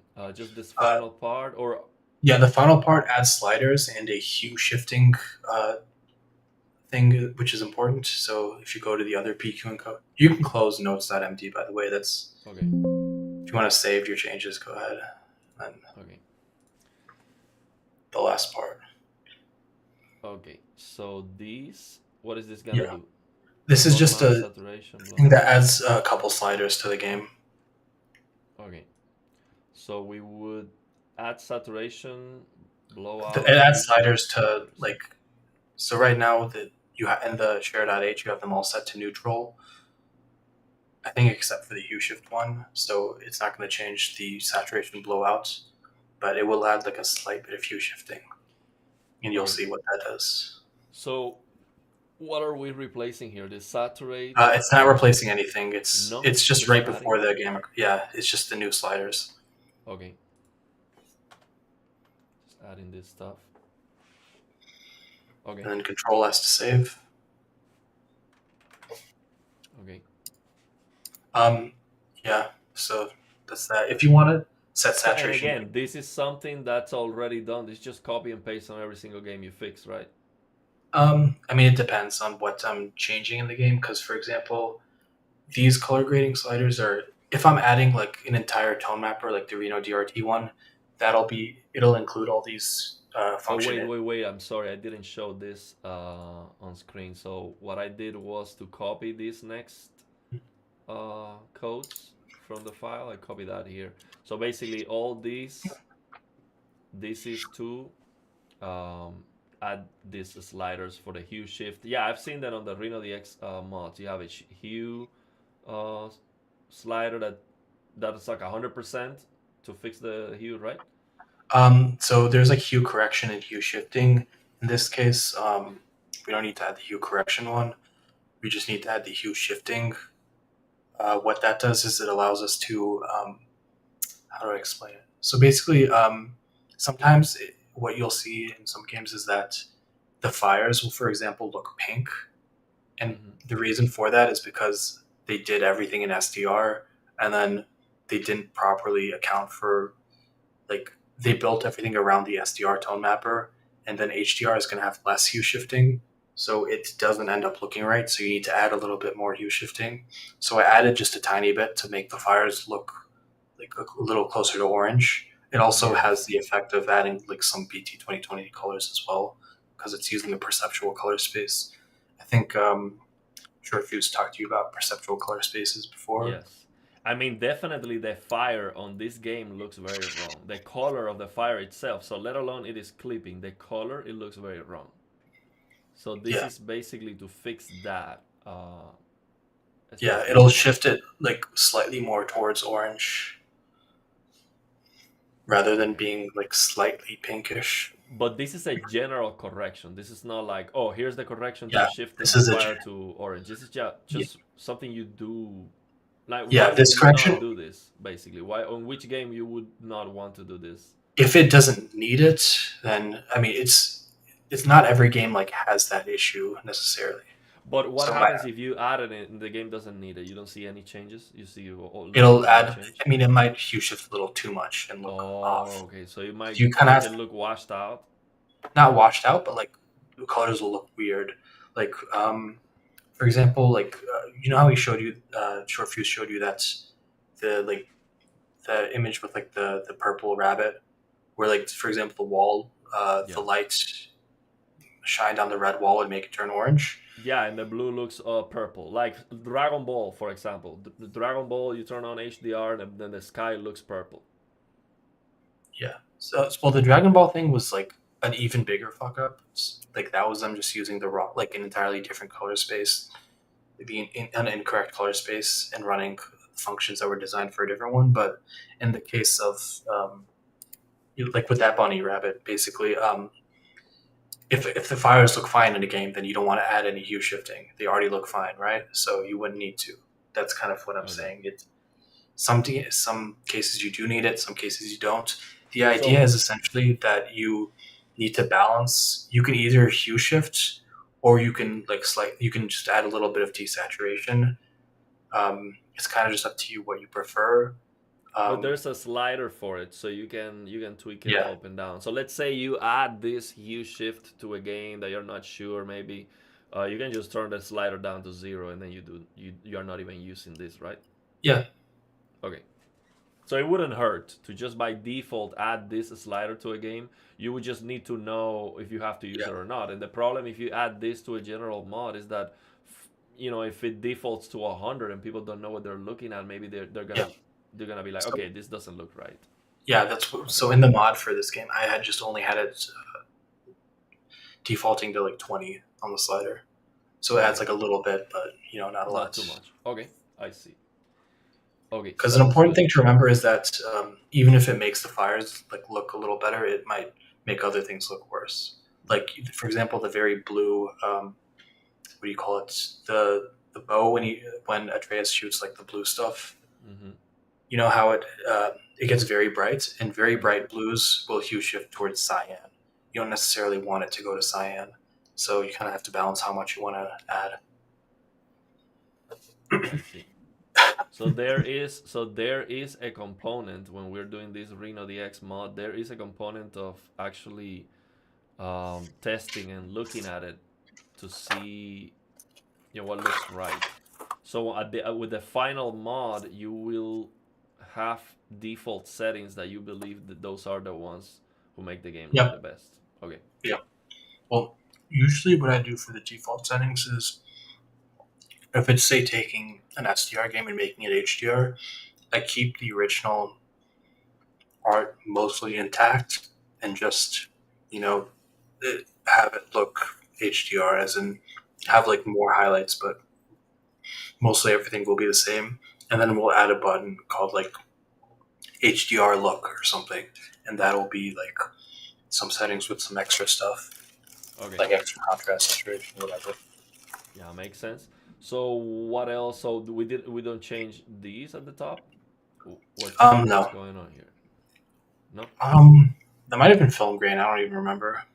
Oh, if it's film grain, just The delete game that. has a That's slider. it. The game has a slider for No, it I would anyway. just completely delete it. I don't even remember. I don't know. Film grain, that should be illegal. I would just completely delete that crap. Depends on the game. I think Alien Isolation. When we added real film, when I added like real film grain to it versus the very shitty noise stuff. Because I added like black and white home grain because that's the type that they used in the actual Alien film. Mm-hmm. I thought that looked really nice. Okay. I think it just depends on the game. I think The Last of Us has nice film grain too. Okay. Well, we have something we disagree, and I would just completely remove that. I would make it illegal to add film grain to a game, but that's okay. Uh, so what else we need to do here? So I see this looks the same. So are we done, or is the black Yeah, we're pour done. thing? The black pour is in a different shader. Oh, Yeah. So we would have to change a different. Yeah, it's like the one right before this one, I'm pretty sure. One or two before this. So do you want to leave it there, or are we gonna change that to finish? I'm okay with it. Keep on. I can keep going if you want. It's up to you. Okay, let's finish it. Let's do a bathroom break. So what do we? Why don't we do this? Read if you can read some of the comments, answer some of the questions. I also got to use the bathroom, so Okay, well, let's take turns. You want to go first before yeah, me? I'll go Okay, first. okay, let's do that. Let's do that. Then I'll go later. So I'm gonna read some of the comments. Let me. I'm gonna burn in my my TV on this stream. Because I have like no protection on the TV. I've been running the same thing. So let's do this. Let me read some of the comments. Let me get these out of the way. I'll read some of the comments and then we'll go from there. So thank you very much for checking out the stream. I think this is a hard one, not for everyone, but I really appreciate you being here, and hopefully we learn and we can get more games fixed. So let me get these. Okay, so let me read some of the comments. They don't find it wrong. They made Ragnarok and are working on the next one supposedly. Our developers, why haven't developers fixed this game? Yeah, this is a very, yeah, that's one thing I don't understand. They never go back to fix this. I mean, look at this already. It looks so much better. This is not even close. Actually, let me load the new changes. So let me go here, load shaders. Boom, you can see that fire changed the saturation of the fire. Yeah, so again, look at this thing. Before, let me load here. After. Look how messed up this thing is. Before, it's all completely messed up. After. It's such a big difference. Absolutely huge. So I don't understand why they don't fix this. This is such a big game. It's a great game. Otherwise, some of these RenoDX creators have mentioned many developers simply don't know how to implement HDR, so they just ship the bare minimum, which is always broken. Yeah. I work in some colors RTX HDR with these before. They found the RenoDX mod and saturated a bit more. I didn't like that they drifted too far from the original games. Actually, you have sliders with these RenoDX HDR mods. Of course, it depends on the modder, and you have default values, so that depends also on the modder. So it is possible you try a RenoDX HDR mod and you don't like it. That's totally possible. And it is definitely possible that the final result is very different from the creators, HDR. But the thing is, if you compare SDR with HDR, with the native HDR of the game, and it looks completely different. There's something wrong with it. There's some, because one of those two is wrong. Okay, it is impossible to have HDR looking the same, looking different than HDR, and they are both correct. And when I say different, of course, HDR looks different than SDR. That's obvious. But what I mean is different colors. Like, instead of blue, it looks purple. Um, different, a completely different artistic, vision. And that definitely happens. Look at Dragon Ball, for example. If you are used to Dragon Ball, you've seen the cartoons, and then you look at the HDR in Dragon Ball, you will clearly see that that's not the creator's intent. Okay, it doesn't look right at all. So with these RenoDX HDR mods, the goal is to fix it. Why do you have to fix a game HDR? Because it looks very bad. It looks wrong. Like, look at this game. It's just a mess. So you might not like a specific mod. It's definitely possible, but this is more often than not a lot better than what the developers did. Otherwise, why would you spend? I mean, you've seen how difficult this is. This is not. I mean, this is not just installing reshade and just turning on like something. This takes a lot of work. So you think someone is gonna take all this work for a game that doesn't need anything? So yeah, the new God of War is not that bad, but yeah, try RenoDX mods for many different games, and you'll see it's just something else. Um, yeah, Tomb Raider. I finished Tomb Raider not a long time ago, and it was a great game.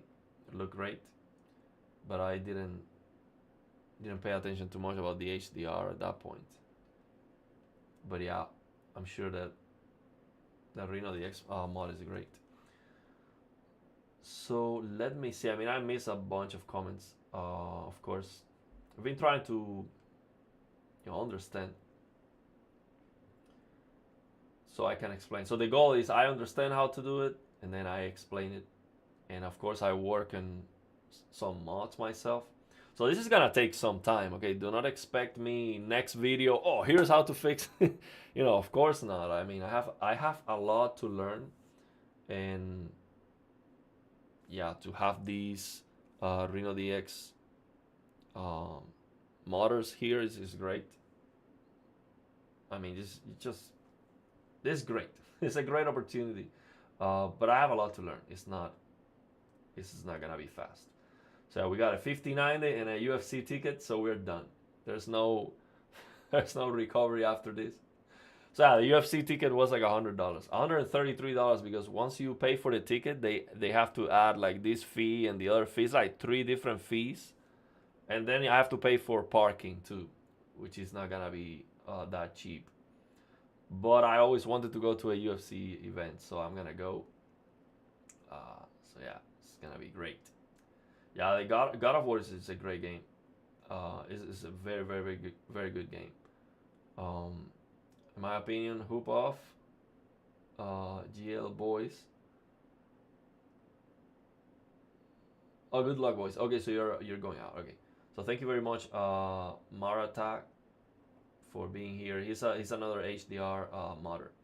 Thank you very much, man. I'm sure you answer a lot of questions here in the chat. So thank you very much.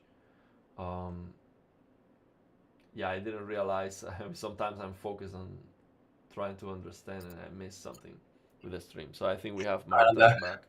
Okay, so let me go, and then you can answer some questions too.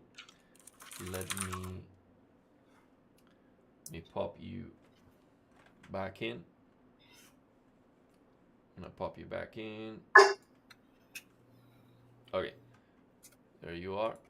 So let me go take a piss, and I'll be right back. You can answer some of the questions and go. I mean, you can go back. I mean, anything you want to share. So I'll be right back.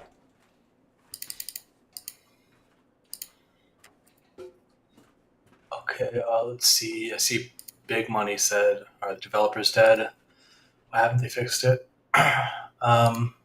They just didn't know what they were doing, honestly. This was one of the earlier HDR games. It is like from 2018. Ragnarok does look a lot better, but it still is seemingly broken in a better way at least. But yeah, it's broken. They had some similar weird stuff with Gamma, but it just seems like the fix that they used in Ragnarok, it crushes blacks, but it's not as bad as what we got in 2018. Basically, every developer screws this up. It just is what it is.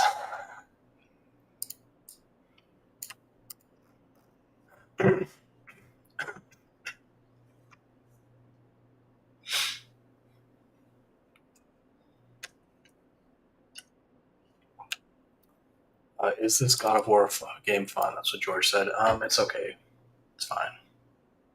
It's not a game you can replay because it's so long and has lots of like those walk and talk sections that Sony games like to do. There's a lot of backtracking. It's not very replayable, but on a first playthrough, it's pretty decent. Yeah, I am. I mean, this is like the update. I'm basically just fixing there's a slider called LUT scaling, which scale the like black floor of the color grading LUTs. I did the math wrong on that, so that's basically the only real change.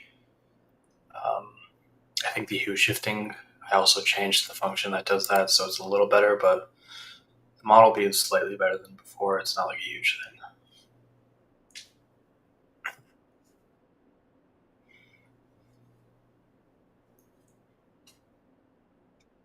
Lower brightness level. I mean, I guess using a lower brightness level would result in less banding. What do you mean using the display to tone map though? Are you saying you're going to do like DTM? Because that might just undo the color banding, or that might just add color banding, I guess, because you're stretching out. I really don't know. What kind of games do you play? Play Souls games.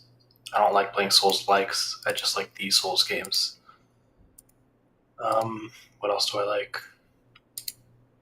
I play a decent amount of normie games. Assassin's Creed, playing that right now. What else have I been playing? I like all the Resident Evil games. Love Remedy games, Control and Alan Wake. What else? I love Hitman. I've been meaning to start playing the Yakuza games. I bought Like a Dragon like a couple weeks ago. I'm gonna start playing that soon.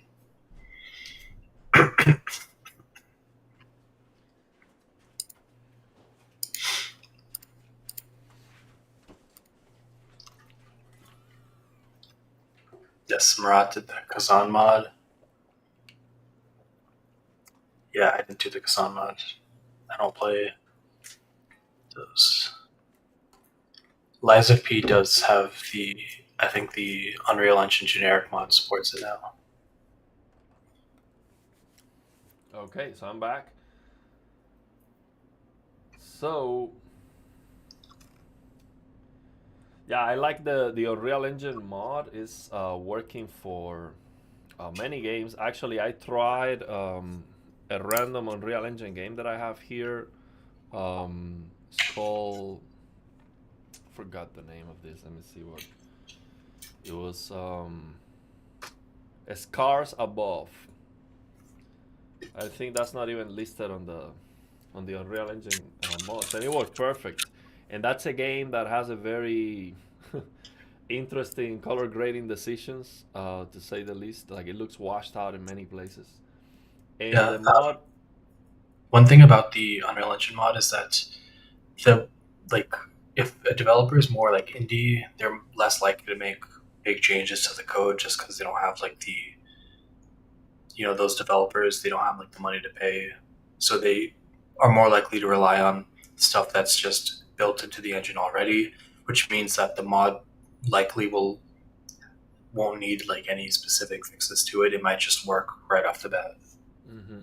Yeah, and it does work. So, but what I was gonna say, some of the you go into the cave, and then the black floor raises, and you have no highlights.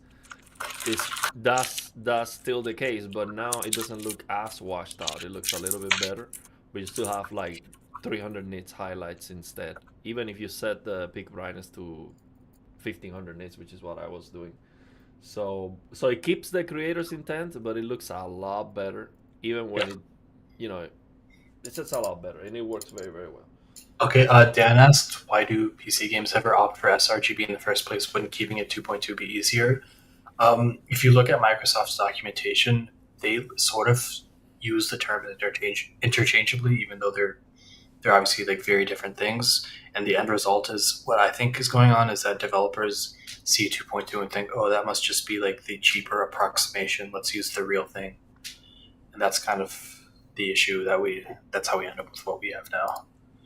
So Maratak is saying that the cave is using a different shader that's not built into the mod. Okay, What so cave?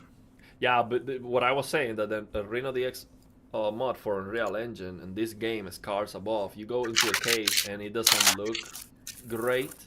It's okay, like it looks a lot better, but it doesn't look great. Um, so yeah, we spent money making Microsoft. We spent money making sRGB, so we're gonna use it. So let's try to get this done already. Let's fix the black floor. So that's another shader. So how do we find that shader? So do we look at near black here and then I start? get it's the generic color grading shader. It's used throughout the entire game. Literally, all you have to do is in the mod list. I'm pretty sure it's just the one right above. I'm pretty sure that's it. Yeah, but what I mean is, how do you identify the like So when I you kind of click just on have to here? manually. Did you pause the entire game when you Yeah, clicked it? yeah, I paused the entire render of the game. So then what you have to do is you just have to look at the code basically. One thing you can do is you see the pane on the right that has like the ASM code. If you want to open that The pen on the right, this one, the on the pen right on the side, right. the text on the right, like you see how you have the text box closed. It's like Oh, yeah. this. Oh, okay, okay, okay. If you scroll down, uh, make it bigger so you can see it better. Yeah, yeah, yeah. Let me. Yeah. So let me get this.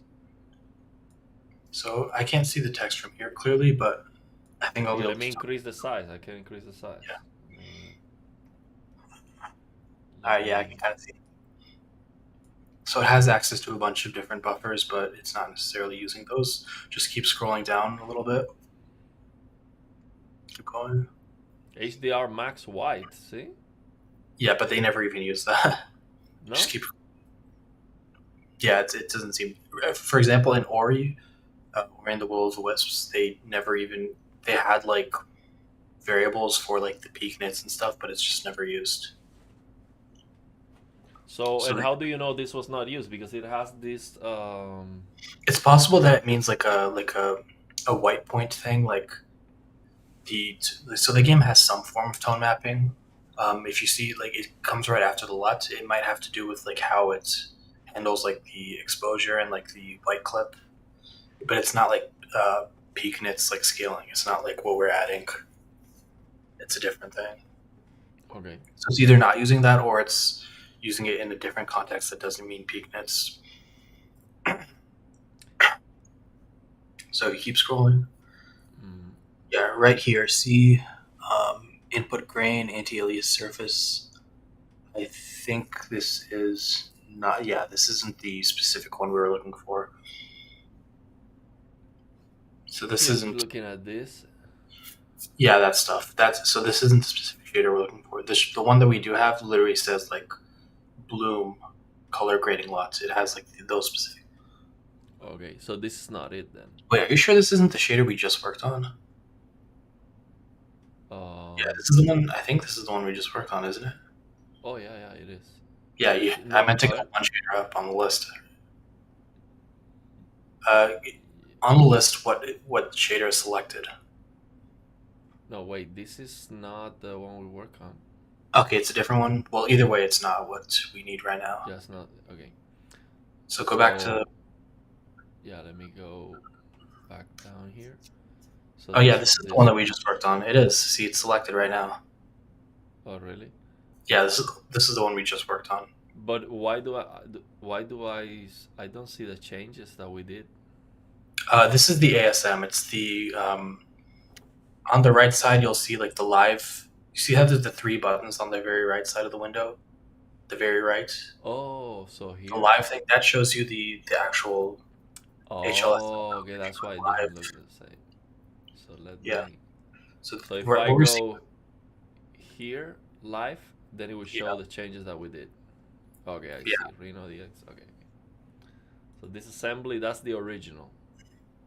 Yeah. That's the ASM. So it's not HLSL yet. So Oh, go one. like this is not H. So let me. So wait. So what we're reading right here, this is not HLS. No, this S. is ASM assembler or whatever it's called. Oh, okay. So you understand how to read these two? I mean, I can see like at the bottom there were those numbers that we had before. It's you can see mul, that's just multiplication, add is add, mad is Okay. multiply and add. I see. And So we yeah, still have this log. We still have this log thing. yeah. If Okay. you go one shader up on the list, Okay. Let's go this I one. believe this is the color grading one from what I remember. If you go down to the where I read those things, yeah, see how it was right there. You skipped it a little above this entire box. See how it says LUT texture, Uh huh. bloom. So it has the bloom is in the shader. The color grading LUTs are here. That kind of stuff. Okay. So So. we're gonna add a slider for bloom as well. Mm-hmm. So well, how do you identify that this shader has the black floor parts or? Typically, I mean, it has to come from somewhere, the like a clipping from the shadows, and usually that's like an artistic thing that they add in color grading LUTs. That's a very common thing that you'll see all the time. So, I mean, when you see LUTs in a game and when you're making a mod, you usually want to like see what they're doing. So, like, I just checked out what happens if I disable a LUT, and then I saw the black floor was fine. That's how I knew it was the LUT that was raising the black floor. Oh, so basically you search on this one. So I want to understand the process of figuring out which one of these we have to change. So the first thing you did was, okay, um let me make this smaller for a moment to check this. Okay, so let me see. So we come here and we say, okay, let me see what this does. You click on draw, everything freezes. So Yeah, this so is it's affecting the entire screen it's at least. affecting the entire thing. Okay, you say, Well, okay, except for this the is UI. okay. So you're saying, okay, this is something I should look at. So then you Yeah, look at it, and when you look at it, let me. So when you look at it and you see a lot, you're like, okay, I definitely have to figure out what that lot is doing because lot is lookup table. So yeah. that means the color mapping and all that stuff. So that's a place where they can definitely mess it up. Um, so then what you did was to delete this thing, and you saw that okay, well the black floor is fixed just by deleting it. Sorry, by what? You look at this and then you delete it. You Um, deleted this lot, and then if we got fixed. yeah, well, it's if you delete the LUT, it also removes the color grading. But my point Yeah. was that you can at least see the before and after, and you can see the effect that the LUT has on raising the black floor. Okay. So we're gonna go and decompile these. So we're gonna go dump, right? Yeah. You go dump, and now we're going to Hey, let me ask you, what is this? So this is the previous one. Okay. So we're gonna go to the folder now, where that is, and copy that to the decompiler folder. Mhm. So let me do that. Uh, I'm gonna go. Let me find that God of War. I have to open it again. Uh, okay, so I'm opening the God of War folder, RenoDX dev folder, then dump. Then I see. Let me see what's the name of that one. What's the number? Or the hex? The hex on that one is X 0x7818. Let me amplify Yeah, this. Wait, let me. yeah. I named that one just sample LUT. Sample lot. Okay. So X07818 463. Okay. 463. Okay. So I got this one. I'm gonna copy these. So it's right here on the folder. Let me show this. Uh, so this.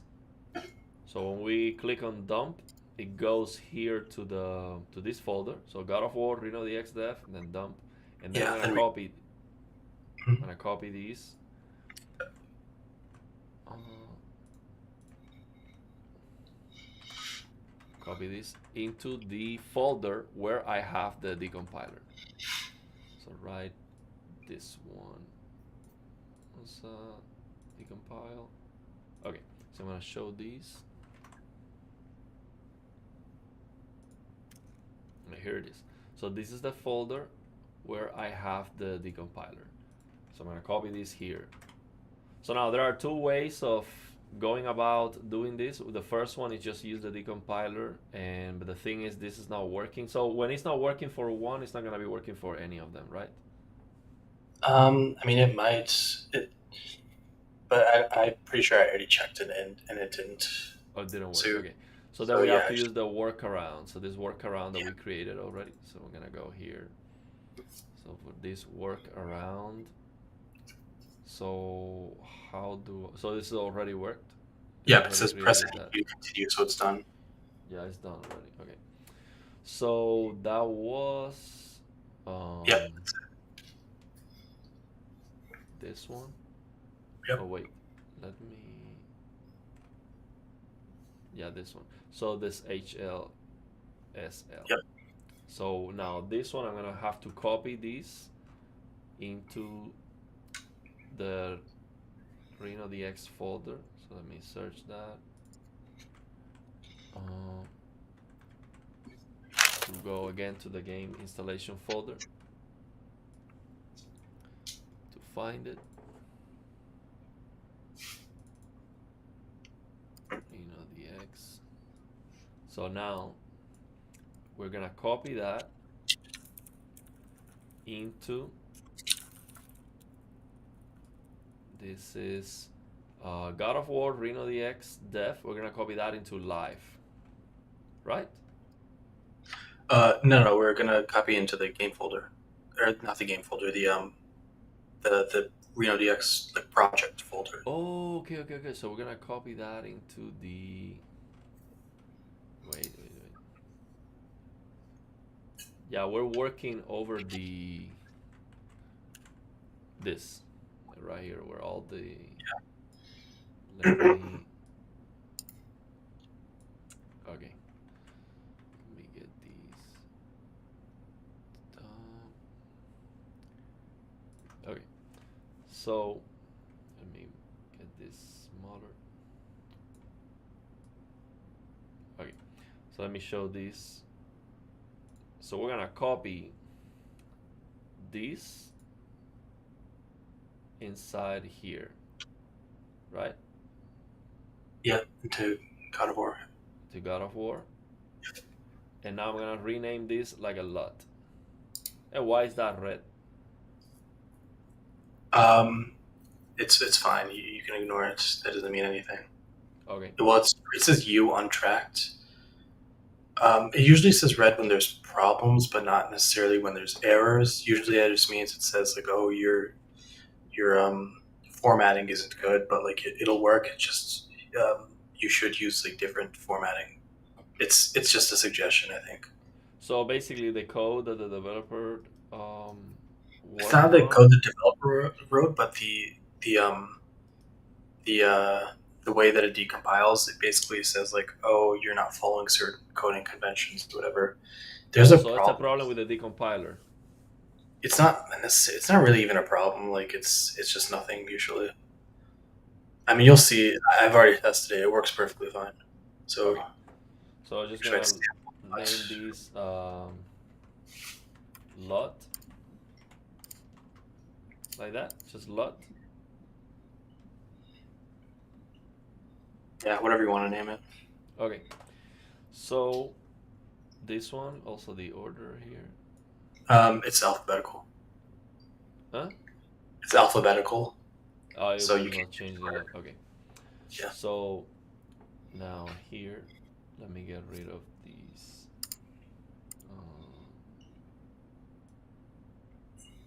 Okay, so okay, so now All right. I'm Yeah, gonna. the errors are because it doesn't decompile properly. I'll show you the fixes for that.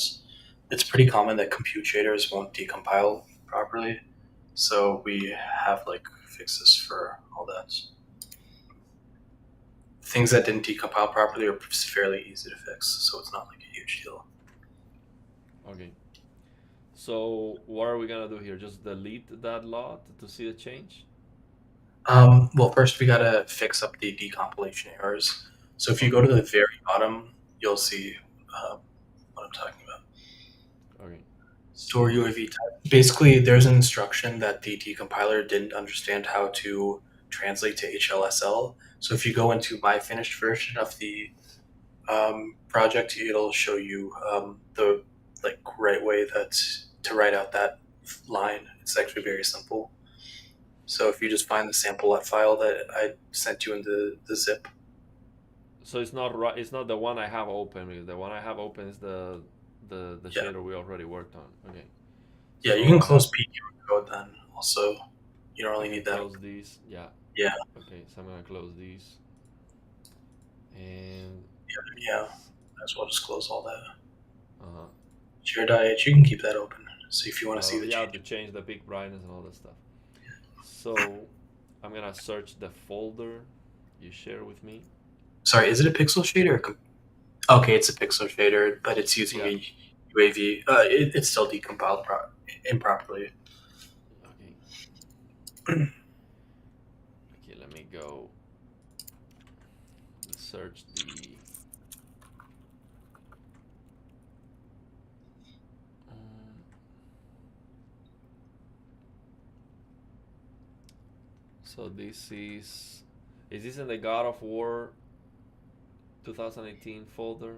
This isn't. This is the folder you're currently working in. Oh, let It me was in the go. zip that I sent you. That was in your downloads folder. Okay, let me see. Oh yeah, let me search for it again manually. Downloads. Okay, God of War. Okay, I see. What is the name of it? Sample lot. Okay. Yeah. So this sample lot, I'm just gonna drag this to here. Okay, let me see. How can I do that? Okay. So this is what I'm gonna do. So should I drag this here or You can just just open open it? it. Just You open just it. need to open it because you Yeah, don't want to enter yeah, the yeah. I don't want directory. to enter it in here. Okay. Sample it. So It's sample lot. under last week. Okay, here it is. Okay. Okay, one thing I did is see those comments. I actually copied and pasted those from the ASM. If you want to, because you saw how in the dev kit we had the ASM that had all this stuff. If you want to copy and paste those comments into your own code, you might as well do that. Okay. So these are just explanation stuff. It's just the ASM comments. They include names of certain things, and that helped me understand the code better. Just go ahead and get the entire comments. Yeah. So let me ask you, where did you get this comment from? You do it From the, yourself? you remember in the dev kit how it showed the ASM thing? The dev kit. How we were looking at the text and I saw, oh, this has bloom, this has LUT texture. I don't know what you're talking about. I don't remember. Okay, well, it also shows in the, you know how I clicked, when you click the workaround decompile, it generated multiple files? Uh huh. The ASM is one of those files and it includes all these different things in that. Oh, That's okay, the very, okay. at the very start of the ASM. Okay, okay. Let me get this pop on screen. Dump. Decompile. Okay. So this is the decompile thing. So you're saying these The .ASM. ASM. So this one dot ASM. So why do I have only one if I've done two? So no, I have two actually. So this one. So you're Yeah, if you saying open, that if I open it, yeah, the comment is, it's just the very top thing. okay, Visual Studio Code is what you want to use. Blue one. this one, okay, okay. I literally just copied it. Oh, oh. So this is what you did. You just copy this. Yeah. Okay, okay. So you did not create this. So what is this? So the decompiler creates all these comments explaining you That's stuff. so that was so the thing is we used like the workaround decompiler because the original one to take you directly from CSO to HLSL doesn't work. If it did work, it would have all the names of the variables in the code anyway. But since it didn't work, we have to take it from the ASM because the ASM does have the variable names, and but not every game necessarily does have the variable names. It's just how they set up their compiler, I guess. I'm not entirely sure, but sometimes they have it strip out all the variable names. In this case, this game doesn't strip them out, but we had those issues with the decompiler, so we lost the variable names, but they're all here. And why is this useful for you to understand the code that Yeah, they because the have? thing is, if you scroll down a little bit, Uh-huh. just scroll down, keep going. I'll tell you when to stop. Keep going, keep going. Under resource bindings, see how it says LUT texture and input luminance, all that stuff. If you Mm-hmm. scroll to the right, what you'll see is that Okay, let me get this. Uh-huh. it lines up to like certain things. Uh, for example, it'll tell you which texture, like number. So, for example, bloom is Slot texture number. 4. Slot, if you see slot, it's kind of, it's the spacing is kind of messed up. But bloom is slot 4. So if you go into the sample code, if you look at what is bound to register number 4, that is the bloom texture. And then you can just see where that's sampled. So if you go back to the shader, I'll show you. Okay. So scroll down a little bit. See how it says register T6, T4, T whatever? Oh, it's T4? like a map. That it's like a comp. Yeah, it's No, how a map. legend. It's a legend, Yeah, no? yeah, essentially, yeah. So that So T4, that's bloom. So what you can do is type Control F to search, Control F. and then do Uh-huh. T4 dot. That's the bloom texture. So I added the bloom multiplier right after that. Mm. So so you basically add another line after this one or modify Yeah, this one? right. That line is unchanged. The line right under it is just where I multiply it by a scalar. So it just says multiply the bloom by whatever strength. Custom bloom. So a Yep. custom bloom would be a variable that you define. Yeah, that was one of my own defines. So that's one of the sliders that lets you change the strength of the bloom. Okay. And why this equal? That's equivalent to saying r1.rgb equals r1.rgb times custom bloom. You can just Oh, it's just like a similar way. yeah, It it's a does the same. simplification. Yeah, I understand. It's It's a a faster way to write it. simplification. Okay. Okay, makes sense. So this is the one you already did. So this is how you find it basically, because otherwise you don't know what T4 is. Then you Yeah, don't you know kind what of you're just have talking to. about. If it doesn't have those variable names, you kind of just have to like try them all out. It's kind of just a pain in the ass to It's do. gonna be like a lot of work, like to figure out what is each variable doing. Usually, what I'll just do is I'll just take one of them, multiply it by two, and see what happens. Oh, really? So I would have Instead found of it. why not delete them instead, I mean, you could do that too and see what or happens. multiply by zero, right? If you multiply Yeah, by yeah, zero, you you're could do deleting it. that. Either one.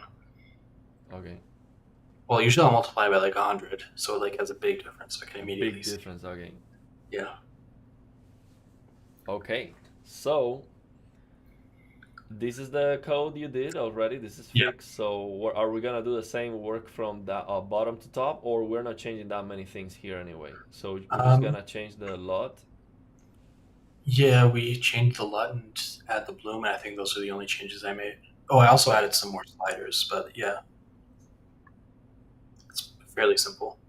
Okay. So where is the changes here?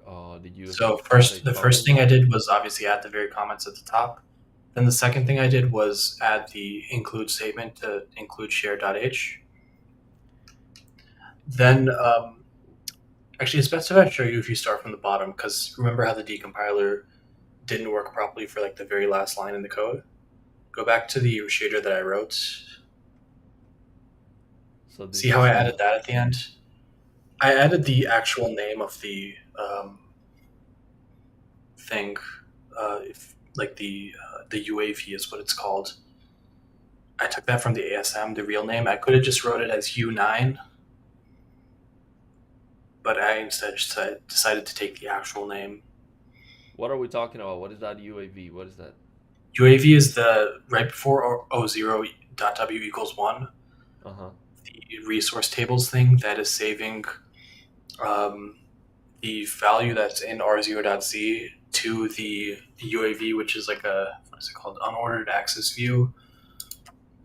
It's just one of the outputs of the shader. It broke. The decompiler didn't know how to read those instructions properly, so we have to manually write the real thing. Oh, okay. So, but how did you know how to fix that that thing in So see how it decompiling? says, see the comments, right? Scroll to the right. That's the Mm-hmm. original thing that I wrote, right? Uh So it huh. basically said in the UAV U9 at the coordinates r0.xy, save r0.z. The things where it shows like the extra y's, extra z's, those are just kind of compiler error stuff. So this should be X Y Z Y W on each. No, it's just xy, and r0.z is just it's just .z. Also, when they have all these repeated things, it's just Y.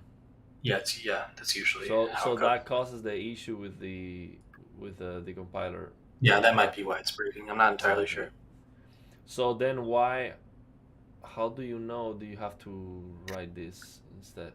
So then I could have written U9, but I decided to take the actual name of the thing from the ASM. So if you go back to the ASM, you'll see what is bound to U9 is that. So U9. Okay, I can just hit. you might have to scroll down. I don't know if it's going to be written as U9 here. Yeah, it's not written as U9. Let me open up the code and see how exactly it was written. But I'm a little bit lost. Like why? So how? So I got the part where you identify. Okay, well this shader is changing the whole thing. It's changing the whole. It's freezing the entire rendering of the game. So we have to Yeah, look at it. Then you look at it, you find it. Okay, there's this lot thing. yeah, That's mails. Like I have to, make yeah, sure what that's yeah. doing. I understand that part now. Mhm. You decompile the thing, you found an error, you have to fix that error. I understand that part too. Yep. Now, how do you fix the error? How do you know? So you identify the It's error was literally that probably, one line at the end that's yeah, broken. So we just yeah, have you, to write it out properly. yeah. I saw that that was like an orthographic thing that was marked. So then you think the problem might be because of these repeated ZZZs? It Maybe. should just be one. 3D megacode just that's what like the decompiler program is. It just for whatever reason doesn't handle UAVs well, and it tends to break with them. Okay. Well, then the question is, how do you fix it? So you identify it was a problem. How do you? So let me show you how. I'll send you like how I would normally fix it, like the exact line that I would write. Essentially, give me 1 second. Because otherwise, when you try to load this shader, It would just show it's up. gonna be red. It's gonna be Yeah. red, right? Okay. It wouldn't work. Yeah, this is deep gaming science right here. I mean, next thing you know, we're working for Santa Monica Studios, making $300,000 a year. I don't know how much do they get paid a lot of money to mess up No, HDR? they get game devs get paid pretty like for engineers to get paid pretty poorly. I think Oh, really? it's just because it's like a passionate thing that like people are passionate for, so they kind of take advantage of that and use Oh, that as an opportunity to pay people less. that is nasty, man. That's bad. Yeah, being a game dev is the industry's terrible too. You get treated very poorly. Yeah, You'll and get then you have all these gamers making rants about the game sucks after you work very hard. I have a lot of respect for people who work in this industry.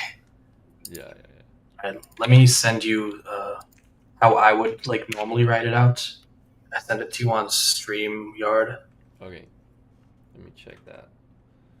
Let me get into. Okay, let me. Okay, let me get these. Okay, so you sent me these U9. Like, what is So this? U9 is that's what it says the name of the UAV, the thing that we're writing to. It's just called U9. Then the UN2R0XY, those are the coordinates, and I'm casting them as an unsigned integer because the coordinates, that's like the format that they're supposed to be in. You probably wouldn't even need to do the unsigned integer stuff, but I did that anyway. Okay, let me see why I changed this. Okay, And then it's just equal to R0.c. okay. So you sent me these. Yep. Okay, so this is the error. This was giving you an error with the decompiler. So you're saying this is the fix. This is how to fix this. Yeah. U9 unit. Like, what does this mean? Like, what is this? That probably isn't really necessary, but the coordinates that go into that the UAV takes like the coordinates, those coordinates as like where you store the R0.c into. Think of it like I'm trying to think. Do you know like what an array is in like programming? Yeah, an It's array. like Yeah, an I have array. an idea. That's Yes. the exact coordinates of the array that you find that R0.c need to be saved to. Oh, okay. So I have an in the idea. format of those coordinates is they're supposed to be unsigned integers. So that means an integer that is that doesn't include negatives. An integer that doesn't include negative. So that's Yeah, what this unsigned means. means that there's no sign, so it's not positive or negative. Like it's always positive. So what that's what this means. You integer two. So It's you just two integers. X and Y are both unsigned integers. okay. So unsigned. So the U stands for unsigned. So that Yep. means no positive, no negative. Yeah. integer 2. So these are two integers, r0 and xy. Yeah. So xy is a single number, or is it It's two integers. two integers? Oh, so r0 dot xy, that's two integers. Yeah, So x those are and like y. So yeah, this is those are like the coordinates. Well, red it's and coordinates. no, So it's it not wouldn't be coordinates. yeah. So it doesn't actually map to like colors in this No, case. just a coordinate. Okay. Yeah, So what this does is it says this is equal to whatever r0 dot R z. zero dot Z is. Yeah, Okay, and this is what they try to write down here on this. So yeah, basically, you are manually decompiling what the decompiler was not able to do. yeah, Okay. Well, let me ask you, can you just open ChatGPT and say, hey, can you decompile this thing into HLs? yeah. Can you do that? It probably can fix that for you. I imagine. Okay. Well, if It's if fairly if ChatGPT can fix that for me, I think it's not a big GB, deal then, yeah, because if I see GPT an can do a lot of error, like if for if I example, see if you an want, error, I don't need to be an expert in decompiling yeah, myself you might because need I'm. to like go back and forth with GPT, say like Mhm. explain this to me, do more, blah blah blah, because it might not fix it immediately. Sometimes some games have like bigger issues that may be harder to fix, but And this case is very simple. also I can ask ChatGPT, what is this doing? What does this means? And just type in this command here and say, hey, what does that mean? Yeah, yeah, pretty And get much. some answers, right? So Yeah, basically, pretty much what I'm asking. What I'm that's how I asking learned you. how to code. Okay, Yeah, I sounds asked good. I GPT. mean, so the reason why I'm getting there is because that makes it possible for me to fix. Because right now you can explain me what this means. I don't understand it well, but let's say I do understand it. That wouldn't be enough for me. If I find an error, a new error, I'm not gonna be able to fix it. But if I can just type it in ChatGPT, ChatGPT does the decompiling, then I just copy that or whatever and Yeah, I fix mean, it. I'll often ask like Short Fuse or Lilium or someone. Okay, sounds good. So that's how you fix that problem. So let's get it done. Um, let's get it fixed already then. This is, I mean, should I close this ASM? Are we done with this Yeah, ASM? did you copy and paste the comment? Yeah, The yeah, we're done. beginning, the very beginning, Yeah, yeah, we copy that. So I'm not gonna save that because that's what I added. Well, actually, yes, let me save it because I want to yeah, add sure. it. It's not gonna affect anything. So this is what you did. So let me get it. So this is what we're fixing. So this needs to be fixed. I'm gonna copy Yeah, this.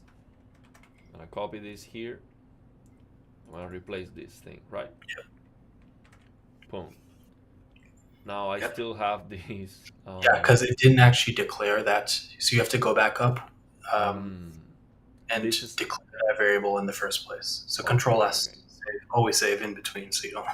Okay. Okay. Yeah, So I have to declare this. So let me so search where this was declared yeah, here. so you just gotta go up to the top where where it says the bindings like T1, T2, T whatever. Oh, I I wrote see. it down. It was the very last one I added to the bottom. Okay, I see this one. Yeah, so that's the variable type. Okay. So I'm going to do that right after the last one. After this Yeah, one. yeah, you can just slot it in there. That's fine. Okay. So that we Save. should get rid Control of S. that. Control S. Okay. No errors now. Yep, save. Save. Control S. Yep. Now we're I just believe gonna that's all the errors that the code had. You can go load in the game and see if it loads see if fine. I have no errors. Okay. Let's do that. I'm gonna see no errors. Let me go in here. Load. Okay, that's good then. Okay, so now what was the change with this? Nothing. We didn't change any. You're mute. You're mute. Yeah, we just got it working. That's the first thing you always want to do. Make sure that it Okay. works. Okay. So now we're gonna delete the lot, or We don't want to delete it because it has all the color grading in it. We have certain functions that we can use that will take the LUT and then compare it to the before, and then see the difference in black level and kind of restore the detail. Because short fuse already wrote like functions that do very complex stuff like that. okay. So what now? So if you go back to the code, We go. Okay. it was LUT texture. If you do Control F and just type LUT texture all in one word. Lot texture like this. Did you paste the comment? It should all be one word. LUT. Maybe just search LUT. It Okay. might have been written as something else. Let me double check. Is this case sensitive? I don't think so. No, It's not giving it, me any it is all results. caps. Go back, scroll back up. Oh, you didn't paste the comment into this one. Oh, I The think I comments did. were all, yeah. Okay, let me do it then.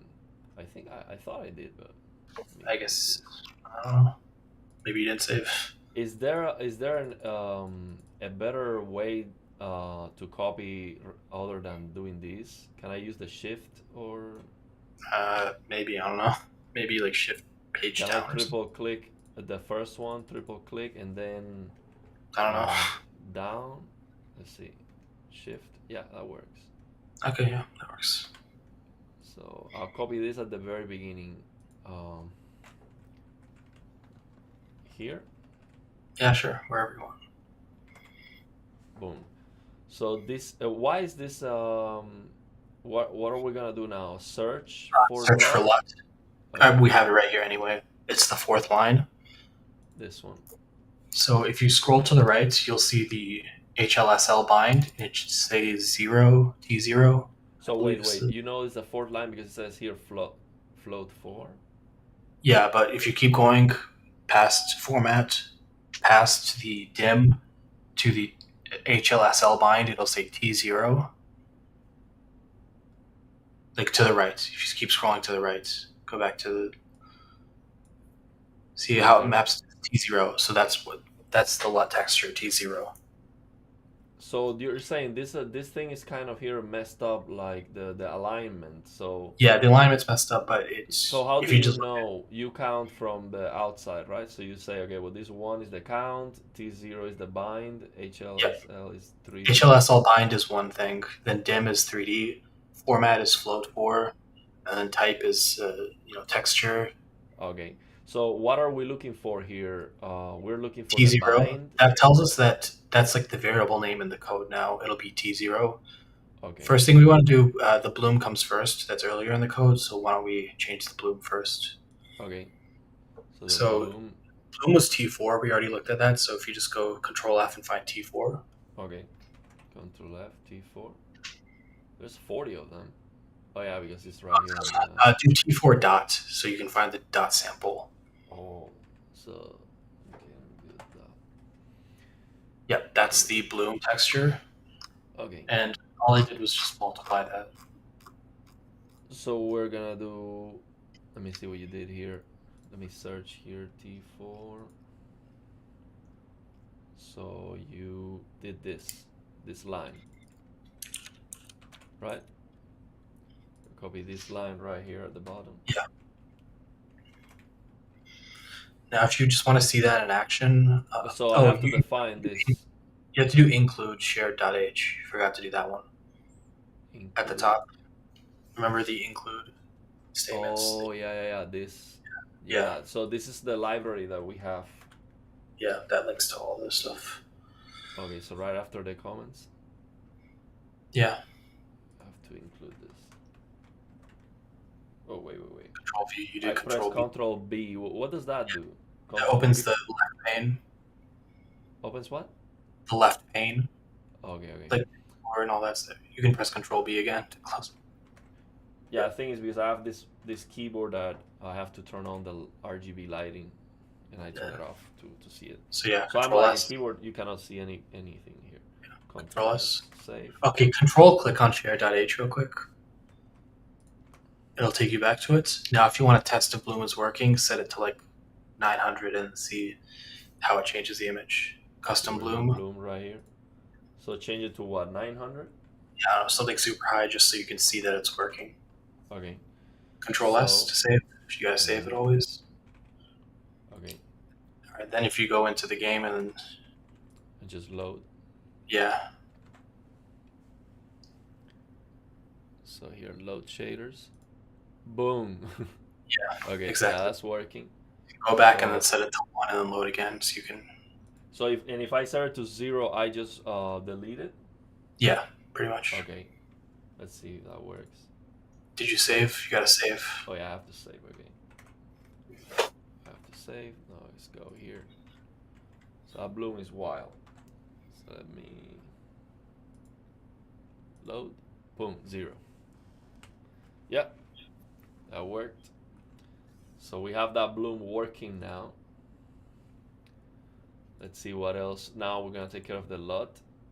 So Yeah. for the LUT, we're gonna search here for T0.sample. T0. T0 dot. T0 dot. Okay. Yeah. This So is what the you'll LUT. see is that before and after the LUT, there's like a curve, right?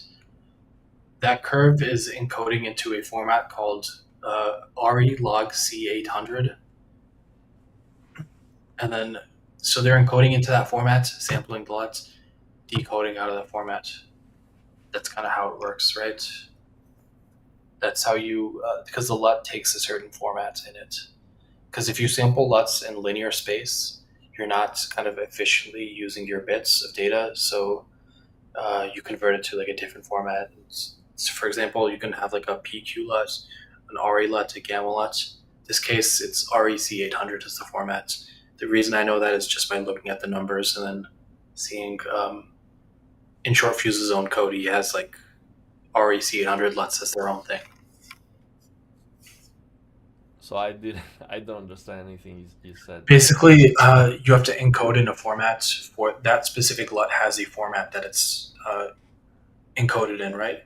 There's like a code block before it and a code block after it. The code block before it is encoding in the format that the LUT uses, and then the code block after it is decoding out of that format back to linear space. Okay. So what are we doing with that? Why is that a problem? That's just to tell you what it's doing because you need to know what space it's in if you want to get the scaling to work properly. Oh, okay. Actually, yes, yeah, you do need that. Okay. So now if I search for it here, Yeah, T0 dot. Yeah, that's so this is one of those things that have been done already. yeah. See how there's like the pound and if at the very bottom there. Yeah, I The guess it's purple all of text, this. the purple text, that pound and if. Mm-hmm. Yeah. Take that. You copy like I made like a big ass block for it. The pound and if all the way up to the pound if. It has to have the pound symbol, so you gotta scroll way up. Or the way That's up. the else. You gotta scroll way up. It's a big ass block of text that I'm gonna ask you to copy and paste. Yep, that's it. This one. Yeah, all the way from there to the end.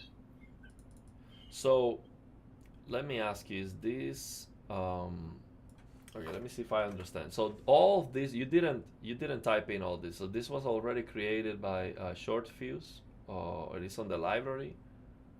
Some of the stuff was the library, some of the stuff was my own, but I'll explain it as we go. Just paste it in first, and then I'll Okay. kind of go through. So I'm gonna replace this line. It starts earlier than that. Let me double check. You got to start with the r2.xyz equals CMP. So keep scrolling up until you see that. R2 the XYZ. R2 Scroll the down. XY. It's lower. It's lower. R2. So R2 is right here.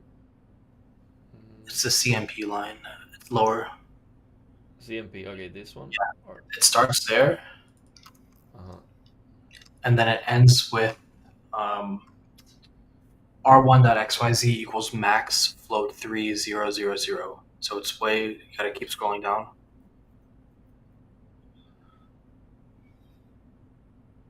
Max float 000 is higher. Not the 0, but keep going up.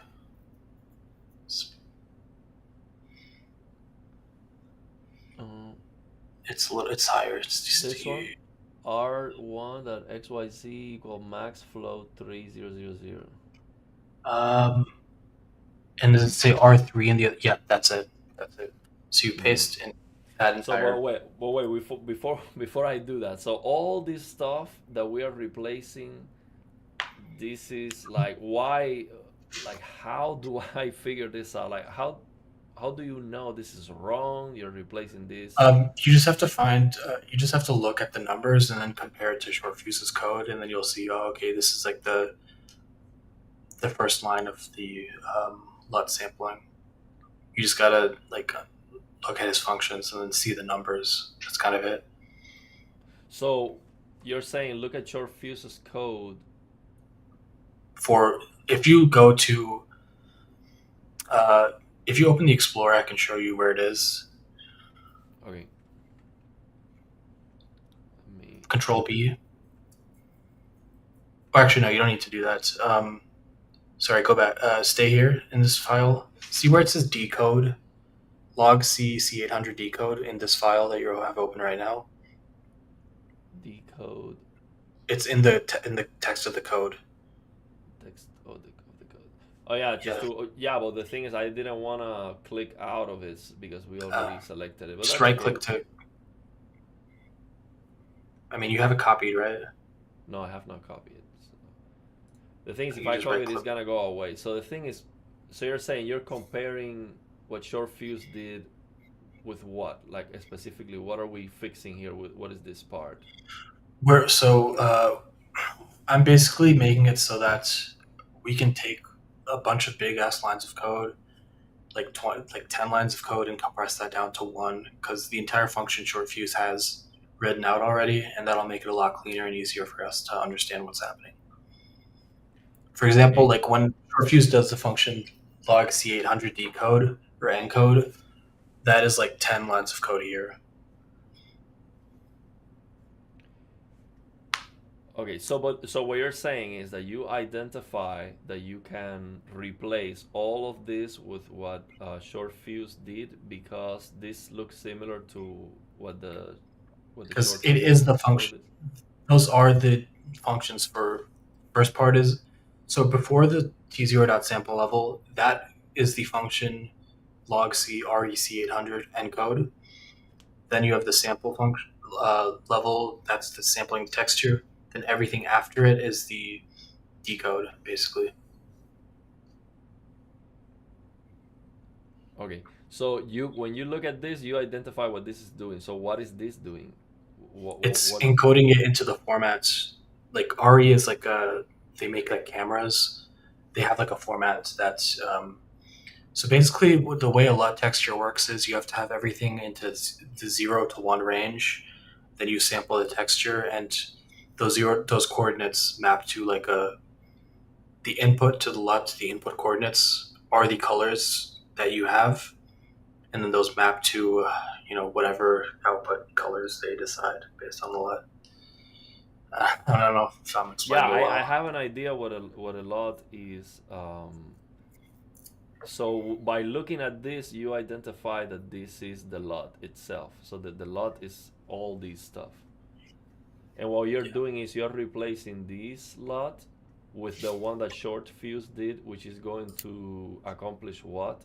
Like map It's the well, coordinates better or Um, it has multiple parts to it. First part is it's just going to make like 20 lines of code into like three, so it's easier to see what we're doing. Then on top of that, it has like the black floor scaling